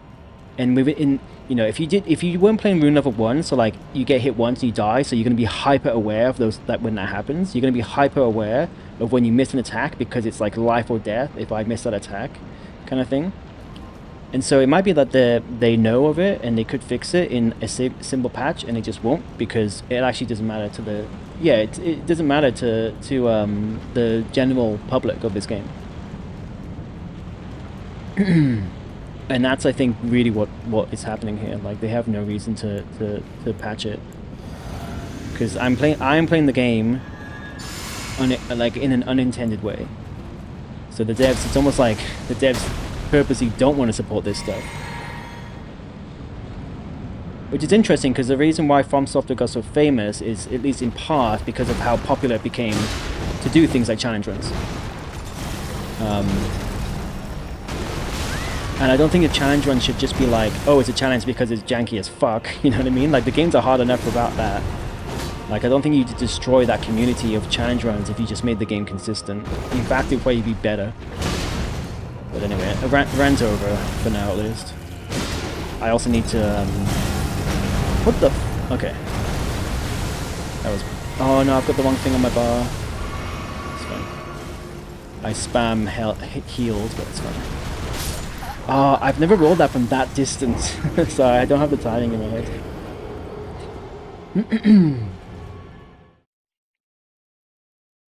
I'm not disputing that computational physics is hard, but what I'm saying is harder things have been done in video games, including Elden Ring. So in the scale of like easy things to do in a video game, medium things to do in a video game, and really complex things to do in a video game, for like a skilled developer, it gotta be on the smaller end of the scale. It's gotta be. But I mean, I might be completely wrong. They did patch a lot of things for DLC, so gotta. No, I'm not saying they don't patch their games. I'm saying they don't fix these annoying things that you notice in a challenge run because they don't care. Oh no, games are very expensive to make, don't get me wrong. But at the same time, From Software can, at this point, because of all the hard work they've put in, of course, they can kind of write their own checks. They can do whatever they want. At this point, they've earned it. Like, I'm not, you know, I'm not like disputing that. And yes, video games are incredibly expensive to make. But yeah, my point is that this would be things like this would be easy to fix. I think a boss like Godskin Duo would be harder to fix, because that is fundamentally broken. They would have to do some real like reworking of the mechanics to make that boss. So that's like, I would never expect them to do that. The only thing I could maybe expect them to do is just like decrease the aggro. But even then, they're independent AIs. That's why the boss is so bad. So it's like you're dealing with randomness at that point. The AI can kind of just choose to do whatever because it has no awareness, or at least in my opinion, I'm assuming it has no awareness to the other one, really. It's just like if you had two enemies in a room, they kind of just independently will attack you and stuff. And there is an element of like, if you're attacking one enemy, there is an element of the other one will like have a chance to be less aggro. So the boss, the Godskin Duo boss, has, I think, that same mechanic. But it's still like, generally speaking, just two independent AIs acting independently of each other. So yeah, fixing something like that would actually be a feat. That's not like oh, let's just tweak this thingy, you know. That's like mechanically changing the game at that point. But this, fixing a hitbox, I'm pretty sure they've done that on other bosses in other games as well. So it's not beyond the realms of possibility for them to do that. They're just not, like, it's just such a small thing in the grand scheme of things when an inexperienced challenge runner such as myself is complaining on a tiny stream, you know, about the hitbox. Like, I mean, I'm sure like big streamers complain about it too sometimes, but you know what I mean. Anyway, like I said, rant over. It is what it is. Like I have to just deal with it. I don't have a choice. There might be some fist weapons that have a slightly better hitbox, like range, but marginally. And I don't really want to. I don't really want to use a different weapon anyway. This is definitely the best. I mean, my damage is amazing when I can hit him. My damage is amazing.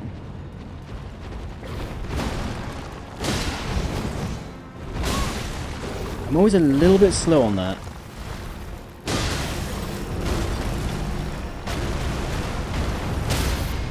Ah, finally got the fucking stagger. You have so many thoughts about what? About patching games? Didn't one-shot me, interesting. Also, how is he not in phase 2? I guess I didn't hit him enough. They release games every 2 years, the development cycle is so tight. Are you counting the DLC? Well, no, that's not true. I don't think. Sekiro came out like 4 years before Elden Ring, didn't it?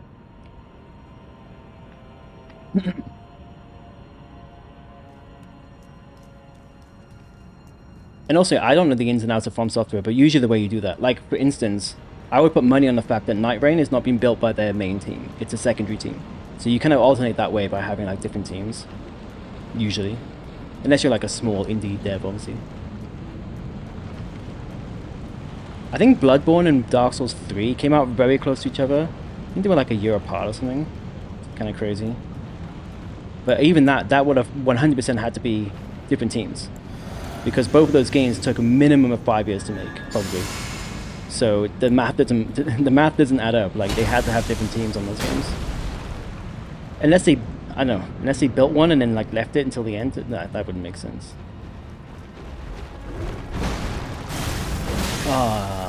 Interesting that you did that. Okay, when I'm in the right position, I can punish that twice. I need to, what am I doing? Oh my god. Panicking. I also just like switched my weapons, so I lost my crowd blade. Yes, but between 2014 and 19, they released a game nearly every 2 years. Yeah. Yeah. Yeah, and then they've since gone back to all those games and patched them, right?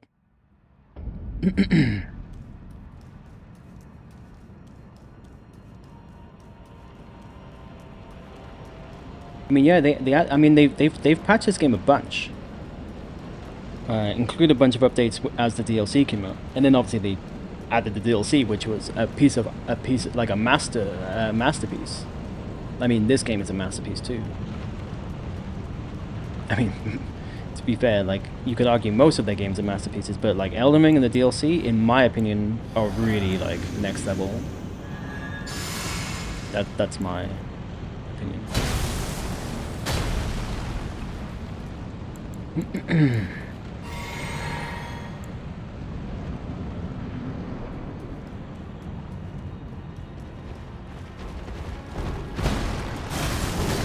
Why are you following up with that attack all of a sudden? I just try to put their time into perspective because most franchise AAA games have 5 to 7 year dev cycles. Yeah, and well, oh, you mean like not dev cycles, but like release cycles, right? Because again, like the only way there's no way they're making these games in 2 years. The only way they can do it. Well, if they are making games in literally 2 years and it's a single team, a single entire team, just back to back making games, then that is a feat. But I would imagine it's different teams, and then they might mix and match and switch resources, and you know, kind of depends on the project. But yeah, it would definitely be different teams.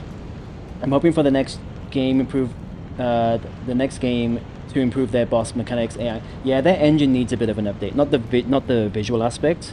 Like, one thing you can say about From Software games, they don't have the most visually dense, like impressive graphics, but the art direction is second to none. So when I say they need to update their game engine, I mean from the mechanical and yeah, AI and kind of collision point of view. Like there's just, and even like the frame rate and stuff. Like at least it's not Bloodborne days anymore. But yeah, they still have like on very powerful like 4090 machines, you'll still get like frame drops. Like they need to like do some improvements to the like the core engine for sure.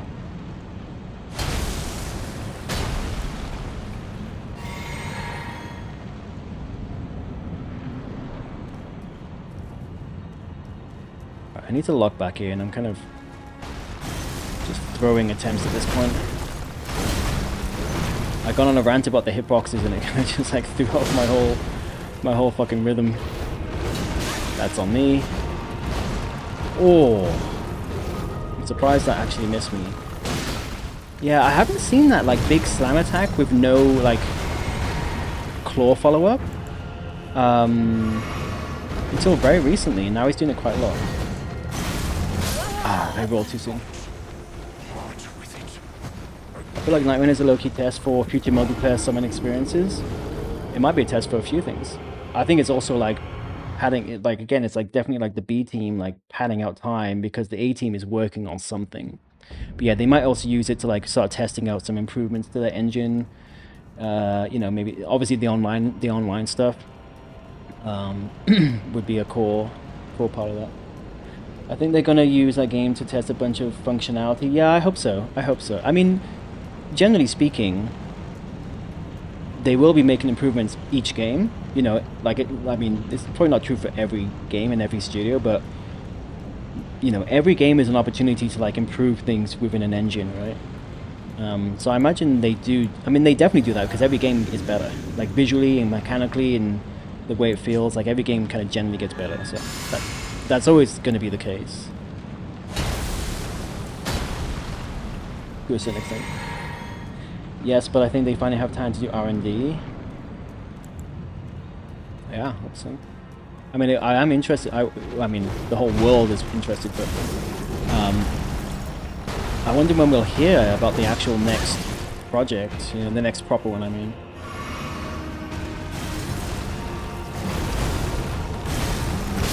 Yeah, if you're too far away, don't try and punish that. I'm really looking forward to Nightrain. I wasn't initially, and then I read a bit more about it, and I was like, okay, no, this actually sounds cool. I won't be playing on. I'll only be playing solo though. I don't like playing online games. but if it's a good experience solo, then I'm very excited for it, which I think it will be. Just over that back-to-back game dev. Oh, I see. Building a bunch of new things for Elden Ring. I don't feel like they have much time to do engine improvements. I mean, they did do engine improvements. Compare Dark Souls 3 to Elden Ring, you know? They definitely did. Like, incremental improvements. And I feel like the Elden Ring dev cycle was very long as well. They had a lot of time to, like, cook with that game. And it shows. But yeah, obviously I hope they have as much time as they need. I feel like I said, also at this point with their success, they can kind of just do what they want to a degree, right? Obviously, the publisher has a lot of say in that stuff, but like if they say, "Hey, we need another year," it's kind of like Rockstar in a way. If they're like, "Hey, we need another year," I don't think Bandai Namco is going to complain at that point. But that's probably why they did Nightrain. Or at least a big part of it was like something to bridge, because it might be a few years before the next one. They definitely ran out of time with I don't know about the base game. I don't have enough memory of like the full game anymore to like really know if there's like obvious like spots, but the DLC you can tell, like the Mistwood place, it was definitely like meant to be more stuff there. But, I mean, for a DLC, it's bigger than some games, so I'm not going to complain. And every boss, while some... so, pretty much every boss was amazing in its own way. I did like Meteor, but I can appreciate it. sort of. It's kind of annoying that I had that one unavoidable attack, which would, for a fist-only weapon build, would be very difficult to deal with. I need to start rolling, and then I need to start anticipating that attack comes, even though sometimes it doesn't. Because when it does, it's always gonna, it's like a guaranteed hit. Consecrated Snowfield, interesting. Possibly, yeah. Possibly. It just feels a little empty. But like I think From Software or like their game design is like they're okay sometimes with things. They don't have to have a need to like pack things in. Whereas like the Consecrated Snowfields, again, I don't have like a fresh memory of it, so maybe it would be more. I went there once just to pick up some smithing stones. In terms of this run, I mean. Whereas the Mistwoods really felt empty, like more so than anything I ever remember thinking about in the base game. But like I said, it's not like I mean, I think my only playthrough of the DLC was 60 hours. I'd have to go back and check. 60 hours, 80 hours, like more than, like I say, bigger than most games. So I'm the last thing I'm gonna do is complain about cut content. I mean, every game has cut content. Every game will have more scope than you end up having. It's a given. But then the kind of variable is like how much and how obvious, and you know how rushed were they. I mean, maybe the only exception to that is maybe like games like GTA 6, where they are doing everything they want to do. And then Silksong seems like they also like it's ready when it's ready. But also cut content can mean just like ideas that didn't work. It's not always because it's you know, something was rushed.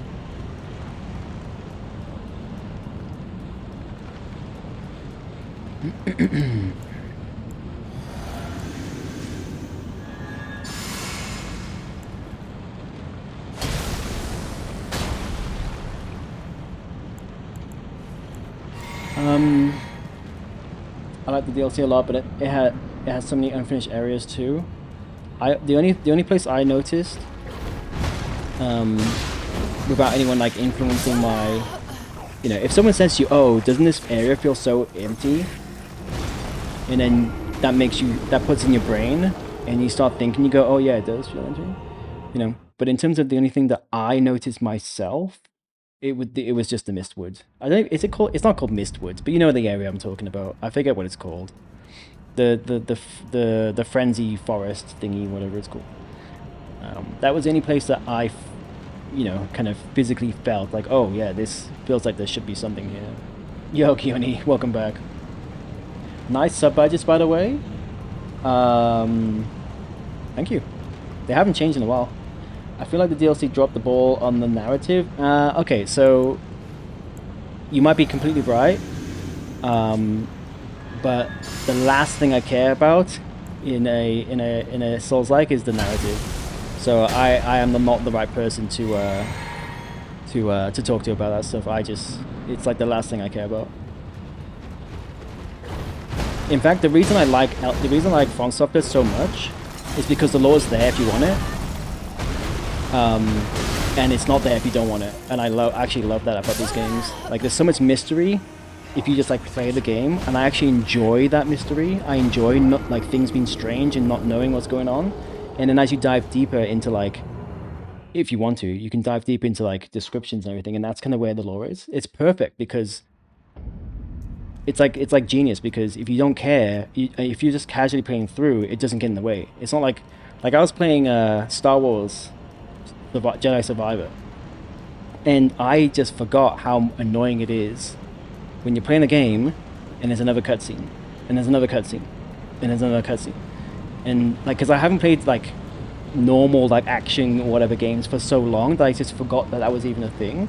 And I played that game, I was like, bro, you're like interrupting my boss fight for another fucking cutscene. I get it, it's a Star Wars, they want to use the IP and do whatever, but it's just like, it's great. And that's why I love From Software. It's like there's like, sure, there's some cutscenes, but like they're very tasteful, like in a way that they're kind of they're not like in your face or anything, and they're selective, and it's like you can just skim through the game and still have like so much enjoyment out of it from a mechanical point of view, and not even know that there's lore, and you can be okay with that. And then someone who wants the lore, it's there for them. So yeah, in terms of DLC, I don't know if the narrative wasn't there or not. Like I wouldn't know.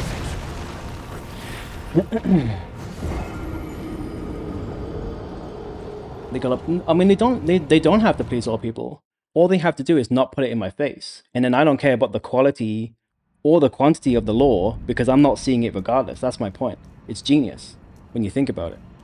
You don't have to please me. Well, I mean, in a way, I see what you're saying, because like by not putting it in my face, you're pleasing me, and where someone else would want it in their face. But I don't know. I think the way they do their storytelling is like genius. There was a glaring lack of continuity.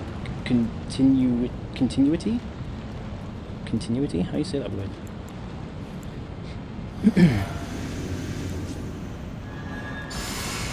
The DLC has the most complex narrative and lore than any one region of the game. Really? Yeah, I used to watch Barty's videos, and then I kind of even stopped doing that because I just kind of like not knowing. There's something about it. It's mainly because I prefer gameplay to lore, but there's also something kind of, I don't know, there's something nice about just like the mystery.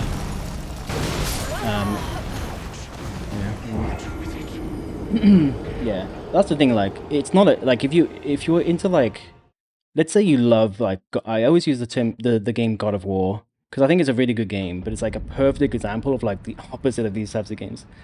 If that's your kind of game, which for a lot of people is, like you love the narrative, the story, there's lots of cutscenes, but it's very like, and it's very cinematic, and when it's done well, like God of War is amazing. The first one I prefer more than the second one. Yeah, if you like that kind of game, then this would be frustrating because you're like, where's the story that I can follow? Where's the action? But yeah, if that's your thing, then I mean you can like both as well. You can like both types of games and or multiple types of games.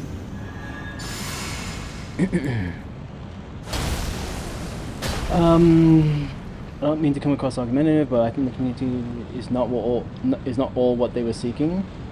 Do you mean the continuity of base to DLC, or I guess that's what you mean, versus DLC and how it finished into like what it could possibly go into next?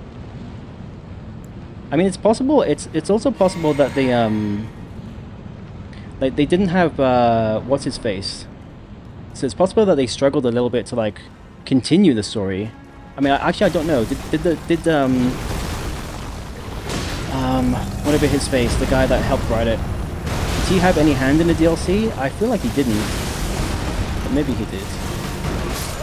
But that might be part of it. So it's like they kind of, it can be hard to pick up someone else's work, You're the complete opposite. You play this for the story. A lot of people do. Hence Barty's videos and how popular they are, because you might play it for the story but still get confused, and then you can watch the videos and kind of really get it and get the, you can like speculate, and you can watch videos about different speculations, and it builds up a lot of community that way. You can spoil a DLC here, yes. As long as Kiyomi is not lurking. If you are Kiyomi, then please leave because I don't want you to get spoiled, but generally yes, you can. I wouldn't focus the DLC presentation of the story and lore to make a clearer continuity from base to DLC besides the nuclear part.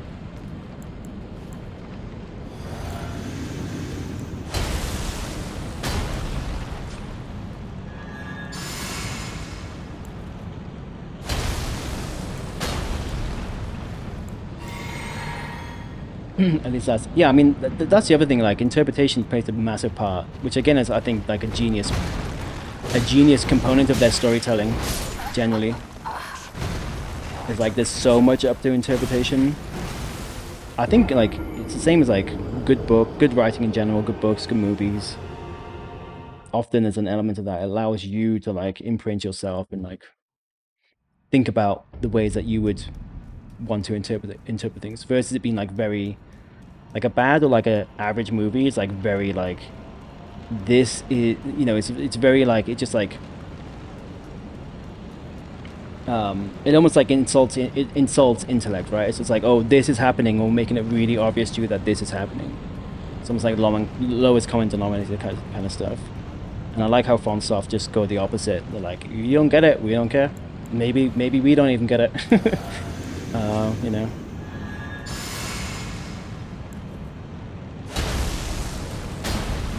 But yeah, if you want to have like big lore discussions, I'm not gonna follow 90% of it.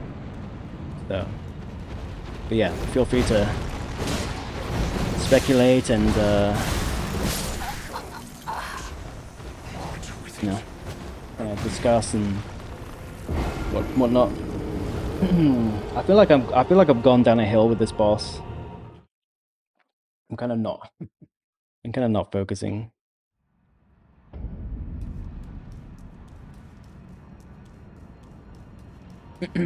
And going back to my original, going back to the original point, like 20 minutes ago, the hitboxes and the inconsistency is a problem, because if it wasn't for that, I would be doing. Was I not even two-handing then? I'm really not paying attention. But yeah, if it wasn't for that, I would be getting into phase 2 much more easily, and then I would be able to like actually learn phase 2. So yeah, it is a problem for me for this run, you know. Yeah, let me try and concentrate here and just actually try and deal with the RNG.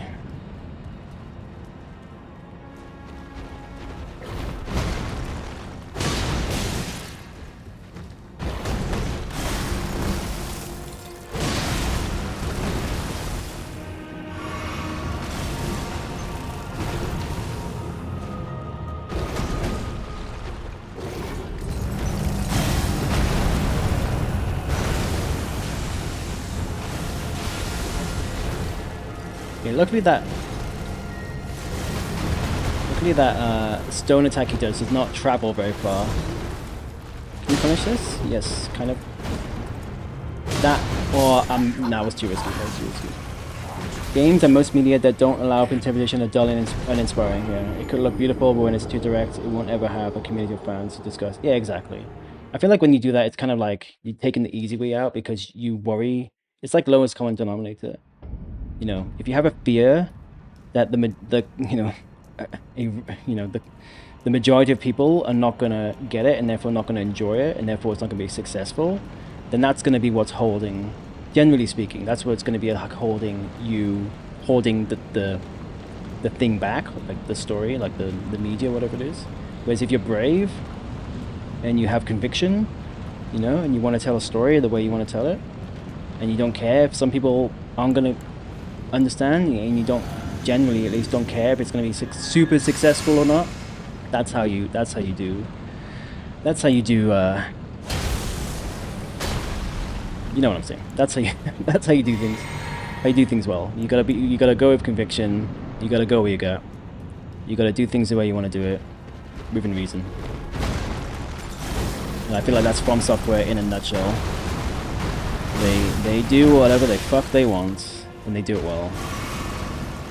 And there's so many layers: the combat, the art, the music, the lore, obviously, the characters, the enemies, the bullshit. You know. Totally agree. That's part of why I really enjoy these games. Yeah. Like, you can tell every game. Like, sure, there's going to be some cut content. Sure, there's going to be some rush. It's still a business. It's still a publisher pushing them. There's still dev cycles. It's still people at the end of the day trying to build something. But all that aside, you can see the passion in these games. You know. And it's there's certainly some games that don't have that, and some devs and publishers that don't have that. So yeah, it's good. It's good that we get to play these games all the time, as much as we want. And I guess the other point is, there are some devs, like especially like indie devs, it's hard for them to break through and stuff. But there are some devs who do this and they don't get successful. You know what I mean? And then the publisher's like, well, it's not successful, so we're not going to do it anymore.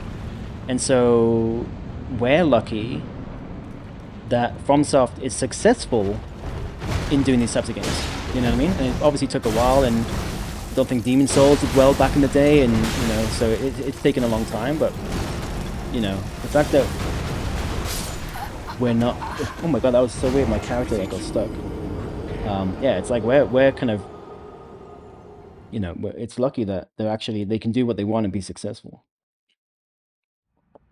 Yeah, exactly. Like considering the video game industry, I mean, it's not like the only case of that. There are plenty of video games and video game devs that make good games, but yeah, it's in a sea of trash for sure.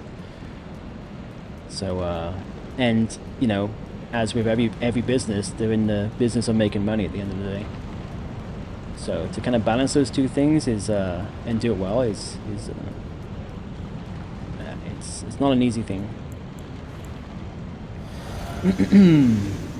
Yeah, AAA studios can't survive. Yeah, yeah. Well, at least not easily. You need to get like investment and shit, and then that kind of complicates things.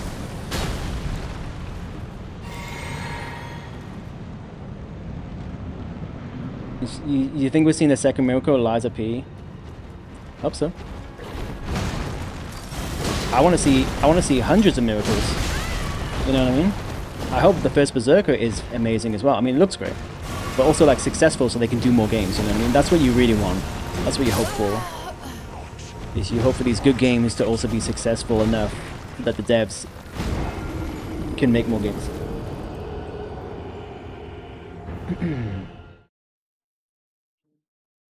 Yeah, have they said much? Aren't they still doing the Liza P DLC?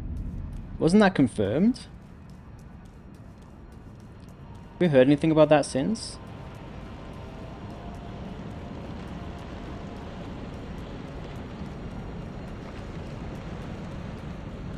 So they're definitely developing a new IP because they teased it at the end of Liza P, right? They're kind of following in the same footsteps of like, I guess it's like royalty-free stories, you know, like Pinocchio and I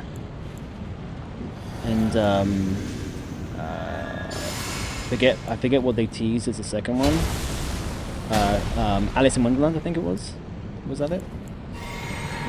So they're doing that, but I'm pretty sure I read somewhere or someone told me that they confirmed that they were going to be doing a DLC for Liza P. But I don't know if that was true or not. I don't know if it's been cancelled. I don't know.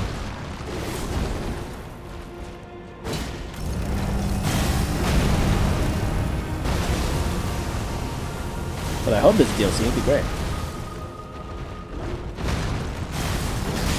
I mean, maybe they're trying to do like Elden Ring style DLC. I mean, Elden Ring, From Software have definitely upped the ante when it comes to what a DLC can be.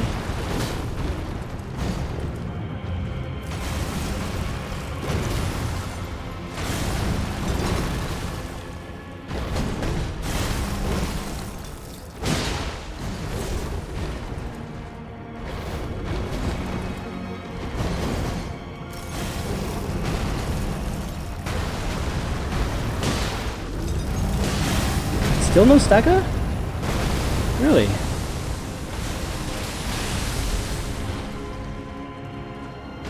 He must have very quick poise build up.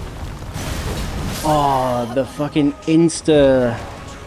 He'll do that sometimes. He'll like hyper, like just like super fast go into another attack. Doesn't happen all the time. Oh, I actually think there is promise for the developer who did the remake of the Lords of the Fallen. I love the I mean, was it it wasn't a remake, right? It was like a reimagining almost. Almost like a spiritual successor kind of thing. But yeah, it did not do very well, I don't think. Unfortunately, they're still like patching it and doing updates and stuff. So I think they're still like, you know, I think they've had enough success to you know, push them forward. But it didn't do great. But I loved it. I thought it was amazing. It wasn't the best game ever, but what is, you know? I thought it was really cool. I played that just before I started streaming, I think. Like, I think it came out just before or something. But yeah, it was cool. I really liked it. So yeah, I'd be excited to see what they do next. I knew that was too late.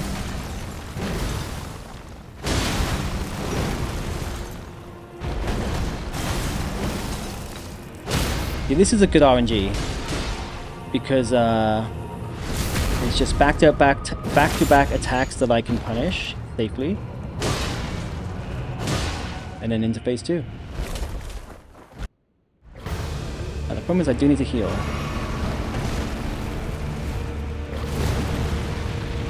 I haven't learned. Oh, I got it. I haven't learned that yet. Ah, okay, that's another kind of delayed AoE. See, this is the problem. I need to be getting into this second phase faster so I can learn it, but there's so much inconsistency with the first phase that I can't do it. Can't get there. Well, at least we got to second phase again after like an hour of just like fucking terrible attempts. Am I allowing Blasphemous Claw? Is it a fist weapon? Does it say fist in the as the weapon type? Oh, it's an item? No, I won't be using that. No. I only made an exception for Godskin by using the sleep pods. I really like. Okay, this boss like is as long as this is taking me and is frustrating as first phase is, in terms of like delaying my progress to second phase to actually have enough attempts to learn it to actually eventually kill it. This is nowhere near as bad as Godskin Duo. Like, in terms of like my mental space, you know what I mean? So I don't need to like, I mean, ask me again like in another 7 hours, I suppose. But yeah, for now I don't feel like I need to like break the challenge, or at least the fist weapon part of the challenge, any more than I already had. It parries Malakov's Destined Death. Yeah, I think I remember that from the first time I played it, so I probably would have used it. It doesn't seem that bad to just dodge. It's just like, I need the time to learn it. And if I'm only getting to second phase every 30 minutes, you know, every hour on a bad run, it's just gonna take a long time to kind of get through that. And the thing is, the way the first phase is, I don't know if there's anything more I can be doing. There's probably like a bit more I could be doing in terms of like just getting better. But I feel like most of it's, I may be wrong, but I feel like most of it's out of my control in terms of like the hitboxes. And sometimes, you know, just the punish where he'll decide to do an instant follow-up attack, which you can't dodge, right? You just because you're already in a dodge from the previous attack or whatever. And there's really not much I can do about that. At rule number 1, it's gonna hit me, it's gonna kill me. So yeah, I don't know if there's much I can do other than just like power through the RNG and just pray for good attempts, you know? Pray to RNGs. I rolled like a frame too late then. I think I'm gonna start 9 Souls tomorrow. Nice. I played that a little bit on the Steam Deck and I did not enjoy it, but I think it's because I was playing, like, I don't like the Steam Deck controller for like nuanced gameplay like that. You know what I mean? Like, I would not be able to play Elden Ring on a Steam Deck, I don't think. So I played it a little bit and I just couldn't get into it. Like, I was just like, I was dying. I wasn't grasping the controls, you know what I mean? Pray to RNGs. Yeah, you've been saying that one? Yeah, have you not heard that before? I stole it from someone else. I didn't make it. I didn't like come up with it. But it is funny. It is a funny thing. But yeah, 9 Souls. It looks cool. It looks cool. 9 Souls. I've seen people play it. In fact, Envy is it's sometimes, maybe not all the time, but I think he has like a no-hit run going at the moment, which kind of looks. Apparently, it's really hard as well. I mean, I can attest to its difficulty, but I think more so I was playing on my Steam Deck, and it's just, I think, not the best environment for that type of game. You know what I mean? nice hitbox.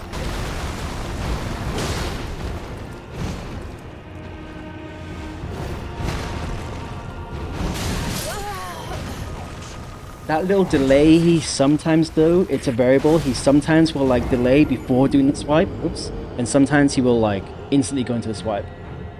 And I think even that delay, because it's not an attack, it's almost like it's a moveset. Like he can even like choose how long to like shift before he then does a swipe.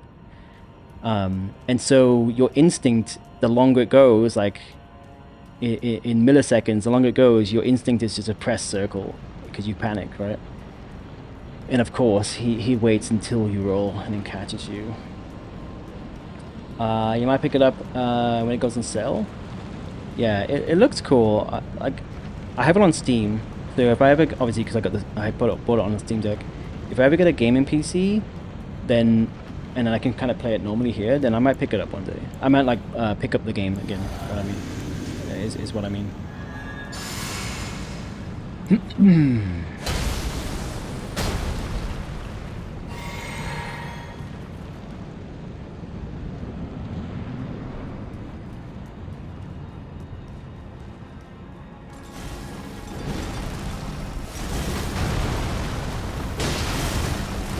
Yeah, you've got to hit his arm there, not his leg. Dude, do something else.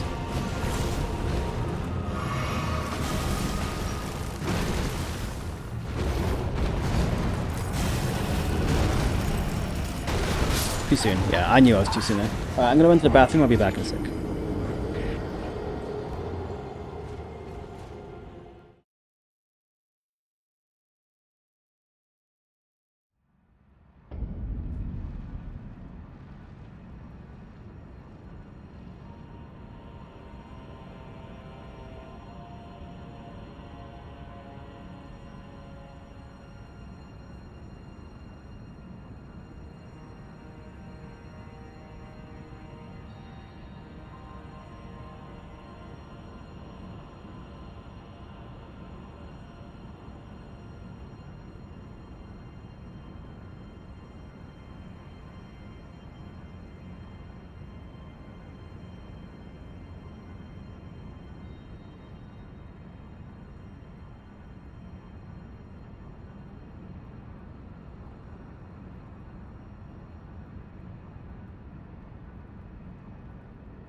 I'm back.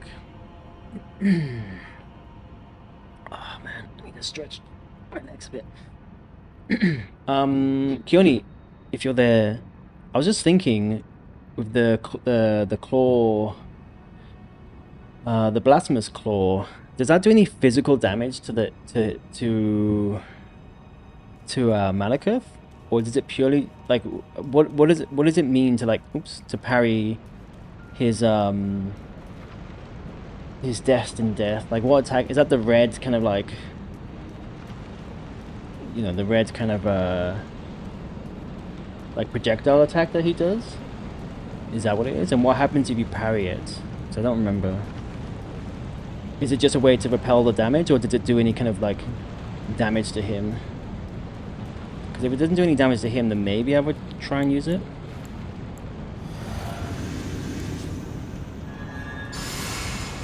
Also, does it interrupt the attack? Like the combo? Because that would be quite nice.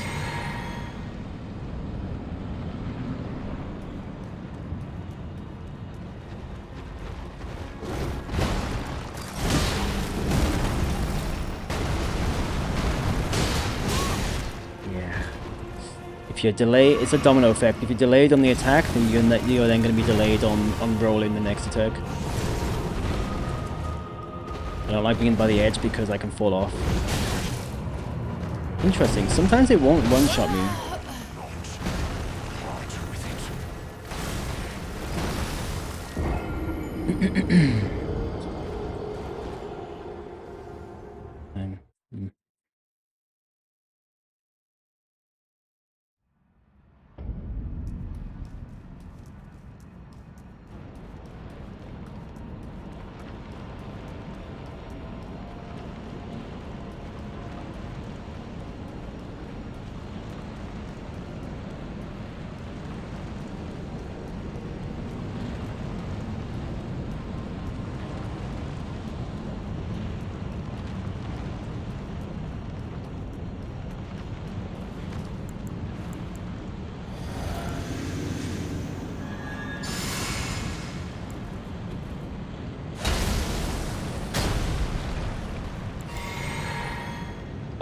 The specific attack you want to look for is when he gets up in the air and he saw gleams of golden light and makes a sound. Golden? Okay, I didn't remember seeing golden light, I just remember seeing red.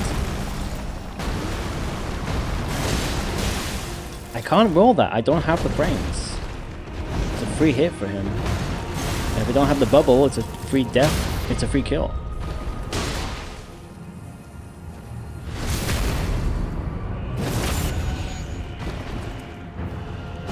Nice. Okay, so that's nice that you can't get into phase 2 on the repost. So if you get lucky, it will do more damage before you then do the final attack to then trigger phase 2.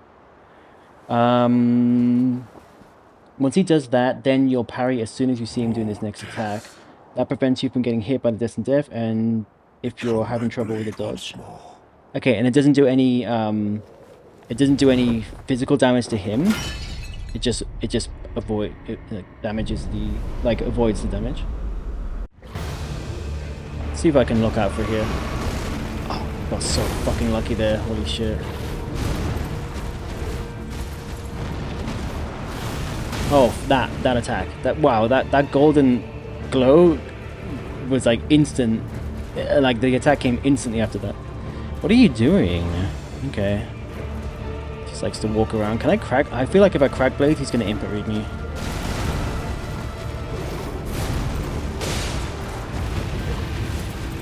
Jesus, that's scary.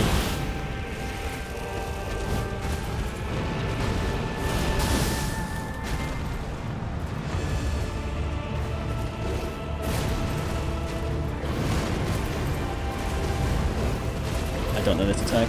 I mean, I don't know half the attacks, to be fair. I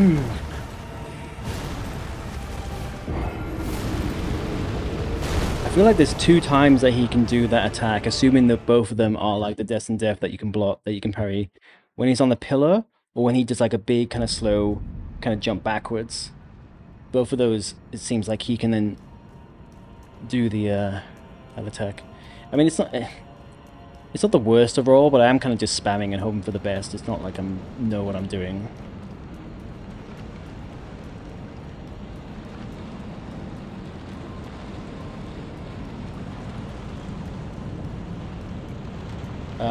You can get him to phase 2 with a riposte. Oh, you can? Oh, interesting, but it's close to halfway mark. Interesting. You also won't start at a good spot because of a specific bug they've never fixed. Back to that. Back to bugs they don't fix, or things they don't fix. Interesting. Okay. Well, I haven't riposted him into phase 2 yet. Luckily. But I guess my point was... usually I've done less damage to him before then riposting and then doing the final attack. So in that specific time, in that specific like attempt, I did more damage to him to the point where in previous attempts, like that amount of damage, at least it seems like, was enough to get into phase 2. So I think usually these things are like a little bit of a variable, like in terms of exactly when they can go into phase 2, but maybe not, but it felt like it.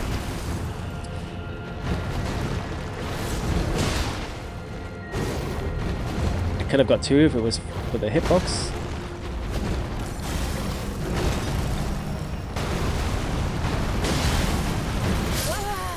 Yeah. Depending on what he chooses to do then, he can get a free hit.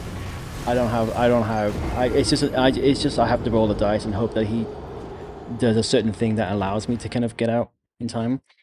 Otherwise, I don't have the frames. Like I can roll like as soon as my charge R2 is done. I mean, I guess the answer is don't do charge R2, but that's my build right now at least, and that's kind of the strat I'm kind of sticking with for now. Because when it goes well, I can get into phase 2 very quickly.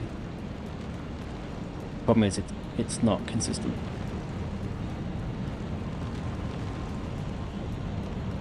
You lose Crackblade if you swap out the weapon. Yes, you do. Yes.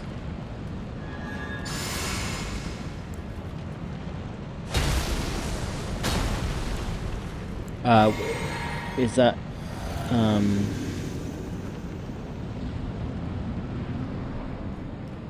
is that relevant to something? Like if I use I would be able to use the item without changing my weapon. Yeah, charge R2s are really good, but yeah, risky.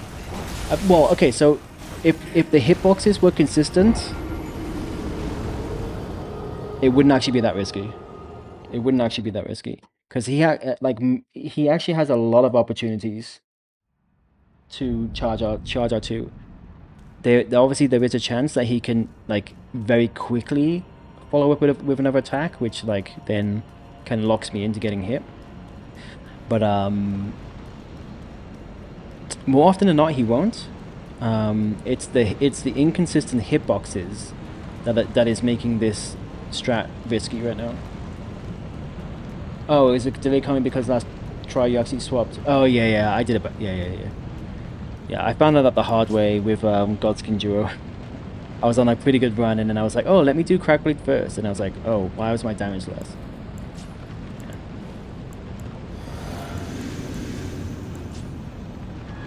I could put it on my left, but I find it very fiddly, switching between left and right. When you need, because you need to, if it's on your left hand, because it's an Ash of War, not a spell, not a spell. You have to two-hand it on the left, do the Ash of War, and then two-hand back to the right, and I just find it fiddly. Both misses, cool. And a miss again, and a hit, nice. Cool. Yeah, that's a perfect example of like the worst thing that can happen in this fight. Hitboxes, like non-existent hitboxes, and like yeah, very, very quick attacks from him.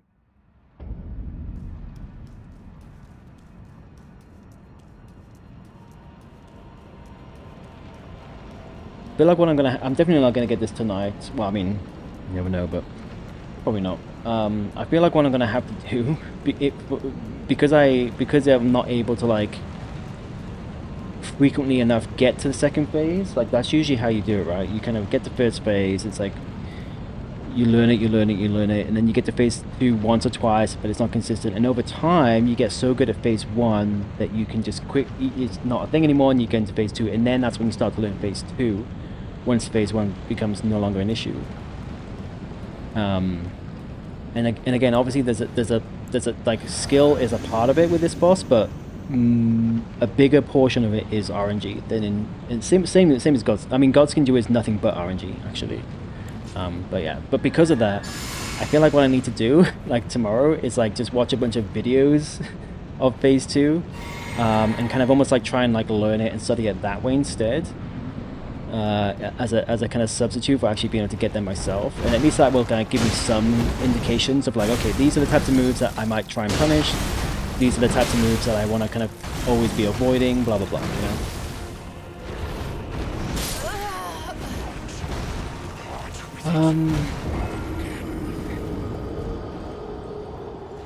Yeah, possibly when you get more comfortable with phase 1. I mean, I'm comfortable with the fight, it's just RNG. Like when it goes well, I can dodge his attacks. I mean, okay, don't like yes, there's a few that come in very quickly, but I would argue I can't do anything about that anyway. So yes, I could definitely try. I mean, I can try it now actually. I mean, the only thing, maybe I can, maybe on a good run, I can maybe then get him to phase two faster, or maybe if it's still, if it's like there's a bit of an over, like not, it's not quite enough damage, so like stagger him in 2 hits instead of 3. You know, it might just mean he gets into lower, like he has less health going into phase two, which obviously over time, like eventually that would be a good thing for me. So yeah, so I can switch to strength. Um, It just means when he hits me, it's like an instant reset versus like a chance to keep going. But at this point, like usually I'll use bubble tier, especially at the start of a boss when I'm first learning it, because it just gives you a bit more survivability to like have more chances to stay in the fight and learn it more. At this point, I've learned it like 85%. I've learned it. You know, the stuff I can control, I've learned it more or less. So.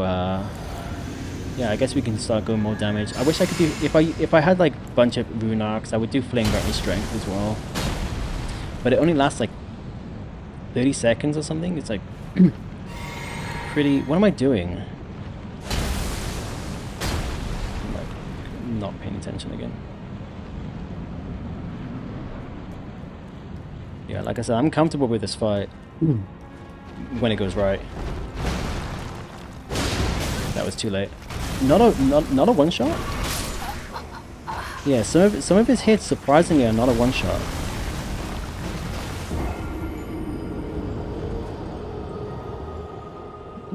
But yeah, I again the domino effect. I charge R2'd him too late, so it meant I rolled.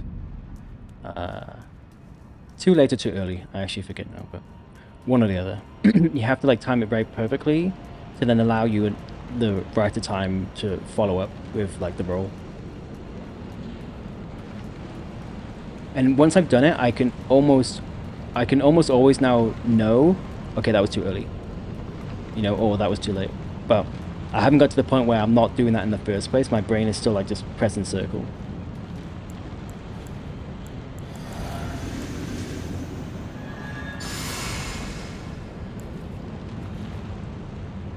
Yeah, no, I'm good. I'm good. I mean, I'll lock in a bit from now and then, every now and then. Like I said, I mean, like you should have seen me. You should have seen me trying to play Godskin Duo. I was getting so angry and so fed up. This is fine. Like, yeah, the hitboxes are annoying. You know, when I should hit him and I don't. But this is like so chill compared to Godskin Duo. Like in terms of like my, you know, what's going on in my head. You know, this is nothing. So I'm in no rush to beat this tonight. I'm happy to just kind of like grind through for a bit. It's also practice. Like I said, it's not like I'm perfect at the game and it's 100% RNG. There's obviously still a big element of like skill, so I can still get better. So it's still practice, and then I go to sleep, and the muscle memory will kick in, and then we'll get it next time. You know? But yeah, I'm like relative like. Well, no, I am feeling very chill right now. But relatively speaking, compared to last time, I'm so chill. Like it's just like, on it, like it's almost like Godskin Duo has given me a new perspective on life. Like that's how bad it was. Like I'm now past that, and I can do anything. You know what I mean? That's how I feel after doing Godskin Duo.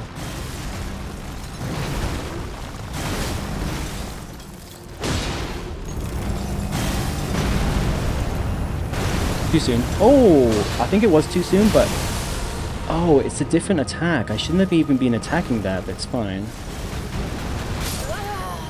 I'm not used to rolling that so far away. No, I have not done. I'm not planning on doing Millennia on this run. At least not right now. That's not on the cards right now. Because it's so optional, I just don't know if I would have the drive You know, all the bosses that I've done, like I'm not doing all remembrances, right? I'm just doing like any percent. All the bosses I've killed are because I have to kill them to progress to the next bit. And the only reason I want to do Moog and Radahn at the end is because I want to unlock the DLC. So I don't know if I would have the... I don't know if I would have the drive to grind through what would probably be many streams. Do Millennia. Just don't know if I would...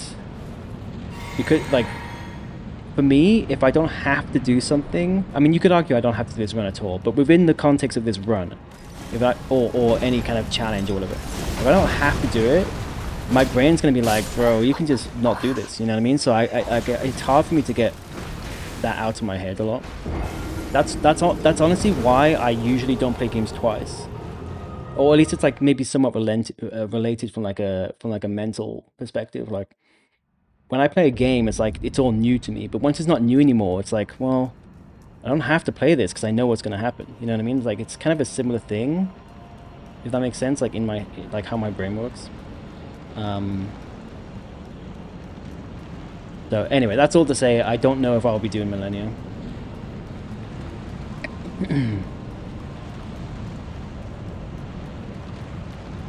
I mean, really for Millennia, without doing parries, you'd have to learn Waterfowl. And I just don't know if that interests me. But maybe. I mean, obviously I'm going to keep the character. I'm not going to delete the character once I'm done. So I could always come back and be like, hey, let's try Millennia. Well, here's the thing. I might try it. I might try and just see how bad it really is. You find it fascinating that you can play this? I mean, I actually don't find it fascinating because it's an amazing game that like so many people play this game so much. Honestly, I find it fascinating that I am doing this run. Because like I said, I rarely play a game twice. I played Elden Ring once, I played the DLC once. Most games are like a first playthrough and then I move on.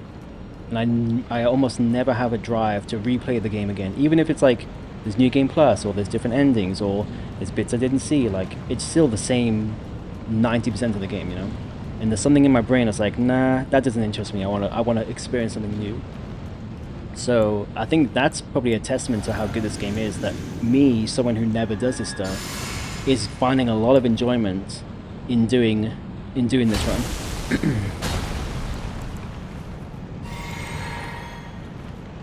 But yeah, I can absolutely see why it's so popular in terms of just playing the game again, playing New Game Plus, doing challenge runs. You know, trying different builds, trying to get different endings, like seeing the lore or the bits that you didn't see last time. Like there's just so much in this game.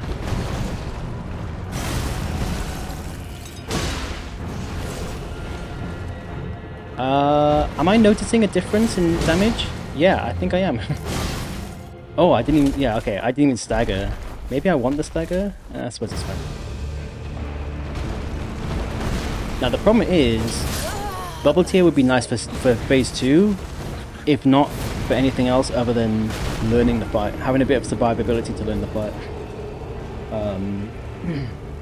I'd say though, Kai, it's a huge deal to even start Rune number 1. I'm a gamer. I'm gaming. No, it is. It's absolutely a challenge, and it's very easy to watch these like very skilled streamers that do this. You know, they do it for a living, I suppose, but they do all kinds of challenge runs, and most of them are insane, and they make it look easy. You know, even when they're struggling, eventually do it, and it's very easy to go, you know, that's not too bad.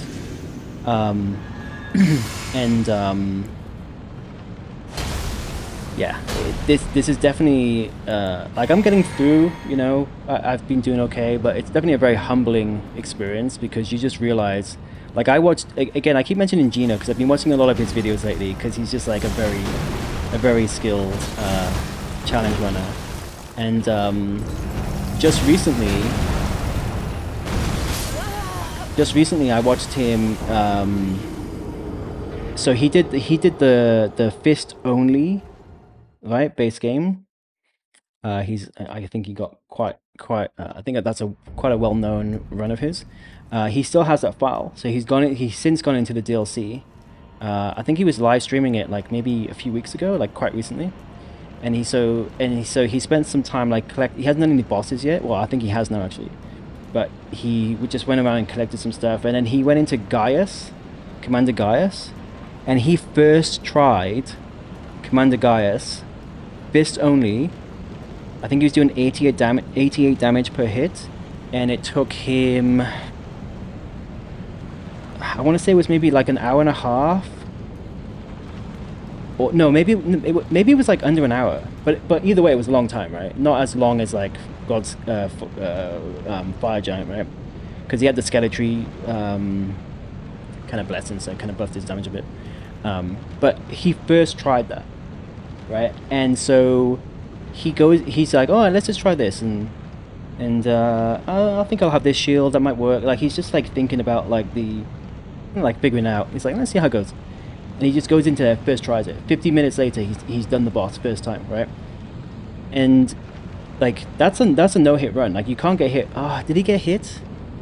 No, sorry, he might have got hit a few times because obviously you are level. It's not a rune level 1, right? So that would be insane. So he had some vigor and stuff, but so I think he got hit once or twice, but like honestly not much. So it was like periods of like 20 minutes where he's consistently just like dodge, hit, like all these attacks. And Commander Gaius is not an easy boss, right?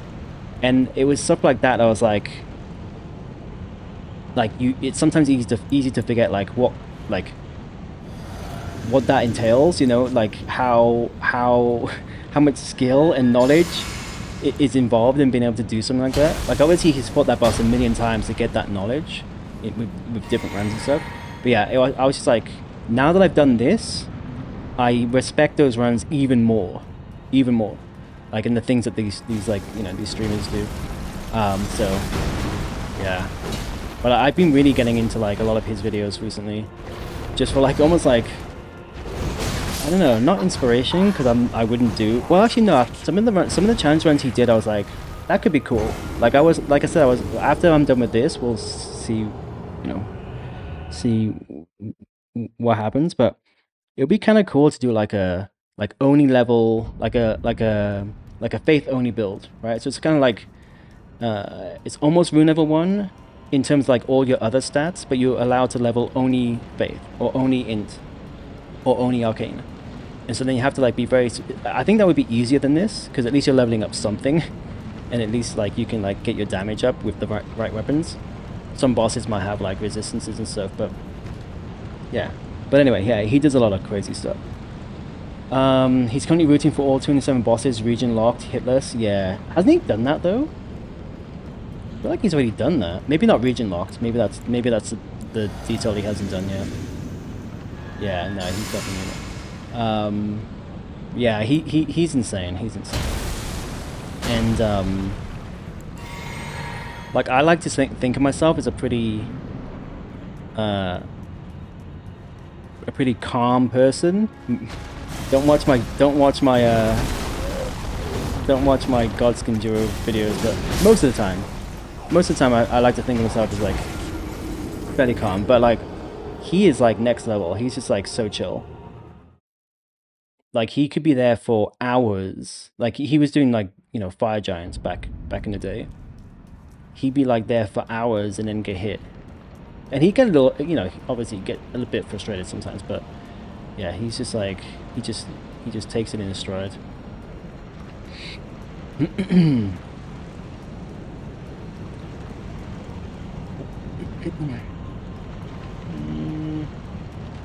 Oh, sorry, Kenny, I didn't see your earlier message. So you were saying because you also have a tendency to not play something twice. I see what you're saying.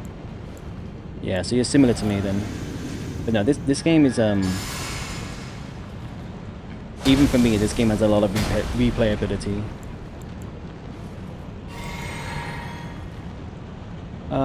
You want his level of chill? Yeah. Yeah. Same. Like I'm chill until something really shitty happens, and then I kind of go off of it. Like I said again, Godskin Duo kind of broke me a little bit, for sure. Like I wasn't like raging or anything. Like that's not my personality. But I was getting very frustrated.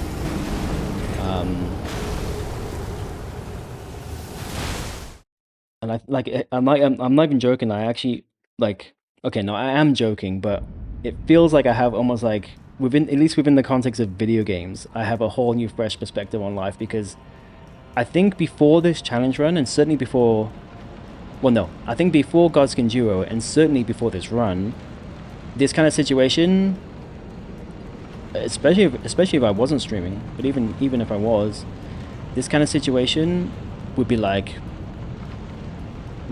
rage quit essentially. And now I'm just like, hey, I did Godskin Duo. I enjoyed that piece of shit boss. I can enjoy anything. Well, until the next. I mean, Radahn might be interesting, you know. But yeah. But like I said, like I've died so many times. I've probably died more on. Well, maybe not quite yet, but doing it will be probably more depths to this boss than Godskin Duo. But you can have a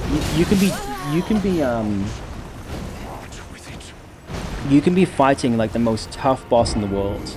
But if it's like done in if it's designed, I mean this again the hitbox is, but generally speaking, if it's designed really well and it's challenging in like a rewarding way, you know, it's so much easier to just kind of like take it.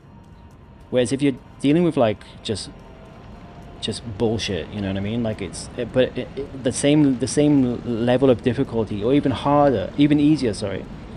You know, it might take. This could take me 20 hours, and it still would be less painful than Godskin Duo, which was like 7 hours. You know, so yeah. I would be surprised if an experience tops Godskin Duo, but at least for this type of run. At least for this type of run. What am I doing? Yeah, because of the message. Okay.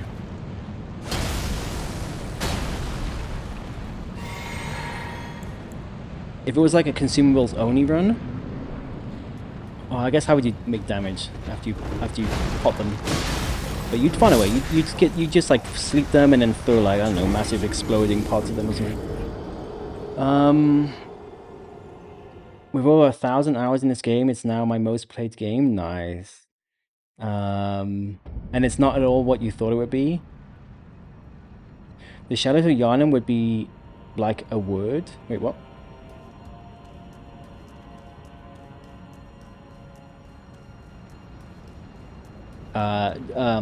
Dark Souls 3? Yeah, that's Shadows of Yharnam. Are you saying Shadow of Yharnam, Soul Level 1 would be worse than Godskin Duo?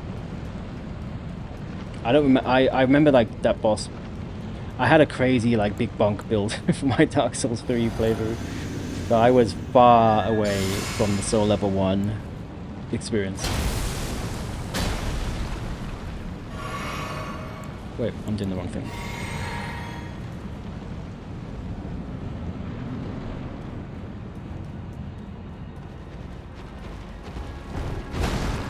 Too late. Yeah.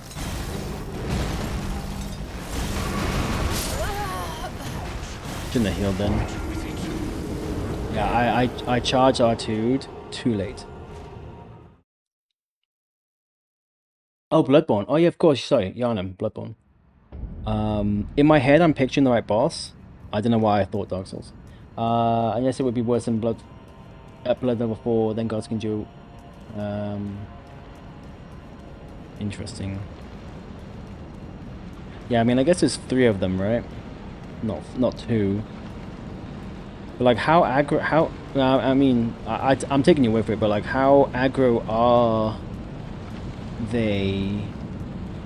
If you space them out and then start attacking one.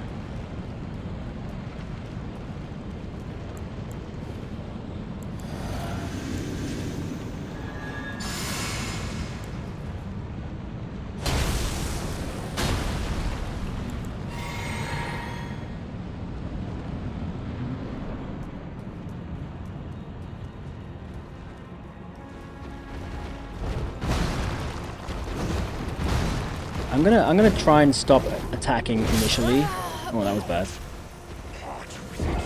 Yeah, spacing out is essentially the only way to strat in phase 1. I mean, that's the strat for Godskin Duo, but it's just so hard to do. Or at least I found it hard to do. The problem with the Godskin Duo at rune level 1, and this might be the same for the Shadows of Yharnam, is, again, because they're just two independent AIs, there's so much randomness that you can't account for. So many times you'd just be doing something, and it's just like the perfect time for the other one off camera to attack you, to fireball you, or they're kind of a bit close and they could do the jump and slash thing, and you can't, like, no matter how much you try to keep them both in camera and you know, space them out. At the end of the day, you're just rolling the dice. That's all you're doing, is you're rolling the dice, and you hope that you have a good session and not a bad session, because it's just two independent AIs.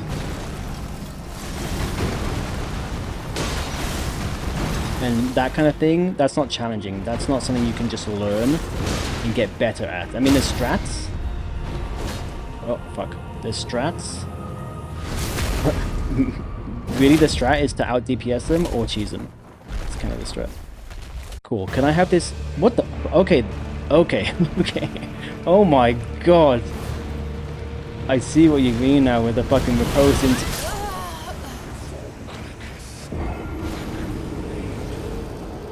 Thank you, Miyazaki. That's why I never plan to do Godskin Duo without sleep. Me too. Me too. If I ever do another challenge run, either I break the rule for Godskin Duo, or it's a run that allows sleep pots. Or at least, at the very least, in my head, I'm allowing sleep pots for Godskin Duo. Yeah, yeah, well, yeah, when I say cheese, I mean... Well, here's the thing, actually. It's an intended mechanic, but I don't know how true this is. I read that there's actually a non-functioning moveset from the duos. So when one of them falls asleep, the other one's supposed to scream and wake them up. But it's bugged. It doesn't work. And they never patched it. And I think... I mean, I'm 100% speculating here, but I think they never patched it because they realized if we patch it, we might have a rise on our hands, right? So let's just leave it. Let's just allow sleep to sleep in for the whole minute. But they're supposed to be able to scream and wake each other up.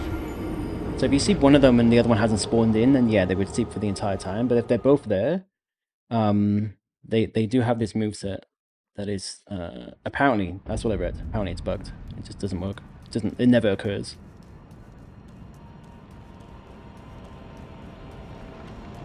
So sleep is an intended mechanic, but being able to sleep in both so easily and like back to back and what, you know, one after the other, that's you know, it's verging on cheese, but the boss is cheesy, so you kind of have to fight cheese with cheese. Wait, you've had the Apostle scream? Ah. Wake up the noble? Wow, I've never seen that, and yeah, when I read about it, it was like, yeah, this is bugged, never happens. Interesting that you've seen it.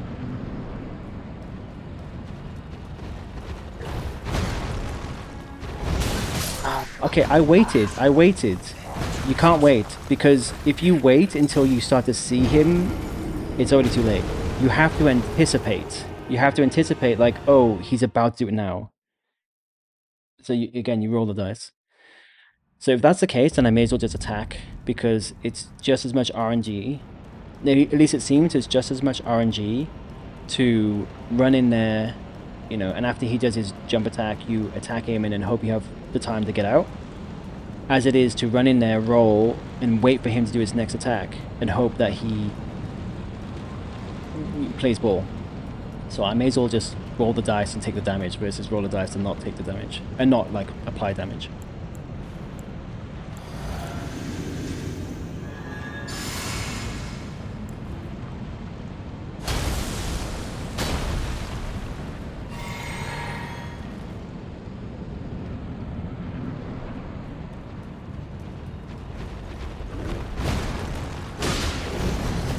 that's what you want to happen. The right timing. Don't know why I didn't roll then.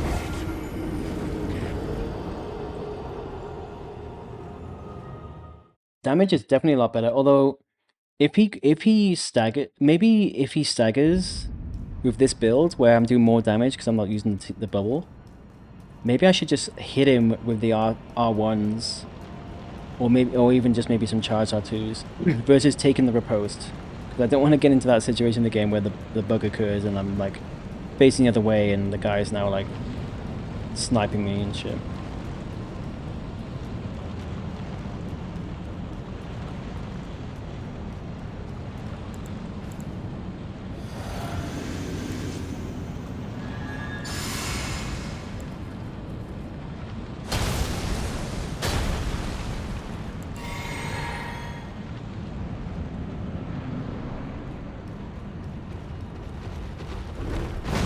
Too late. Oh, never mind. But that you can't do anything about with the charge R2 strat. I think if an enemy has a weakness that is backed by game mechanics, it's not cheese to exploit the weakness. Bosses like the knights having the dragon barrel jumping off the bridge. Yeah, 100% that's cheese. Yeah, I mean, maybe I use the term cheese loosely. Especially if sometimes they can wake each other up and it's just like super rare, or maybe it's like half bugged, half like it sometimes works. I mean, it's certainly it's you know, it's not binary, right? It's like there's a gradient. Like there's some things that are a bit more cheesy and some things that are a bit less cheesy, and then you kind of, you know, you go into like the extremes of like, I guess non-cheese is like very much prescribed, like what you should be doing, and then it's full-on cheese is like, yeah, making bosses fall off a cliff. But it's like a middle ground where it's like, I mean, it's all in an interpretation. Like I might go, oh, this feels a bit cheesy, right? Is it cheese? Well, it's up to me and it's up to you, and everyone has their different opinions. So I guess that's what I mean by cheese. It's like it feels like I'm trivializing the game, trivializing the boss, and if you watch the run, you'll see what I mean. Like, it really trivializes the boss, but you have, at least at rune number 1, you have to. Like, you absolutely have to. There's no other way. Well, I mean, there is another way, but it could take you fucking days, and I don't. Like, again, Gino, going back to Gino, for his fist only build, he didn't use pot flip. And the winning fight, like the last attempt with like the winning one, took him 5.5 hours. I don't even want to know like how long in total he tried that. It was over multiple days, obviously. So it's doable. Not for me immortals, or at least not for me. I could see sleeping both of them. Yeah. It's when you sleep them both, back to back. Like I did a hitless. They did, because they like, you just like, they spawn back in, you sleep them again. So that's what I mean by it's like, it's you know, it's on the cusp. It's on the cusp of being cheesy.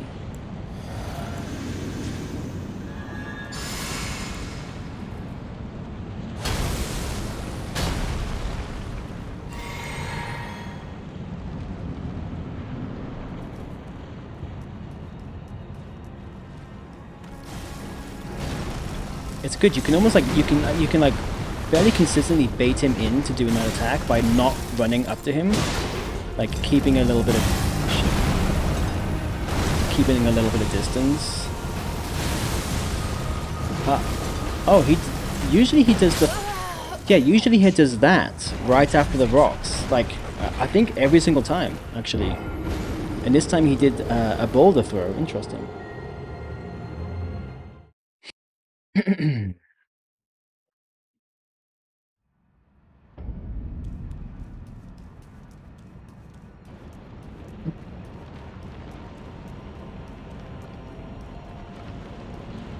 So we're coming up to like, I don't know, probably like 5.5 hours on this boss so far.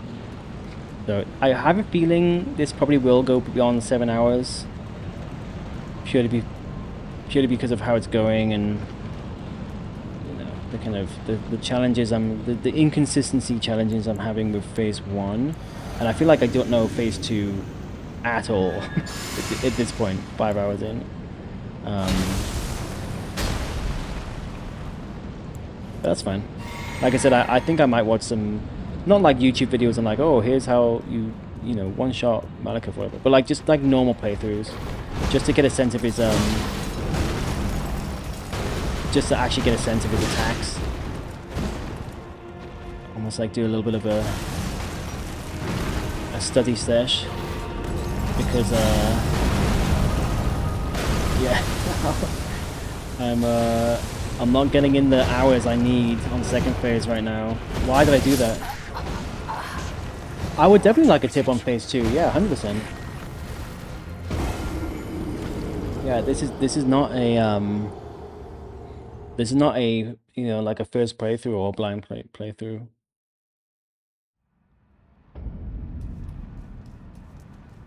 And like I said, well, like I said a few times, I've only played this game once when it first came out. So it's not even like you know, it's not even like I've played the game and I'm going straight into like a challenge run and like it's all kind of fresh in my mind. So yeah, it's you know, almost, well, yeah, the game came out 3 years ago next month, so it's been a long time.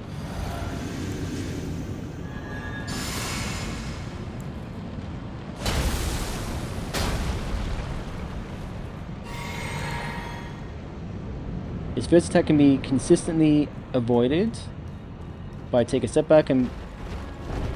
You mean the entire fight? The entire attack? Because his first attack, he charges up a bit and then jumps at you. So are you saying like if I just backstep a bit, like where he lands will consistently like just not hit me kind of thing? Oh yeah, I saw your second message. He will always miss you. Okay, cool. I'll try that. So you just do a simple backstep? Just one backstep. That's cool. I love little details like that. Which, you know, normally you would get through like hours and hours, if not thousands of hours of practice. But yeah, obviously I need to take some shortcuts to get that kind of knowledge.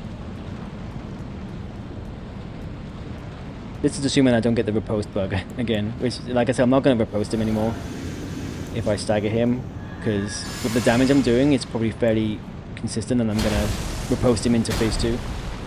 So I will just do some R1s on him, R2s on him, if I ever get back to that stage. Oh fuck, he ran.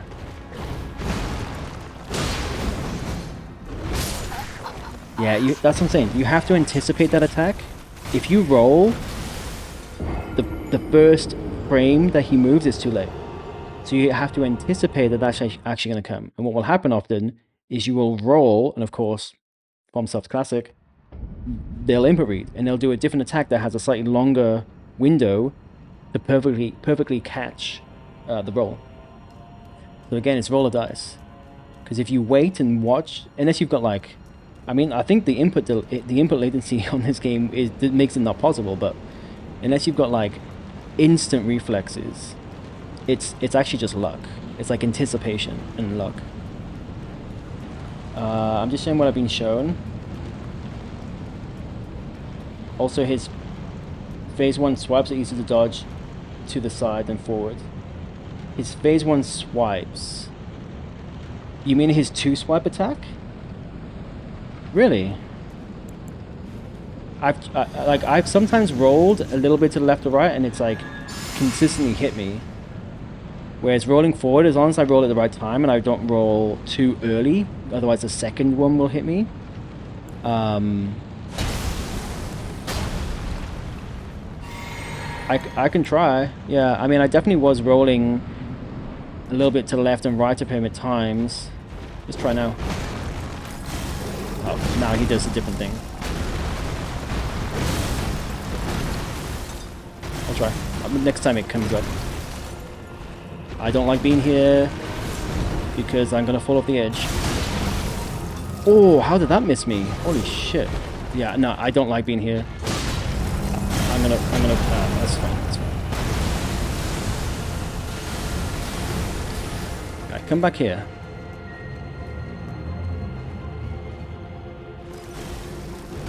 But it's early on the roll. Okay.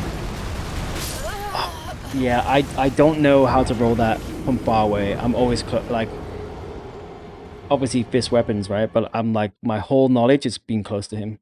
So when I'm like creating distance purposely because I want him to like come towards me, it's like a very dangerous kind of situation to be in.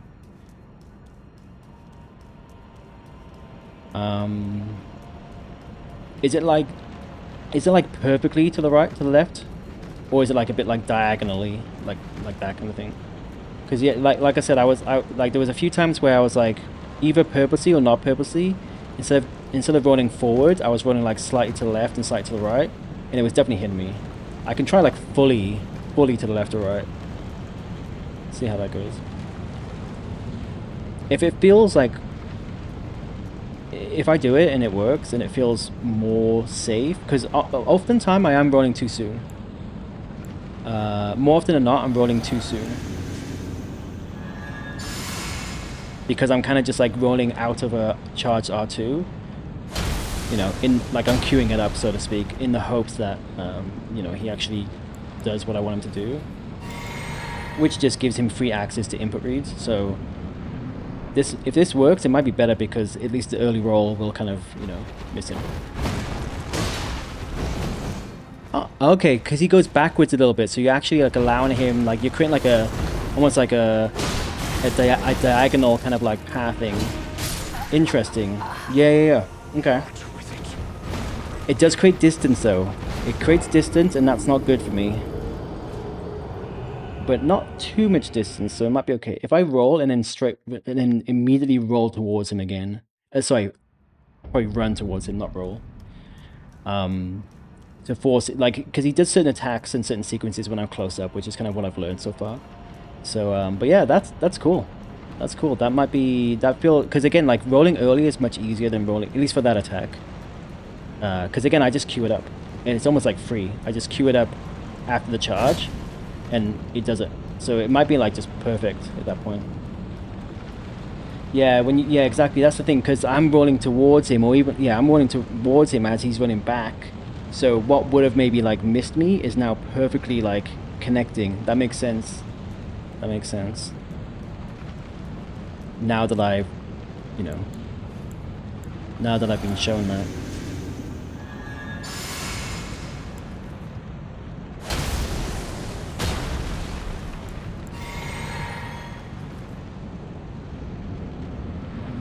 That could be big, because that's probably the main problem with this boss so far.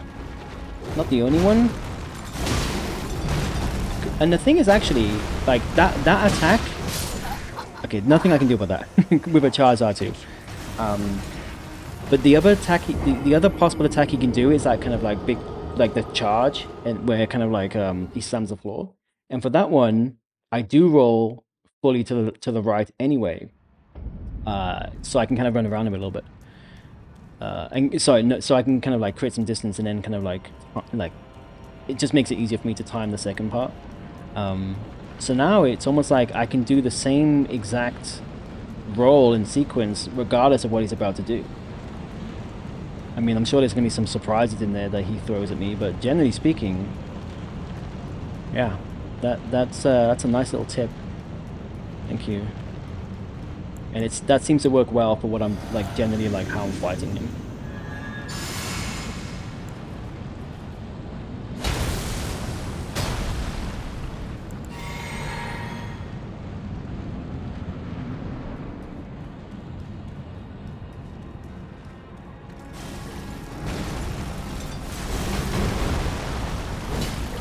Oh, hitboxes, please.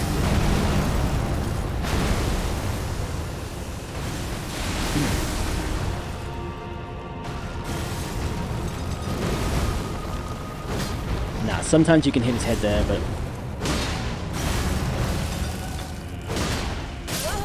Again, charge R2. Okay, if that other attack becomes very consistent with the strat, it's now this sequence that is going to be the worst thing, because there's nothing I can do except not do a charge R2. Have the high, but again, it's my build.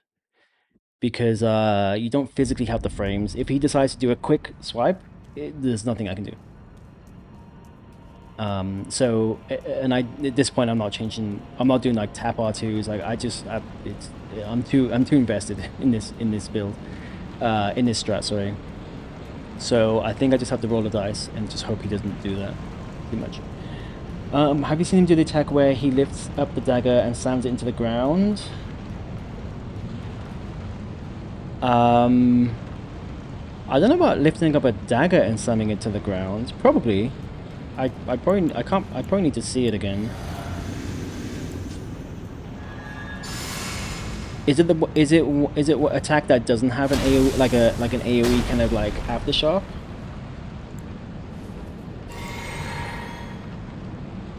Instead of circling behind him, you can walk backwards and he'll miss you.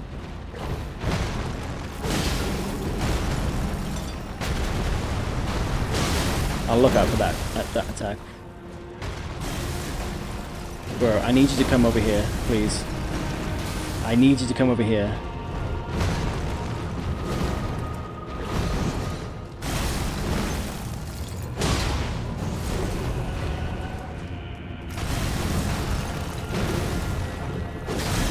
Nice miss.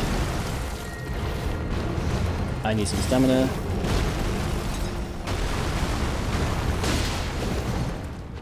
Sometimes you have the frames, I guess.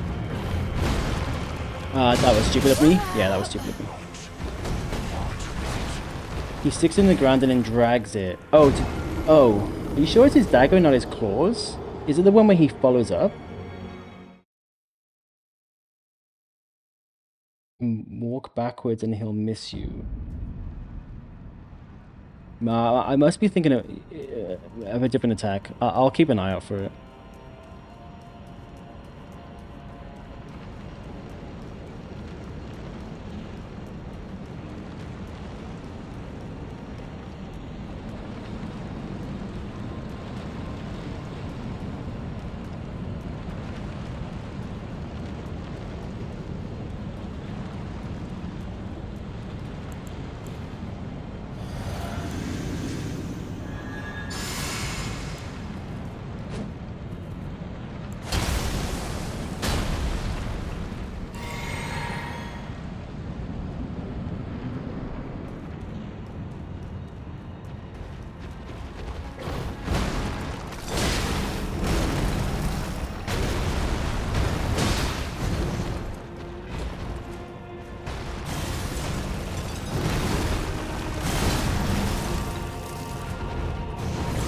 Why'd you always go in this fucking corner? Yes, see, the distance is bad. It's just the timings are all different from what I've learned. Right, here we go. This one? No, that's not his dagger. Yeah, that's a normal, that's a claw attack.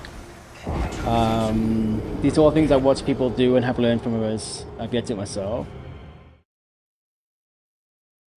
He loves the, yeah, he keeps going in that direction. It's so fucking annoying. Because I've fallen down that hole before.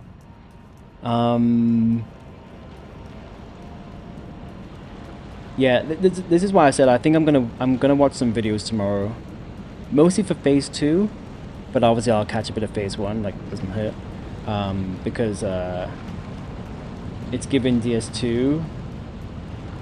You mean like DS2 vibes? I haven't played DS2. I don't think I ever will.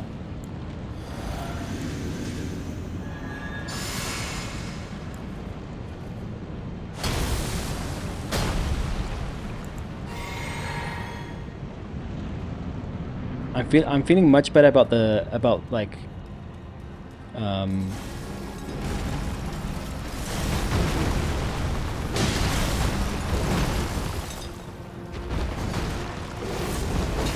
okay, you can, if you get the hitbox, you can hit that, you can punish that. I'm gonna leave this one.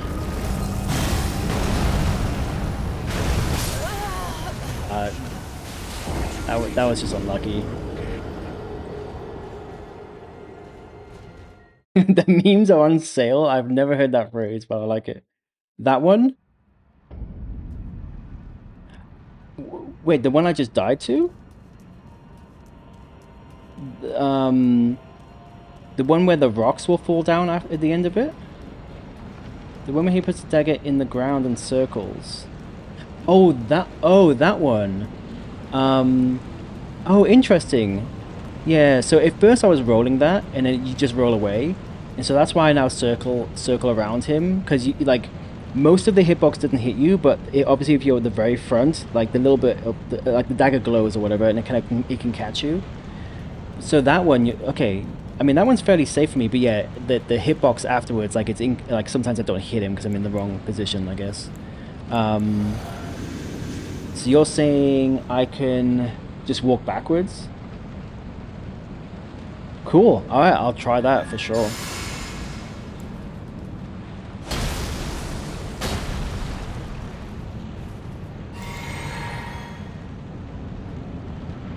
Yeah, because it's a really long. That's like the best move he does in terms of like the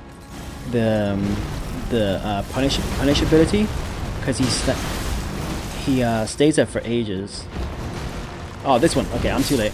Yeah, see that little swing is kind of what hit me, which is kind of in my brain. I was like, okay, just stay away from the front.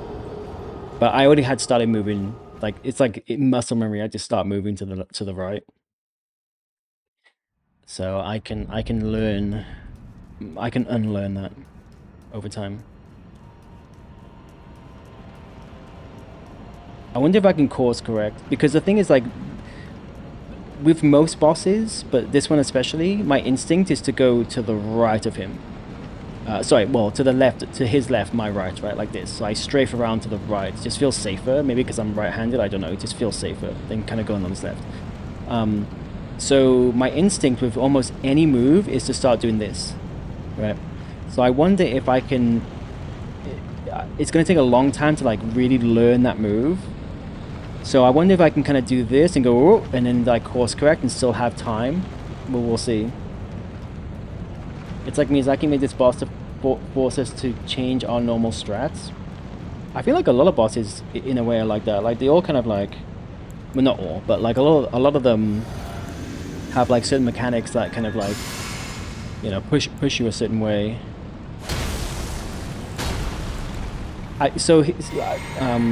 I know I keep going on about Gino, but I'm fascinated by like what he does in his videos. But like when you start to really learn bosses, it's actually kind of... How did that hit me? It's actually kind of funny how simple things can be, right? So another example is Fire Giant. So in phase 2, when he's like this, and then he kind of slams down, it's always the same. Like he always starts phase 2 in the same spot in the map, because it goes from cutscene back out, right? And you always start in the same position. So it's like you know, you could learn to just like be at the right spot right in front of the hand as it drops. And I kind of learned that, okay, it's the same it's the same timing, it's the same spot every time. I'm always at the same angle, but I never kind of did enough attempts to really know, like, you're in snow, so there's not really many landmarks. Like it's not like you can go next to the rock or something. It's just like snow, it's like nothing.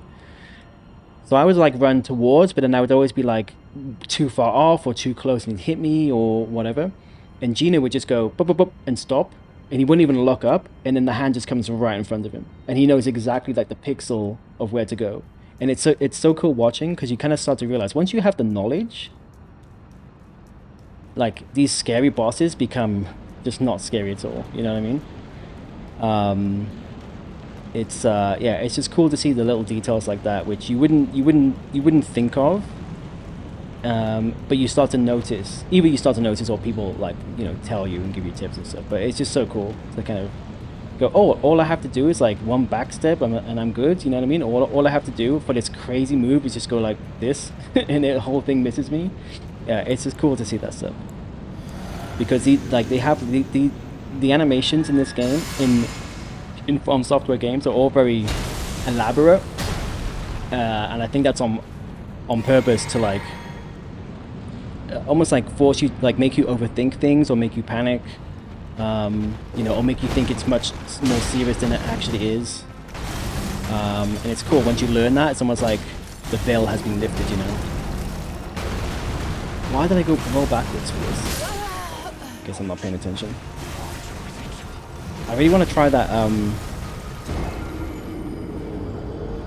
that kind of just run back when he does a spin. Yeah, I was gonna say actually that it's like when you start seeing the Matrix. You start seeing, you start seeing the lines, and everything just becomes just a bullet. You stop it. You know what I mean? It's like it is like that. It is like that. It's very cool.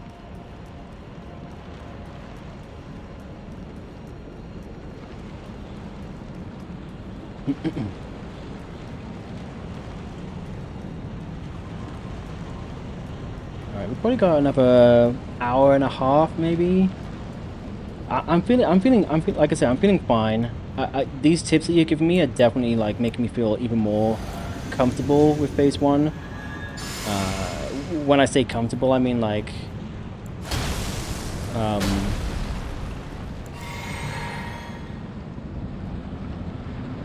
I feel like RNG aside, like I feel like this feels very doable.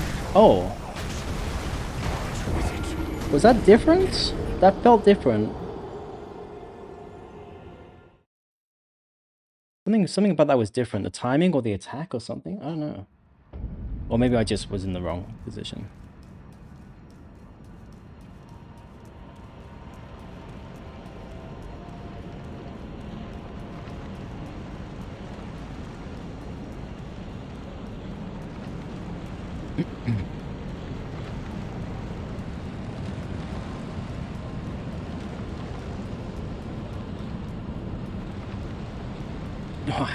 That's a bad sign when your runes are here. That's a sign that you died quite quickly.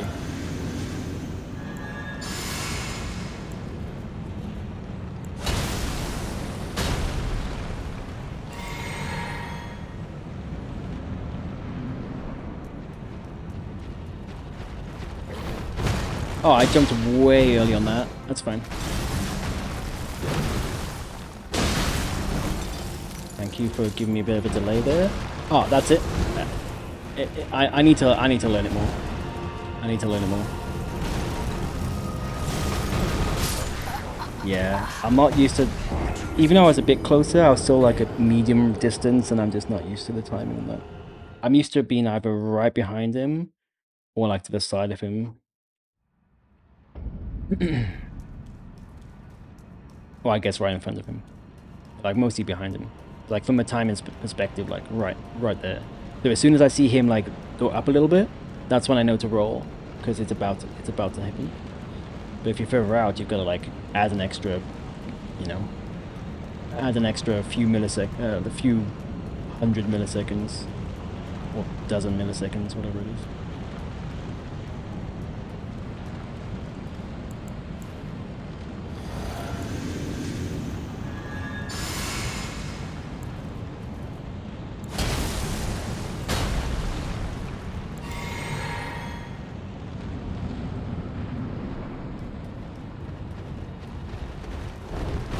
Again, rolling quite quickly there. That's fine.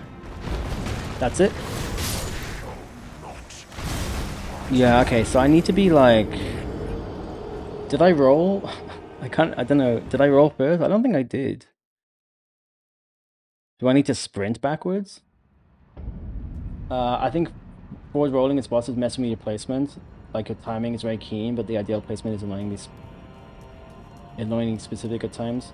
Yeah, I mean, yeah, especially with charge R2, there's a huge domino effect, right? So if I roll too early, like basically when I roll, I'm already holding R2, at least for like that kind of attack. So I'm rolling and already holding R2, so it queues up the R2. Once I've queued up the R2, I'm already like rolling. I've already pressed circle and I'm holding right now, before it was forward. So if any point in that chain is too early or too late, the whole thing gets thrown off, right? Sometimes you can course correct, but it's so fast, and rune number one mistake and you're dead. Yeah, that's a challenge.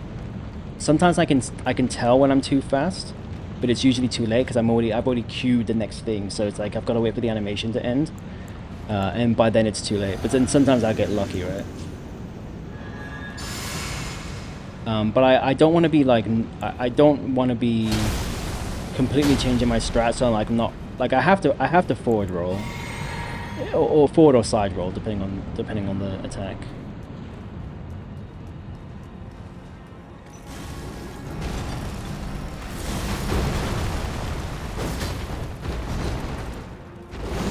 I hate that little delay he does. Yeah, but the boss AI doesn't care about the Q. Oh, I know. That's my point. That's what's making this so challenging. If anything, I'm just opening myself up for the boss to input read and therefore choose attack B instead of attack A that has 2 extra frames to then roll catch me. Yeah, so that's the challenging part. But it all stems from once I've rolled too soon or too late, or once I've like charged R2 too soon or too late. There's nothing I can do at that point. I can just hope that the boss will let me buy. You know what I mean? Like there's nothing I can do because now I have to wait. So even if I know in my head, oh, that was too soon, the only thing I can do is hope that it doesn't get punished. I mean, really, what I need to do is not do things like have perfect timing, but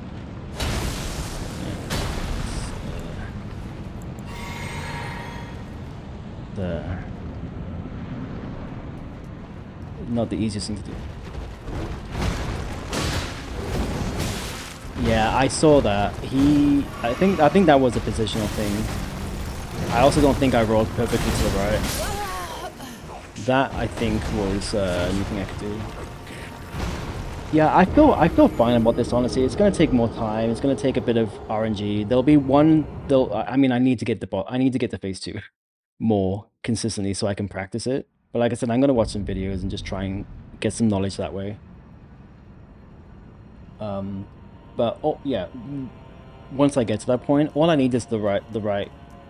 I mean, it's like most bosses.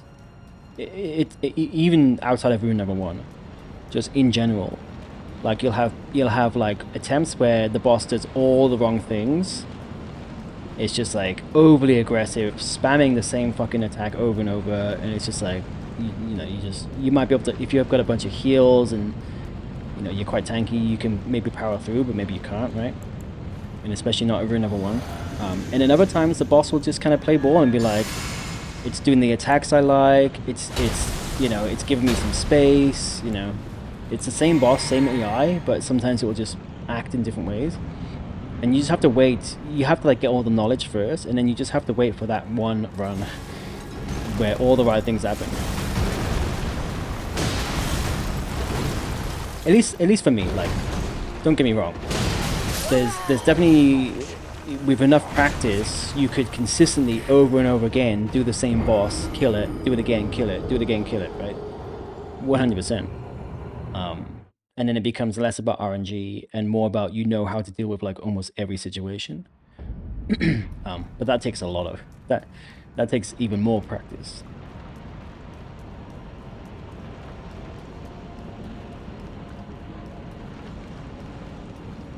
But yeah, for me, it's always like once I get to a certain point of knowledge, then it's just about RNG. Even in the most consistent fight, it's about do the right combos, and basically just kind of get lucky.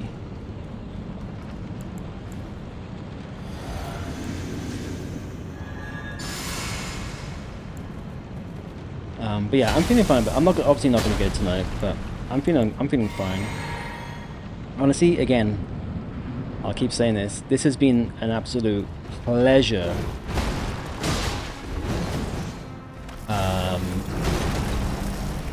That's too soon.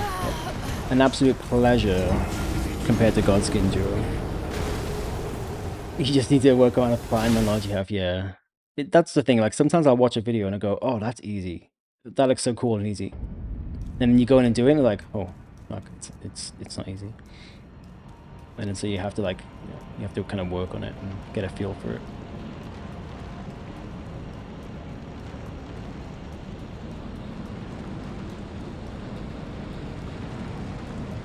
I'm wondering if maybe I should put the bubble tier back on at some point, because even though I feel comfortable with the boss, there's still a lot of RNG involved, and the simple fact that I don't know how I'm really expecting myself to very rarely get into phase 2 and then expect to like no hit it, you know what I mean, off the bat. So I think either way I should probably, even though I like the damage, obviously, I feel like to give myself the best chance of getting to phase 2 and to like having an actual attempt at. I'm just gonna approach him, fuck it. And where'd it put me? Okay. That's fine. Oh, okay, I wasn't expecting... Okay, I wasn't expecting that. This is what I'm saying, if I had the bubble tier, I would be able to, like, recover from that, learn it, and still, like, keep going, and this is just very... The way this is going is it's going to be a very stagnated, slow approach to kind of getting the experience, getting the muscle memory.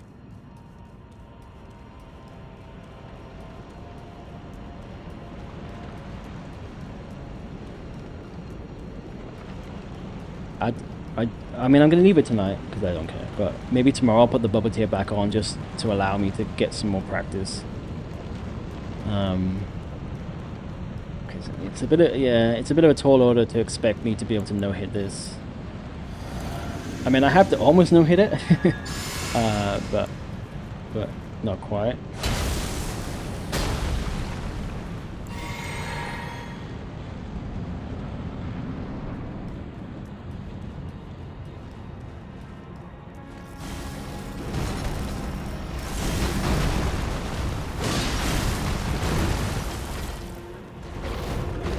I don't like it when he's next to the fucking pillar.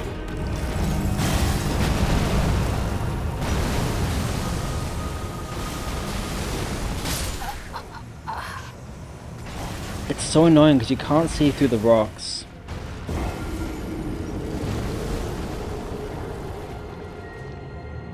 It might just be better to just run away completely and stay behind a pillar or something.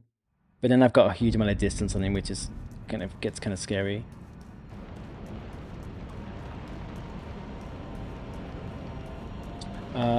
I'm gonna go ahead and try and get some sleep. Thanks for the stream, and it was fun as always getting to chat. Well, Keone, thank you so much for hanging out tonight.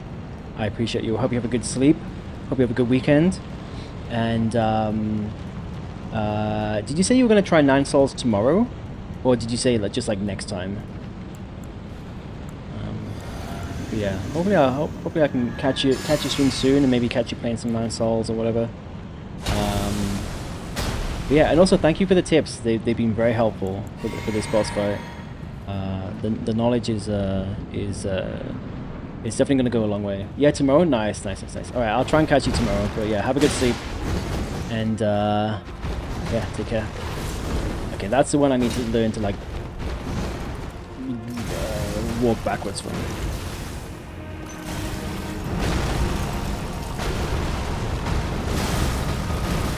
I don't like being by this fucking edge. Okay, I don't think that's anything I can do with it. Yo, what's up, Chloe? Welcome back. I'm not sure if you've been lurking the whole time or not, but I'll say welcome back regardless.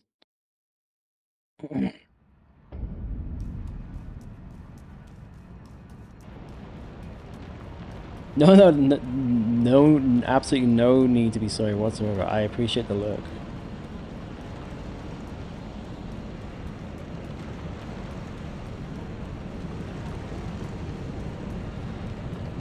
Yeah, I'm probably going to be going for like another, yeah, probably like another hour and a half-ish. We'll see.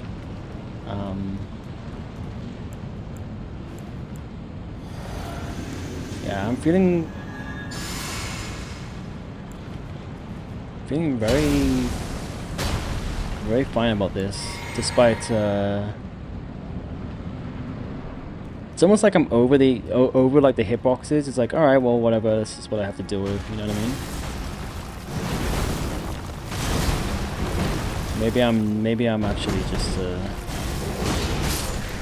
maybe I'm just going mad. Oh, you're coding at the same time? Nice. Is this a side project or a work thing? Um, I've made good progress. Yeah, I mean, like I said, Godskin Duo, once I started using sleep pots and kind of figured the strat, it very much trivialized the boss, which I have no issues with whatsoever. So yeah, I'm happy that I'm over that hurdle because again, that was really sucking the fun out of this run for me. Whereas this, I'm now in like six hours in, and it was 7 hours total for Godskin across not three full streams, but like I was attempting it at different points in different streams. So I'm way past that. I'm getting past that here, and it feels just like it's fine. It's like I'll get it eventually, so whatever. So I'm glad I'm over that hurdle of Godskin Duo, so I can actually start enjoying the game again, enjoying the run again.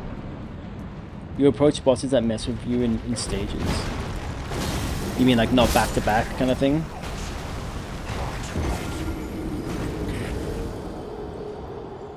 I need more water.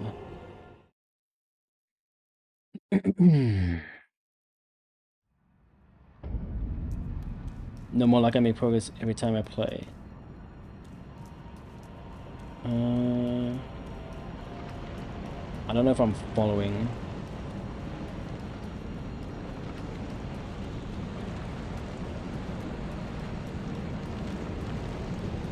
Oh, do you mean it takes you multiple like attempts to get past like tough bosses? I mean, I'm the same. Like I said, I'm not like Godskin Duo took me 3 different attempts, like 3 different streams, amongst other things I was doing. This I'm definitely not gonna get tonight, so I can sleep and rest and get the muscle memory and then come back next time. Like I might figure out. Yeah. I see what you're saying. Yeah, I'm the same. Like I've only killed 1 boss tonight, and then I've been stuck on Malika for 6 hours. So yeah, I'm definitely. It's gonna take me multiple rests and then come back fresh to. Well, maybe not multiple, but at least one. You know, at least one more session. Either tomorrow or Monday, depending. I rolled too soon. I got lucky.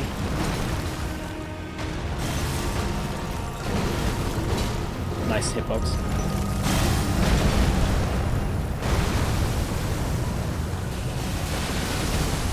Oh, and now you're following up with... Nah, it's gonna kill me. Yeah, I don't know how to roll that from distance. The hitbox is insane. The actual like visual effect is like that thin, and then the hitbox is like fucking that. It's insane. Falling Star Beast was fine. There's a few of them. It wasn't the one in the mountaintops. I don't know if some of them are tougher than others. I fought one that was in a cave somewhere. I think I had to fight it to get like. I think you have to beat it to get behind a chest. It's like guarding a chest for the ritual sword talisman. I think is what it's guarding. But it was fine. I think I did it first or second try because it was like very weak to strike damage or bleed or something. So it wasn't that bad. But yeah, it has some. My first playthrough. Those bosses fuck me up real bad. For sure, yeah, they can be very tricky to dodge and like evade.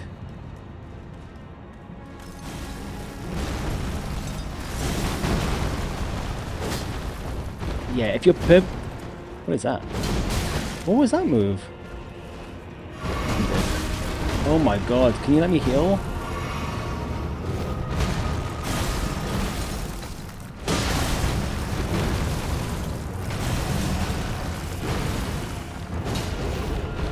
It's almost better to roll because then you're like fully on the back. It's like the worst to hit him on the side. He basically has no hitbox on his legs, is what I've decided. His arm's okay, his head is okay as long as you don't kind of miss it. His back seems okay, but his legs there's no hitbox. It's just like you cannot hit his legs. So it's actually better to roll fully because then I would be behind him and it's more likely to hit him. Yeah, his legs maze. I mean, is it like fucking Radahn's gravity magic? You know how Radahn has like no feet, and he kind of floats. Like his legs, yeah. Did they forget? Did they turn the layer off or something? They forgot to turn it on.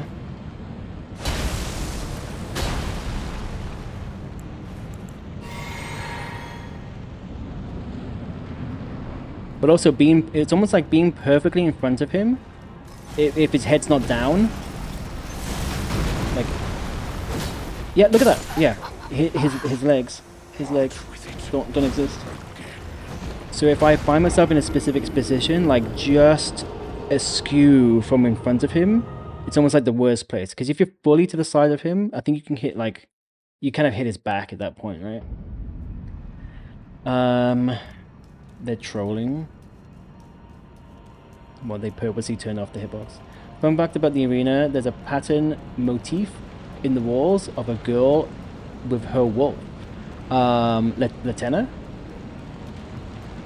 Or an albinaric of some sort? Interesting.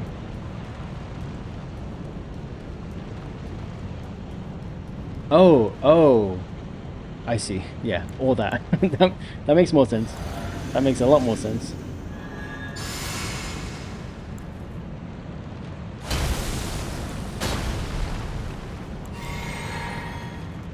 It's funny, I don't see Malekith as a wolf. I see him as kind of like a dog thing. I know that kind of semantically, you know, maybe the same thing, but yeah, I never really pictured Malekith as like a wolf specifically. Whereas the Latenna and the Albinarics, they actually ride actual wolves, right? So that's where my head went to them when you said girl and her wolf. Yeah, the details are so crazy. They're very, very cool. There's probably still things that people have not like done videos on and kind of noticed, you know what I mean?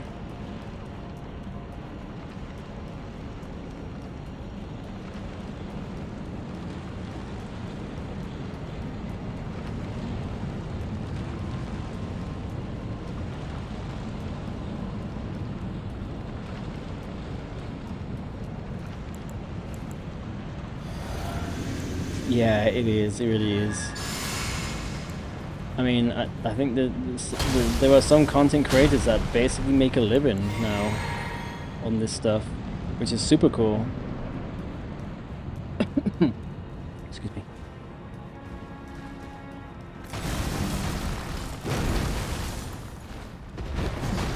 Yeah, this is the move that Keone was saying you can just walk backwards, but I haven't learned to like see it in right away. Malekith is a rabid dog.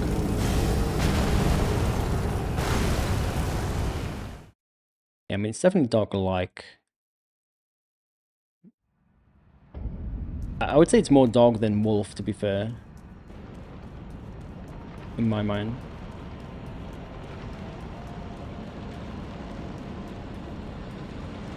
But maybe it is wolf because Rani has Blythe, right, which is also a wolf. So maybe it's meant to be like, you know, like a wolfy kind of dog type of thing.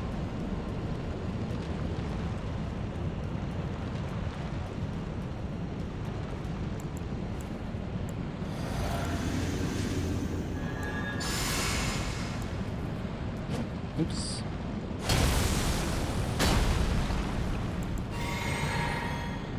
He's king of the beasts.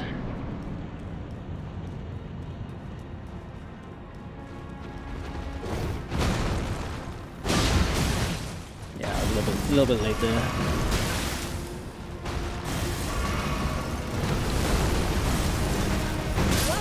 A little bit late there as well. I'm just gonna get some water and run to the bathroom. I'll be back in a sec.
Yeah, he's meant to be a mismatch of animals, yeah.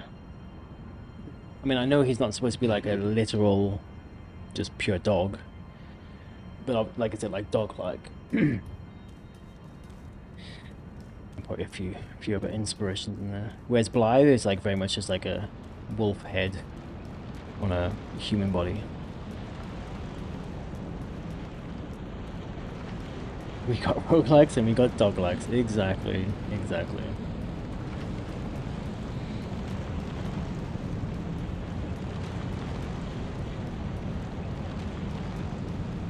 Yeah, Blythe is so tiny compared to Malekith, yeah.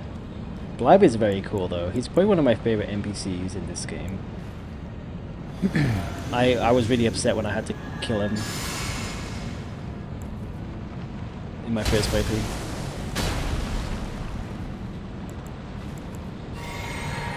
One of your favorites too? Yeah, he's very cool. He's very cool.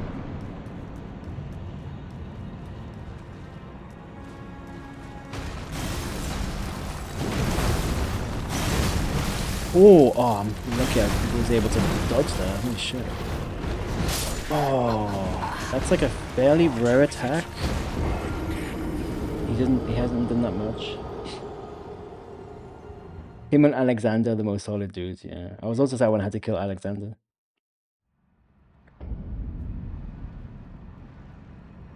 I mean, that's just FromSoft. Everyone you love dies. Well, pretty much everyone dies. Full stop. There's no happy endings.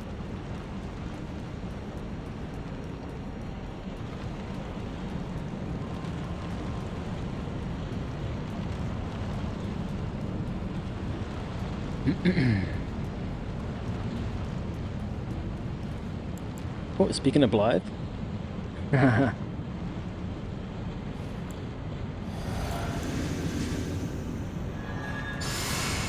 I think I did wear his mask for a while in my first playthrough.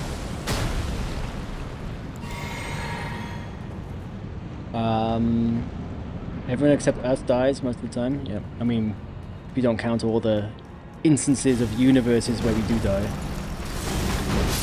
I was too early on that.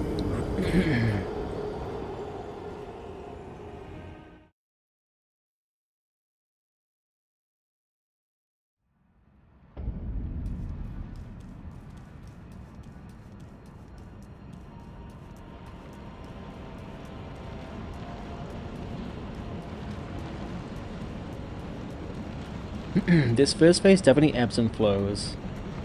Like it's like bad for a long time, and then I get a couple of good, like decent runs, and then it goes back to being a bunch of bad. It's probably just it's getting late and getting tired. Like I don't think there's anything here that's kind of like. I think everything here is like what I know, what I'm expecting. I mean, part of it's like just more practice, I guess, but then also like, I guess, just getting a bit tired. I didn't think I R2'd too late there, but I guess I did. So it didn't give me the time to roll. It's up to RNGs just now, exactly. Romazula has got to be one of the coolest. Okay, yeah, I remember the first time I came into this game like absolutely spoiler free, which was great. And so when I first came to Farum Azula using the teleporter, so you end up in like the bit that's like kind of up there somewhere. My mind was blown that even a place like this existed. I was like, where am I? Because obviously on the map you can't see it until you get like the map, right? So I didn't know this was here. And I was just like, and I remember looking over and I was like, where even am I in the world? I was trying to see like a landmark. It was so cool. You lost your mind playing this game, yeah. Sometimes he just comes out swinging. What, the boss? Yeah.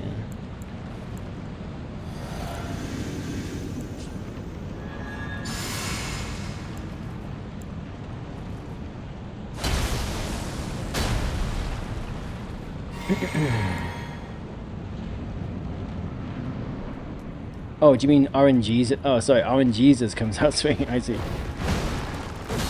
Yes. Fuck. I usually am able to dodge that. Again, yeah, this whole thing's a domino. If I do a charge R2 too soon or too late, it just opens me up for one attack. But it opens me up for RNG to take its hold.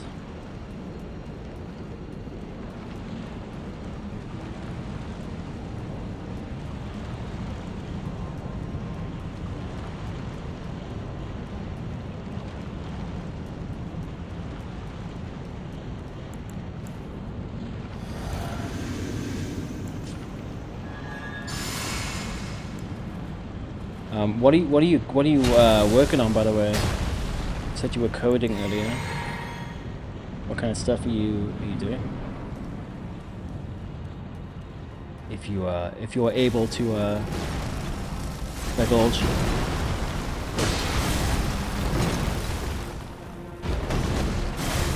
I was late there, but I got lucky. Oh, I got lucky there too. This whole thing's just luck. It's just luck.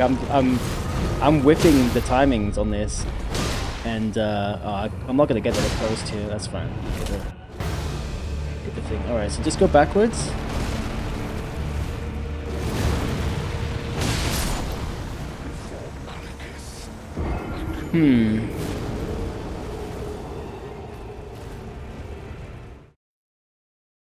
I don't know with that strat. I don't know. Keone's not here now, so I can't ask him. I'll have to watch some videos, but I don't know if I'm meant to attack as he first, like the first drop he does, because it seems like he will follow up that like instantly, like every time I've seen it. Yeah, I'm not sure what how I'm supposed to use that strat. He follows up with that attack, so it's the second attack that I'm baiting by just like walking backwards, but then I do have to roll the AoE right at the very end. So I don't understand. Like Keone was like, if you walk backwards, like you're right by his head when he's done, and then you can just attack him.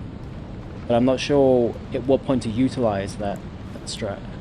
Because yeah, if it follows up with that attack, then I don't see where I would be getting a free hit in. But yeah, like I said, I'm definitely going to be doing a bit of research tomorrow, just to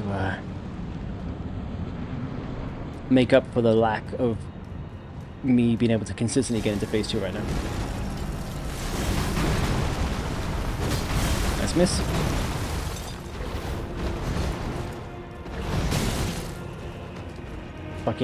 The fucking bait.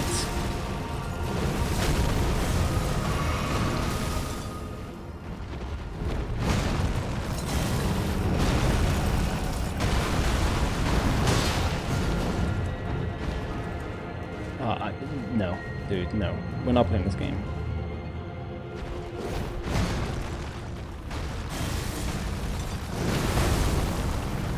I should have done that. That's fine.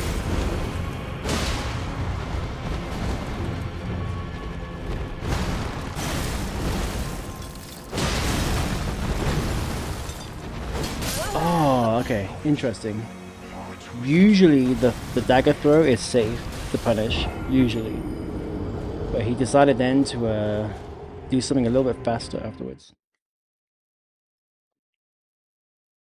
I feel like, yeah, well, I was just going to say, I feel like all the pieces are there, again, outside of RNG.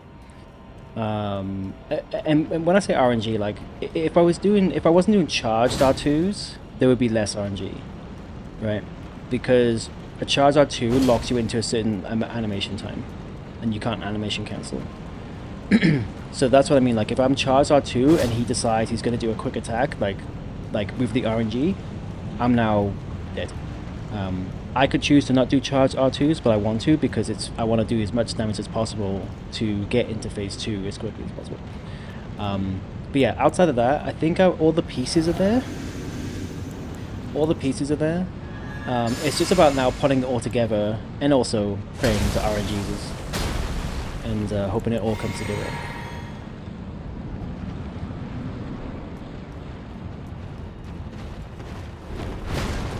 That was a little early. It's in. I'm not two-handed. Did I even buff? I think I did. I wasn't paying attention. I was so consumed on, like, I was looking at my, like, character, my weapon. I was like, am I buff? I was buff. I was just not two-handing for some reason. I guess I forgot to two-hand. I'm using physics, yeah. I'm using strength and charge tier for maximum damage. That's why I'm able to do so much damage and able to, like, when I have a good run, stagger him so quickly and get him to phase 2 so quickly. It's a pure glass cannon build, but at rune number 1, it's, you know, you're almost going to be glass cannon to a degree anyway, so I may as well go for it. Yeah, I'm not doing Opaline because I want the extra damage. And I feel like it might not look like it, but I feel like I'm comfortable enough with the boss that I don't need the tier. But I was saying earlier, I am going to put the tier back on tomorrow, because even if I'm comfortable with the first phase, one, the RNG element means more survivability would be nice. But more importantly, I can't expect myself to no-hit the second phase when I have no experience on it. So I think I also need the tier just to kind of survive. And that was too early. To survive and kind of allow myself a bit more time in second phase to kind of learn more stuff. So I'm gonna put it back on tomorrow, but for tonight, I'm like, I'm not gonna do it anyway, so I'm keeping it on. It will be a shame to say goodbye to a bit of the damage, but it'll be fine. Even when I was using the bubble tier, so I think I switched it for the strength. So I was keeping the charge because all I'm doing is charge R2s. But yeah, even with the bubble tier, when I had a good run, I was still like, if I hit him quickly, I can stagger him in 3 hits, and then do a riposte, and then do one more charge as he's recovering, and it gets him into phase 2. So the damage is good regardless. So yeah, I will be putting it back on, but I'm okay for not having it tonight. Just why not? Opening for second phase is really clutch. Yeah, I think especially because I think I fought phase 2. Sorry, I fought phase 1 for nearly 7 hours. Phase 2 I've probably done like 10 times now. So it's, yeah, there's just a huge lack of knowledge in phase 2. I shouldn't have done that. So yeah, the bubble tier will help for sure. And then who knows, maybe I'll get comfortable and I'll be like, oh, this is fine, I'll take it off again, put some extra damage, but yeah, we'll see. See how it goes.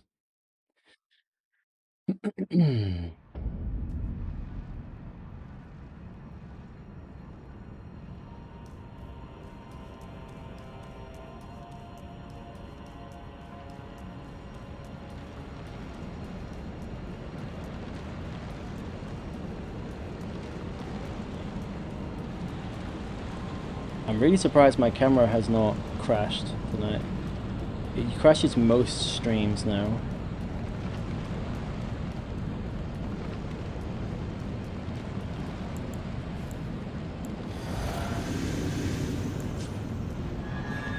So I keep looking over just to, because sometimes it will crash, and I won't notice for like an hour or something. So I keep looking over just to kind of make sure.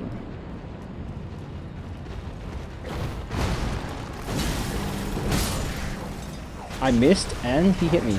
Interesting. I don't think I've ever missed that charge, Stardew. Maybe I have, but like very, very rarely. That's super rare that would happen.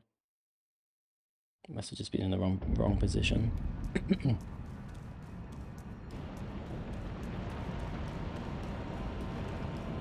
Yeah, we're coming up to 7 hours.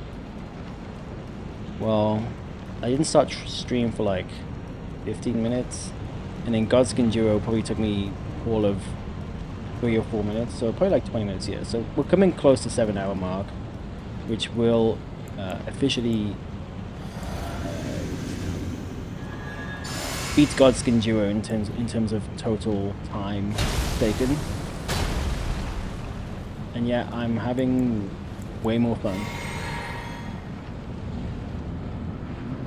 Even with all the inconsistencies, even with all the terrible hitboxes of this boss, at least for a fist weapon, it's just so much better.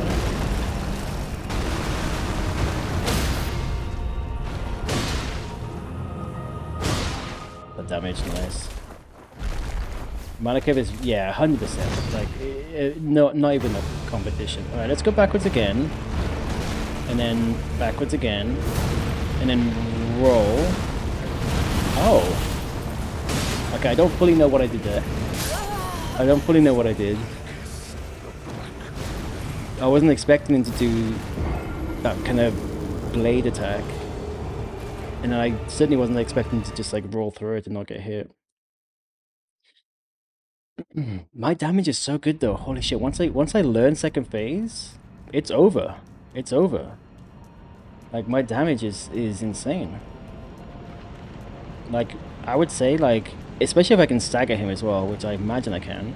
Maybe like 5 charged R2s or something, 5 or 6. You want to stay under him. So basically, what I want to do when he does the second jump, and he digs his sword into the ground and it starts to glow red, roll forward. The problem is he has 2 attacks that look similar, but one of them is an explosion, and one of them is that fast blade thing.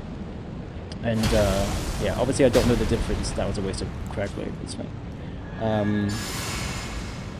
Obviously I don't know the difference yet. Yeah, I can keep trying that strat. So just back off until he does the final, like, glowing red charge. Yeah, that was a bit too late on the R2.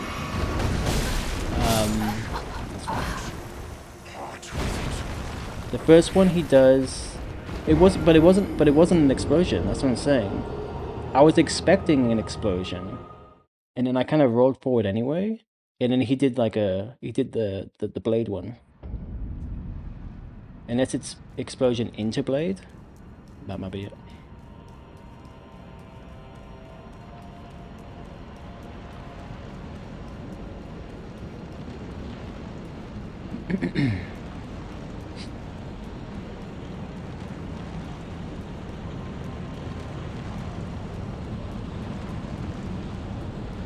Yeah, because I saw the glowing red, and I kind of rolled into it, almost like somewhat accidentally, and I was like, oh, I'm dead. And then it didn't explode.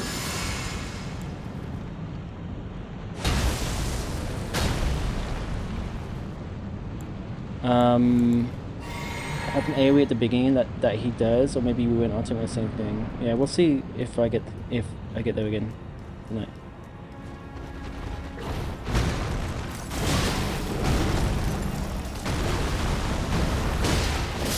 Yeah, if I do the charge R2 just a frame or two too late, he has enough time to hit me.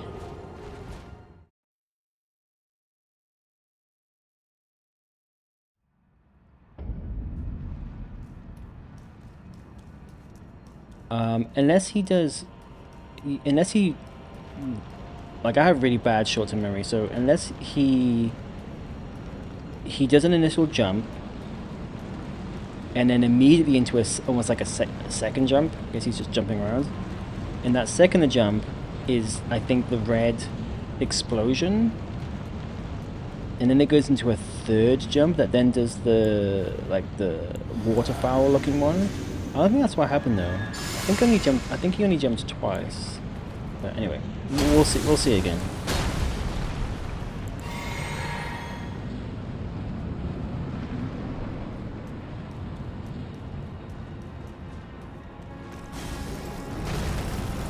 Yeah, you can fairly easily. Oh, but then it fucking positions me wrong, and I don't hit him. And I just hit him in the exact same place on the second attempt, and I hit him. Same place, left thigh. So I guess his legs do exist, but it depends on the attack he's doing.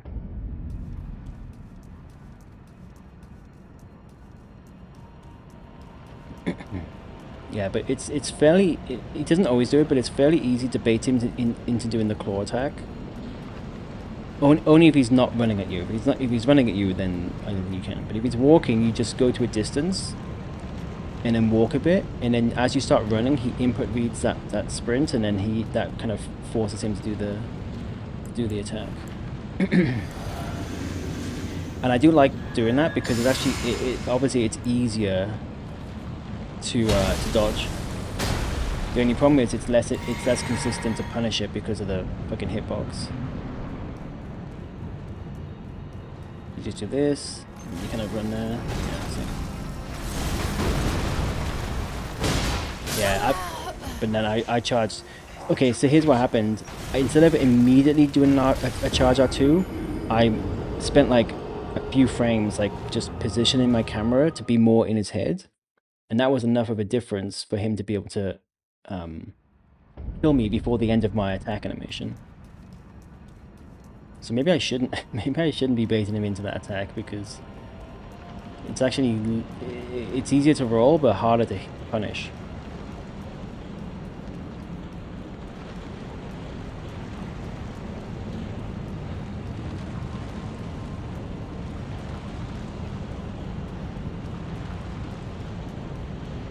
My camera spends so much time spinning around in this fight when I do it. Yeah.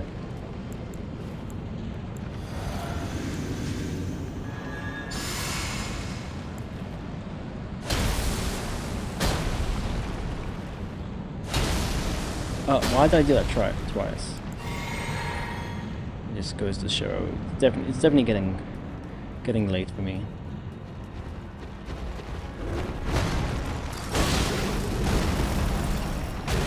That was too soon, yeah. As soon as I pressed circle, I was like, nope, that was too soon.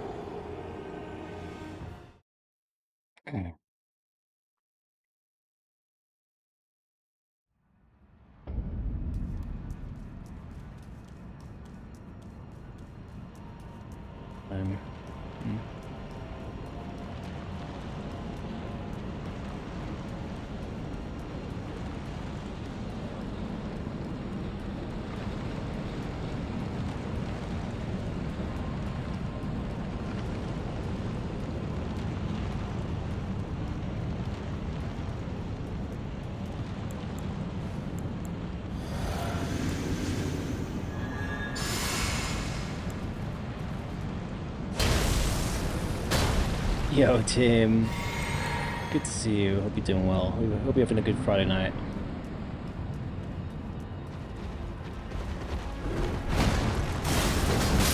Okay, that's a very rare attack. A very rare kind of follow-up. I did shave, yeah. I shaved last weekend.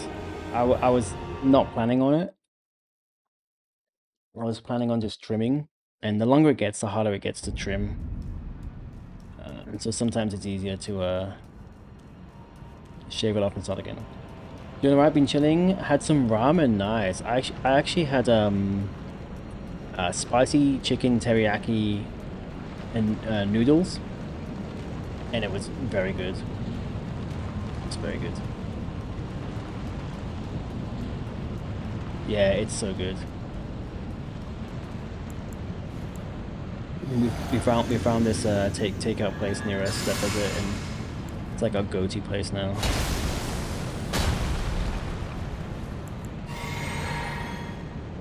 Alright, I'm doing a lurk, but hope you all have a good night. Also, that sounds so good. Alright, Chloe, well, I probably will, yeah, be done before the end of your lurk, but yeah, thank you so much for hanging out. I always appreciate you. And I really enjoy just talking about, even though I'm not like a big lore person, just talking about details and systems and stuff in these games, so I always enjoy it. So, hope you have a good night, and I will catch you soon. Yes, it was very good. I'm actually getting hungry again. Like I ate like 8 hours ago. I'm starting to get hungry. I think I just need to go to sleep. Always a good time. I appreciate that.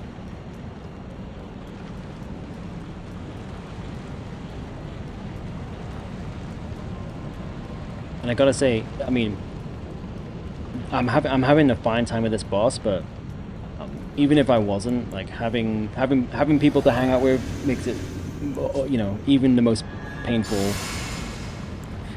Well, maybe not God's Endure, but generally speaking, it always makes it much more enjoyable. So again, I appreciate you hanging out and spending your time here on a Friday night.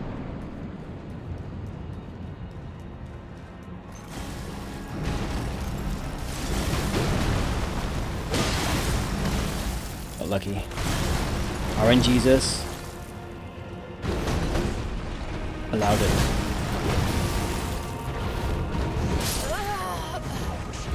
RNGesus giveth and taketh away. Where goes? I mean, to be that was a silly mistake. on that was easily dodgeable. It was a silly mistake on my side.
I was in the wrong position.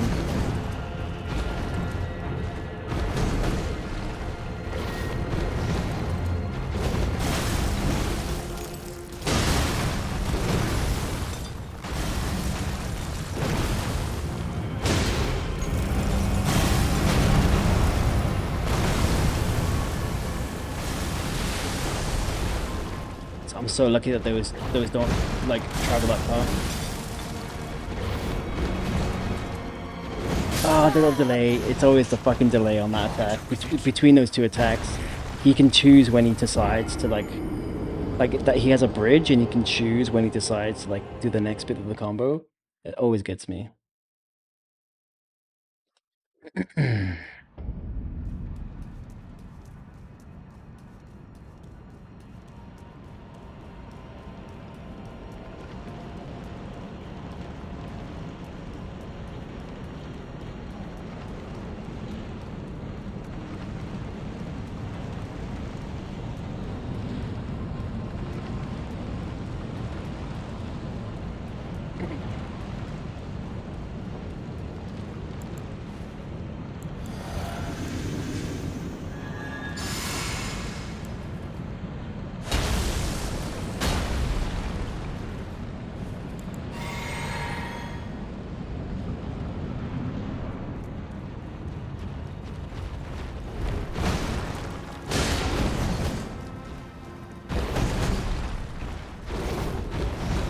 I don't like it when he's by the edge. I hate it when he goes there. It's too risky to fall down.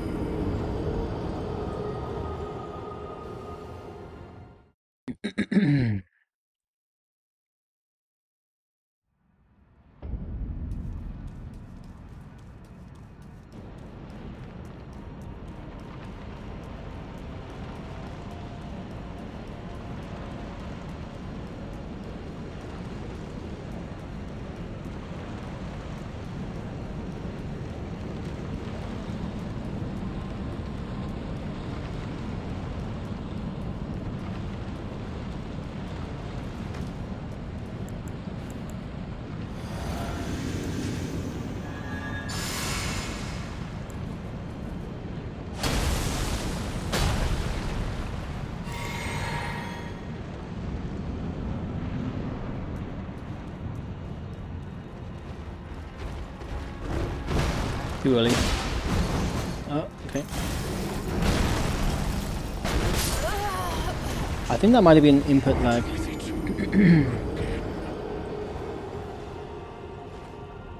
Pretty sure I rolled at the right time. I'm pretty sure I pressed circle at the right time.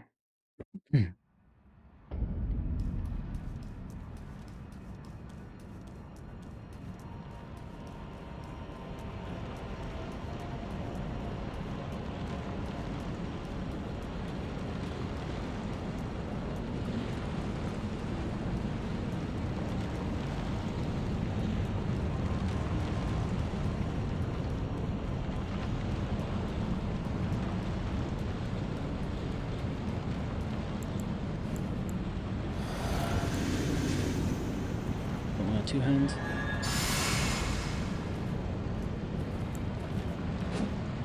No.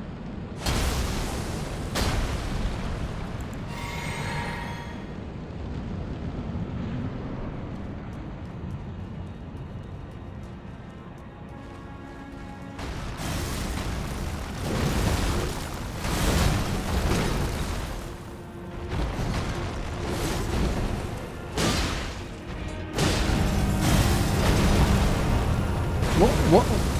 I think I'm getting input lag, which can happen when you had the game open for a long time. Or maybe that. Maybe that is why.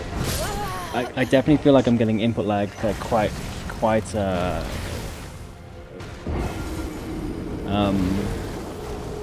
like it's quite obvious. Like I feel like I can really tell.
So close sometimes.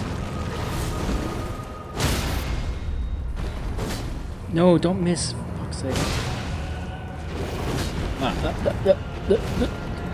Okay, it's fine.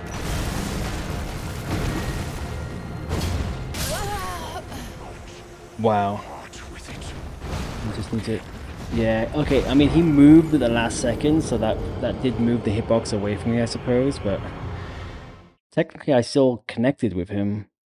Like, if it goes under the arm, like the arm area, or his legs sometimes, like, he just won't hit.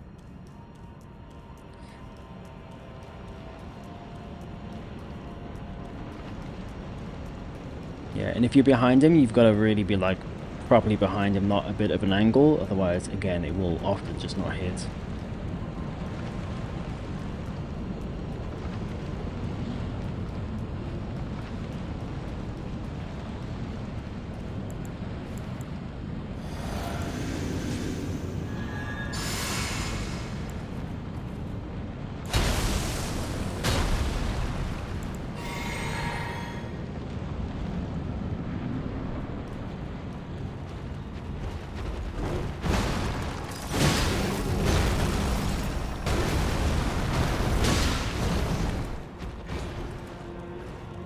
Come over here, please. Thank you.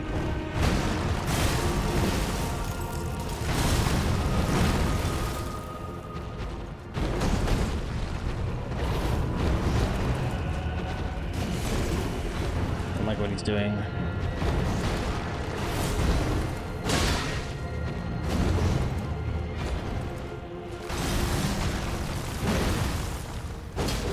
Oh, the fucking hitbox. But back to this.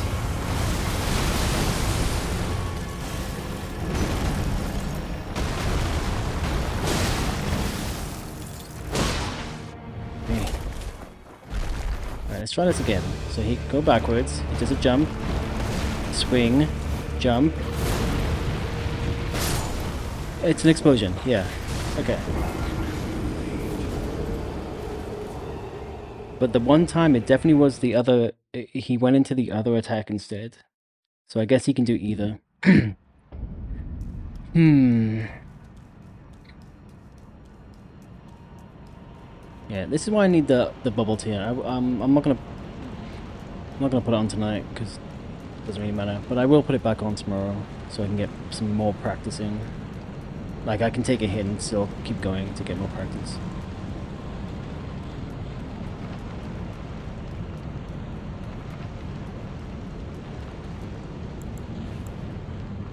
I mean, I guess I just need to. I mean, if I want to try and punish that his like intro attack, I guess I just need to learn the timing for that explosion.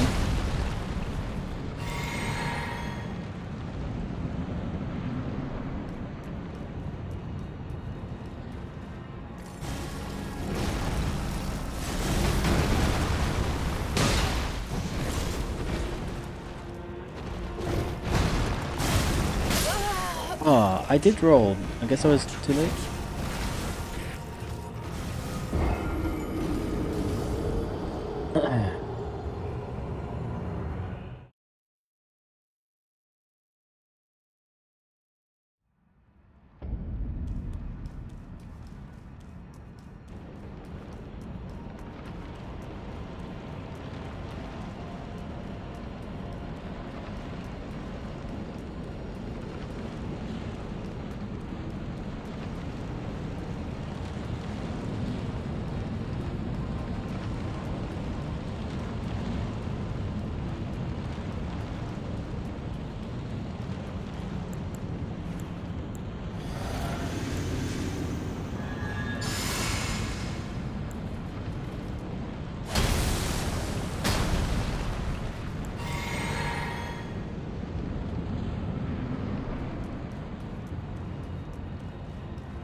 Okay, I think either my controller is like because it's not low on battery, and or sometimes when you play long enough, you do start getting like really bad input latency. But I press circle, nothing happens. Well before the attack actually connected to me.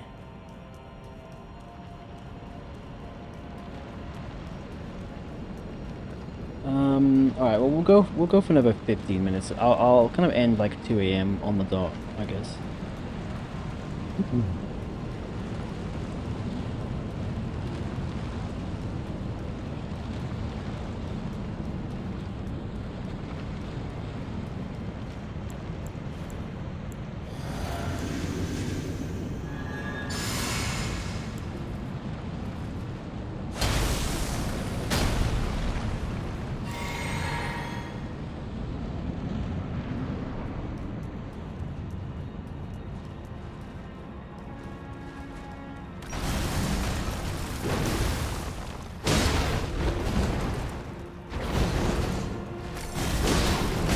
That was a mistake. I shouldn't have done that.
Come on, I need to get him over here.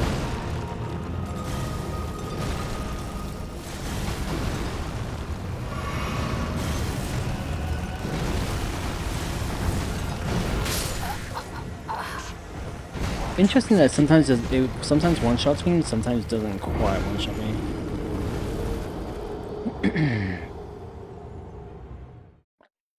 Very annoying when he jumps back towards the fog gate area. And then you like try and like lead him back and then you're just creating like dangerous distance with him.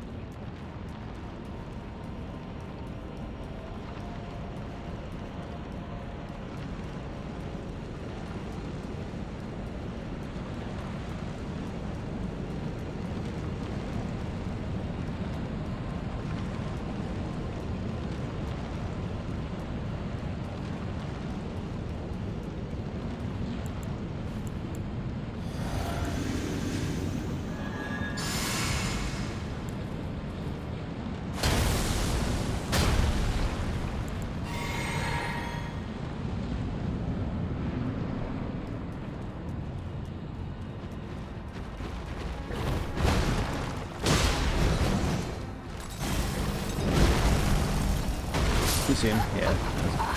That's my bad.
Nice hitbox.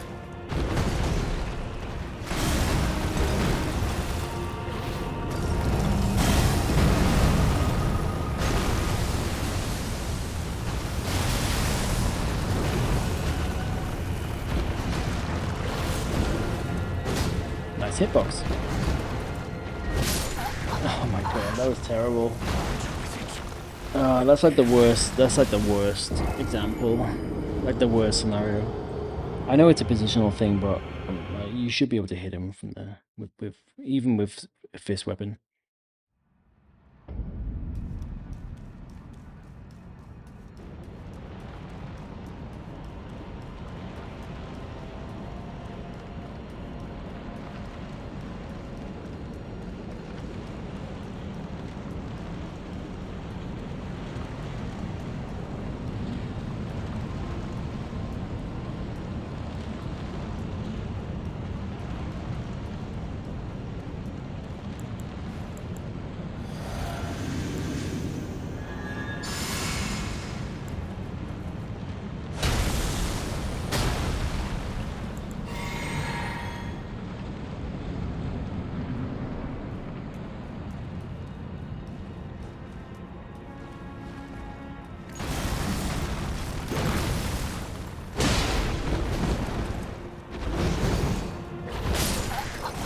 He rarely follows up with an addition, like a third swipe attack.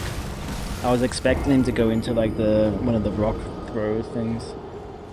That was pretty rare. I feel like I'm getting good at dodging like the stab, and then when he does the stack, when he does like the kind of the bridge delay before deciding when to do the two swipe, I feel like I'm starting to get the hang of like recognizing the exact point to dodge. Like he goes backwards and then you kind of see he kind of almost like his shoulder starts to move and that's like the cue to roll. But yeah, usually after that he will follow up with a easy to dodge rock, easy to punish rock, like rock throwing kind of attack. And then yeah, I guess rarely he will follow up with an additional like stab kind of attack, which is harder to deal with.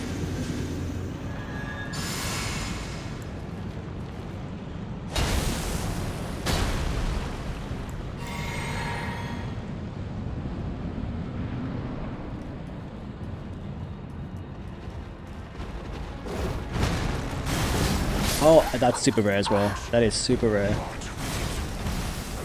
Like an immediate and an immediate attack into that.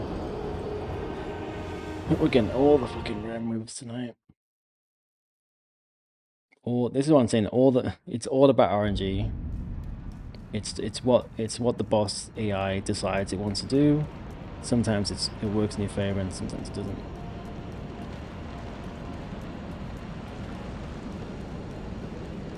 And that specific attack, that's got nothing to do with position, nothing to do with roll timing. It's just a free kill for him at rune number 1. Like there's literally nothing you can do. It's the attack just comes in faster than the roll, regardless of when you roll. You could roll like super early, and it would still not be enough.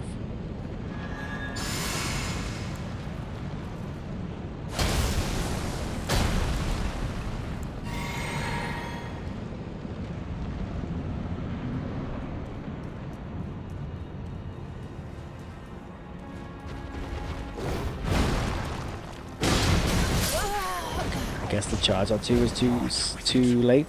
Came in too late.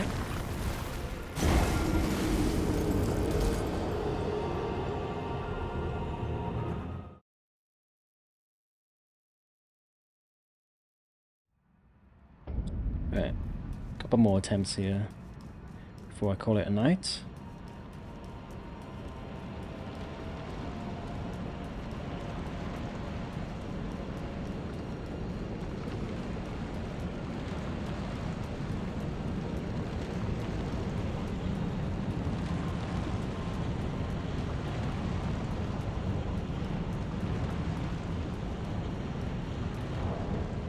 What am I doing?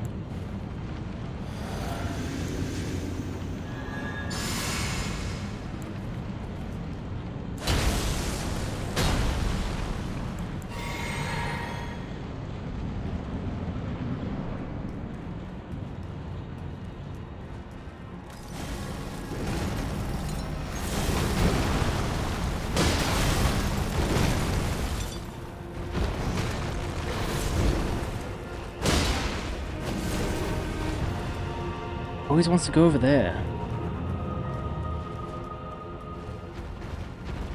Okay, he actually came from... I panic rolled. Just as I said I was getting good at dodging that second part. Like the variable timing. I panicked.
It's like the worst position to be in. And I forgot. Yeah, my brain is getting scrambled, I think. But yeah, that specific position right by his left thigh is like the worst position to be in. The hitbox does not exist in that spot.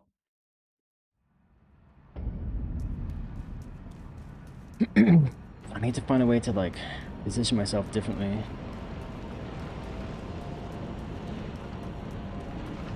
I mean, I guess when he's doing like the charge rock throws, like the rock splinters, I could just roll like into his front, I suppose. I don't need to be rolling to his side for that because it's like I've got the roll timing down. It's fine. So I should probably try that.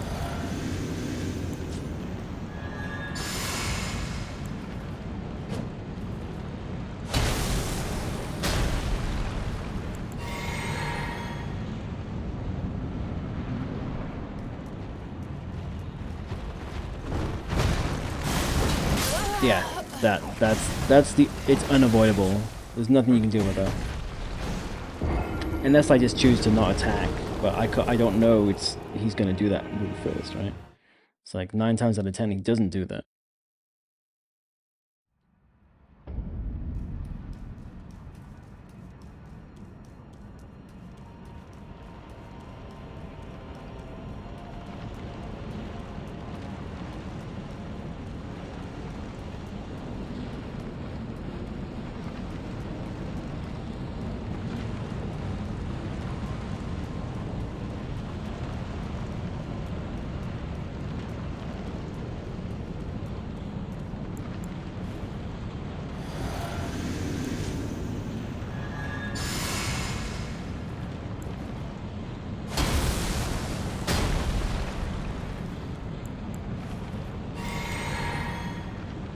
Oh, fuck.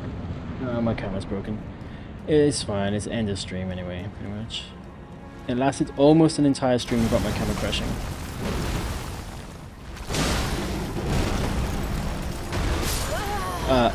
Input lag. I press circle. Yeah, I'll just keep the camera off, it's only a few more. I'm just gonna do a few more attempts here.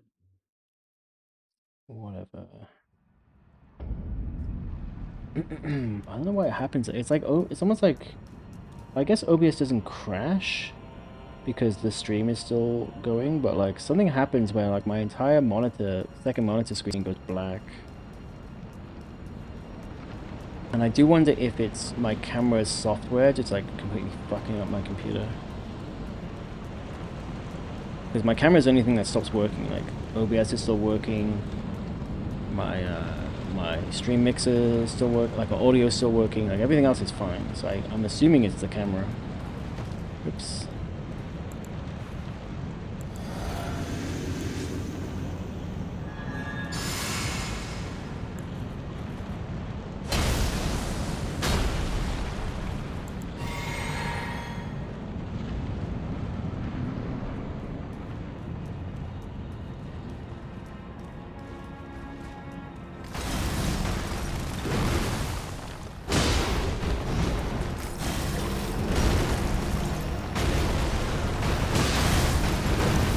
Oh, I got so lucky. I have no stamina. Okay. Ah, it's unfortunate.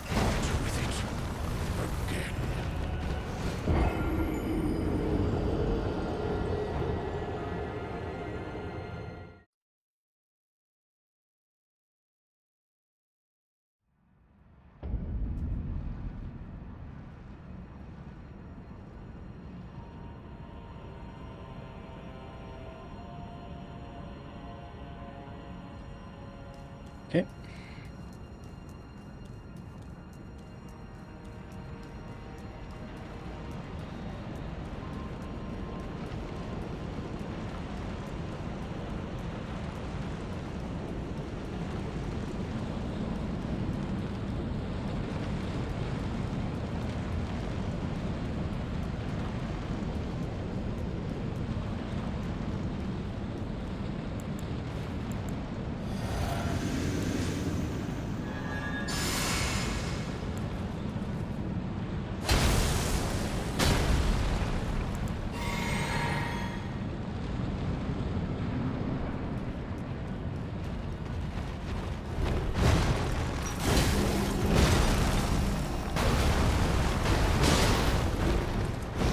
Nice delay on that attack. Holy shit. What is going on? Okay. I need to get him back over here.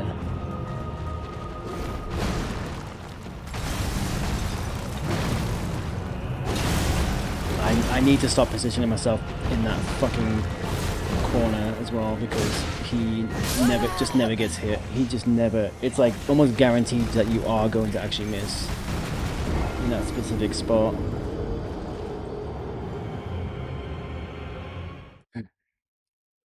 Alright, last attempt, and then it's time to sleep.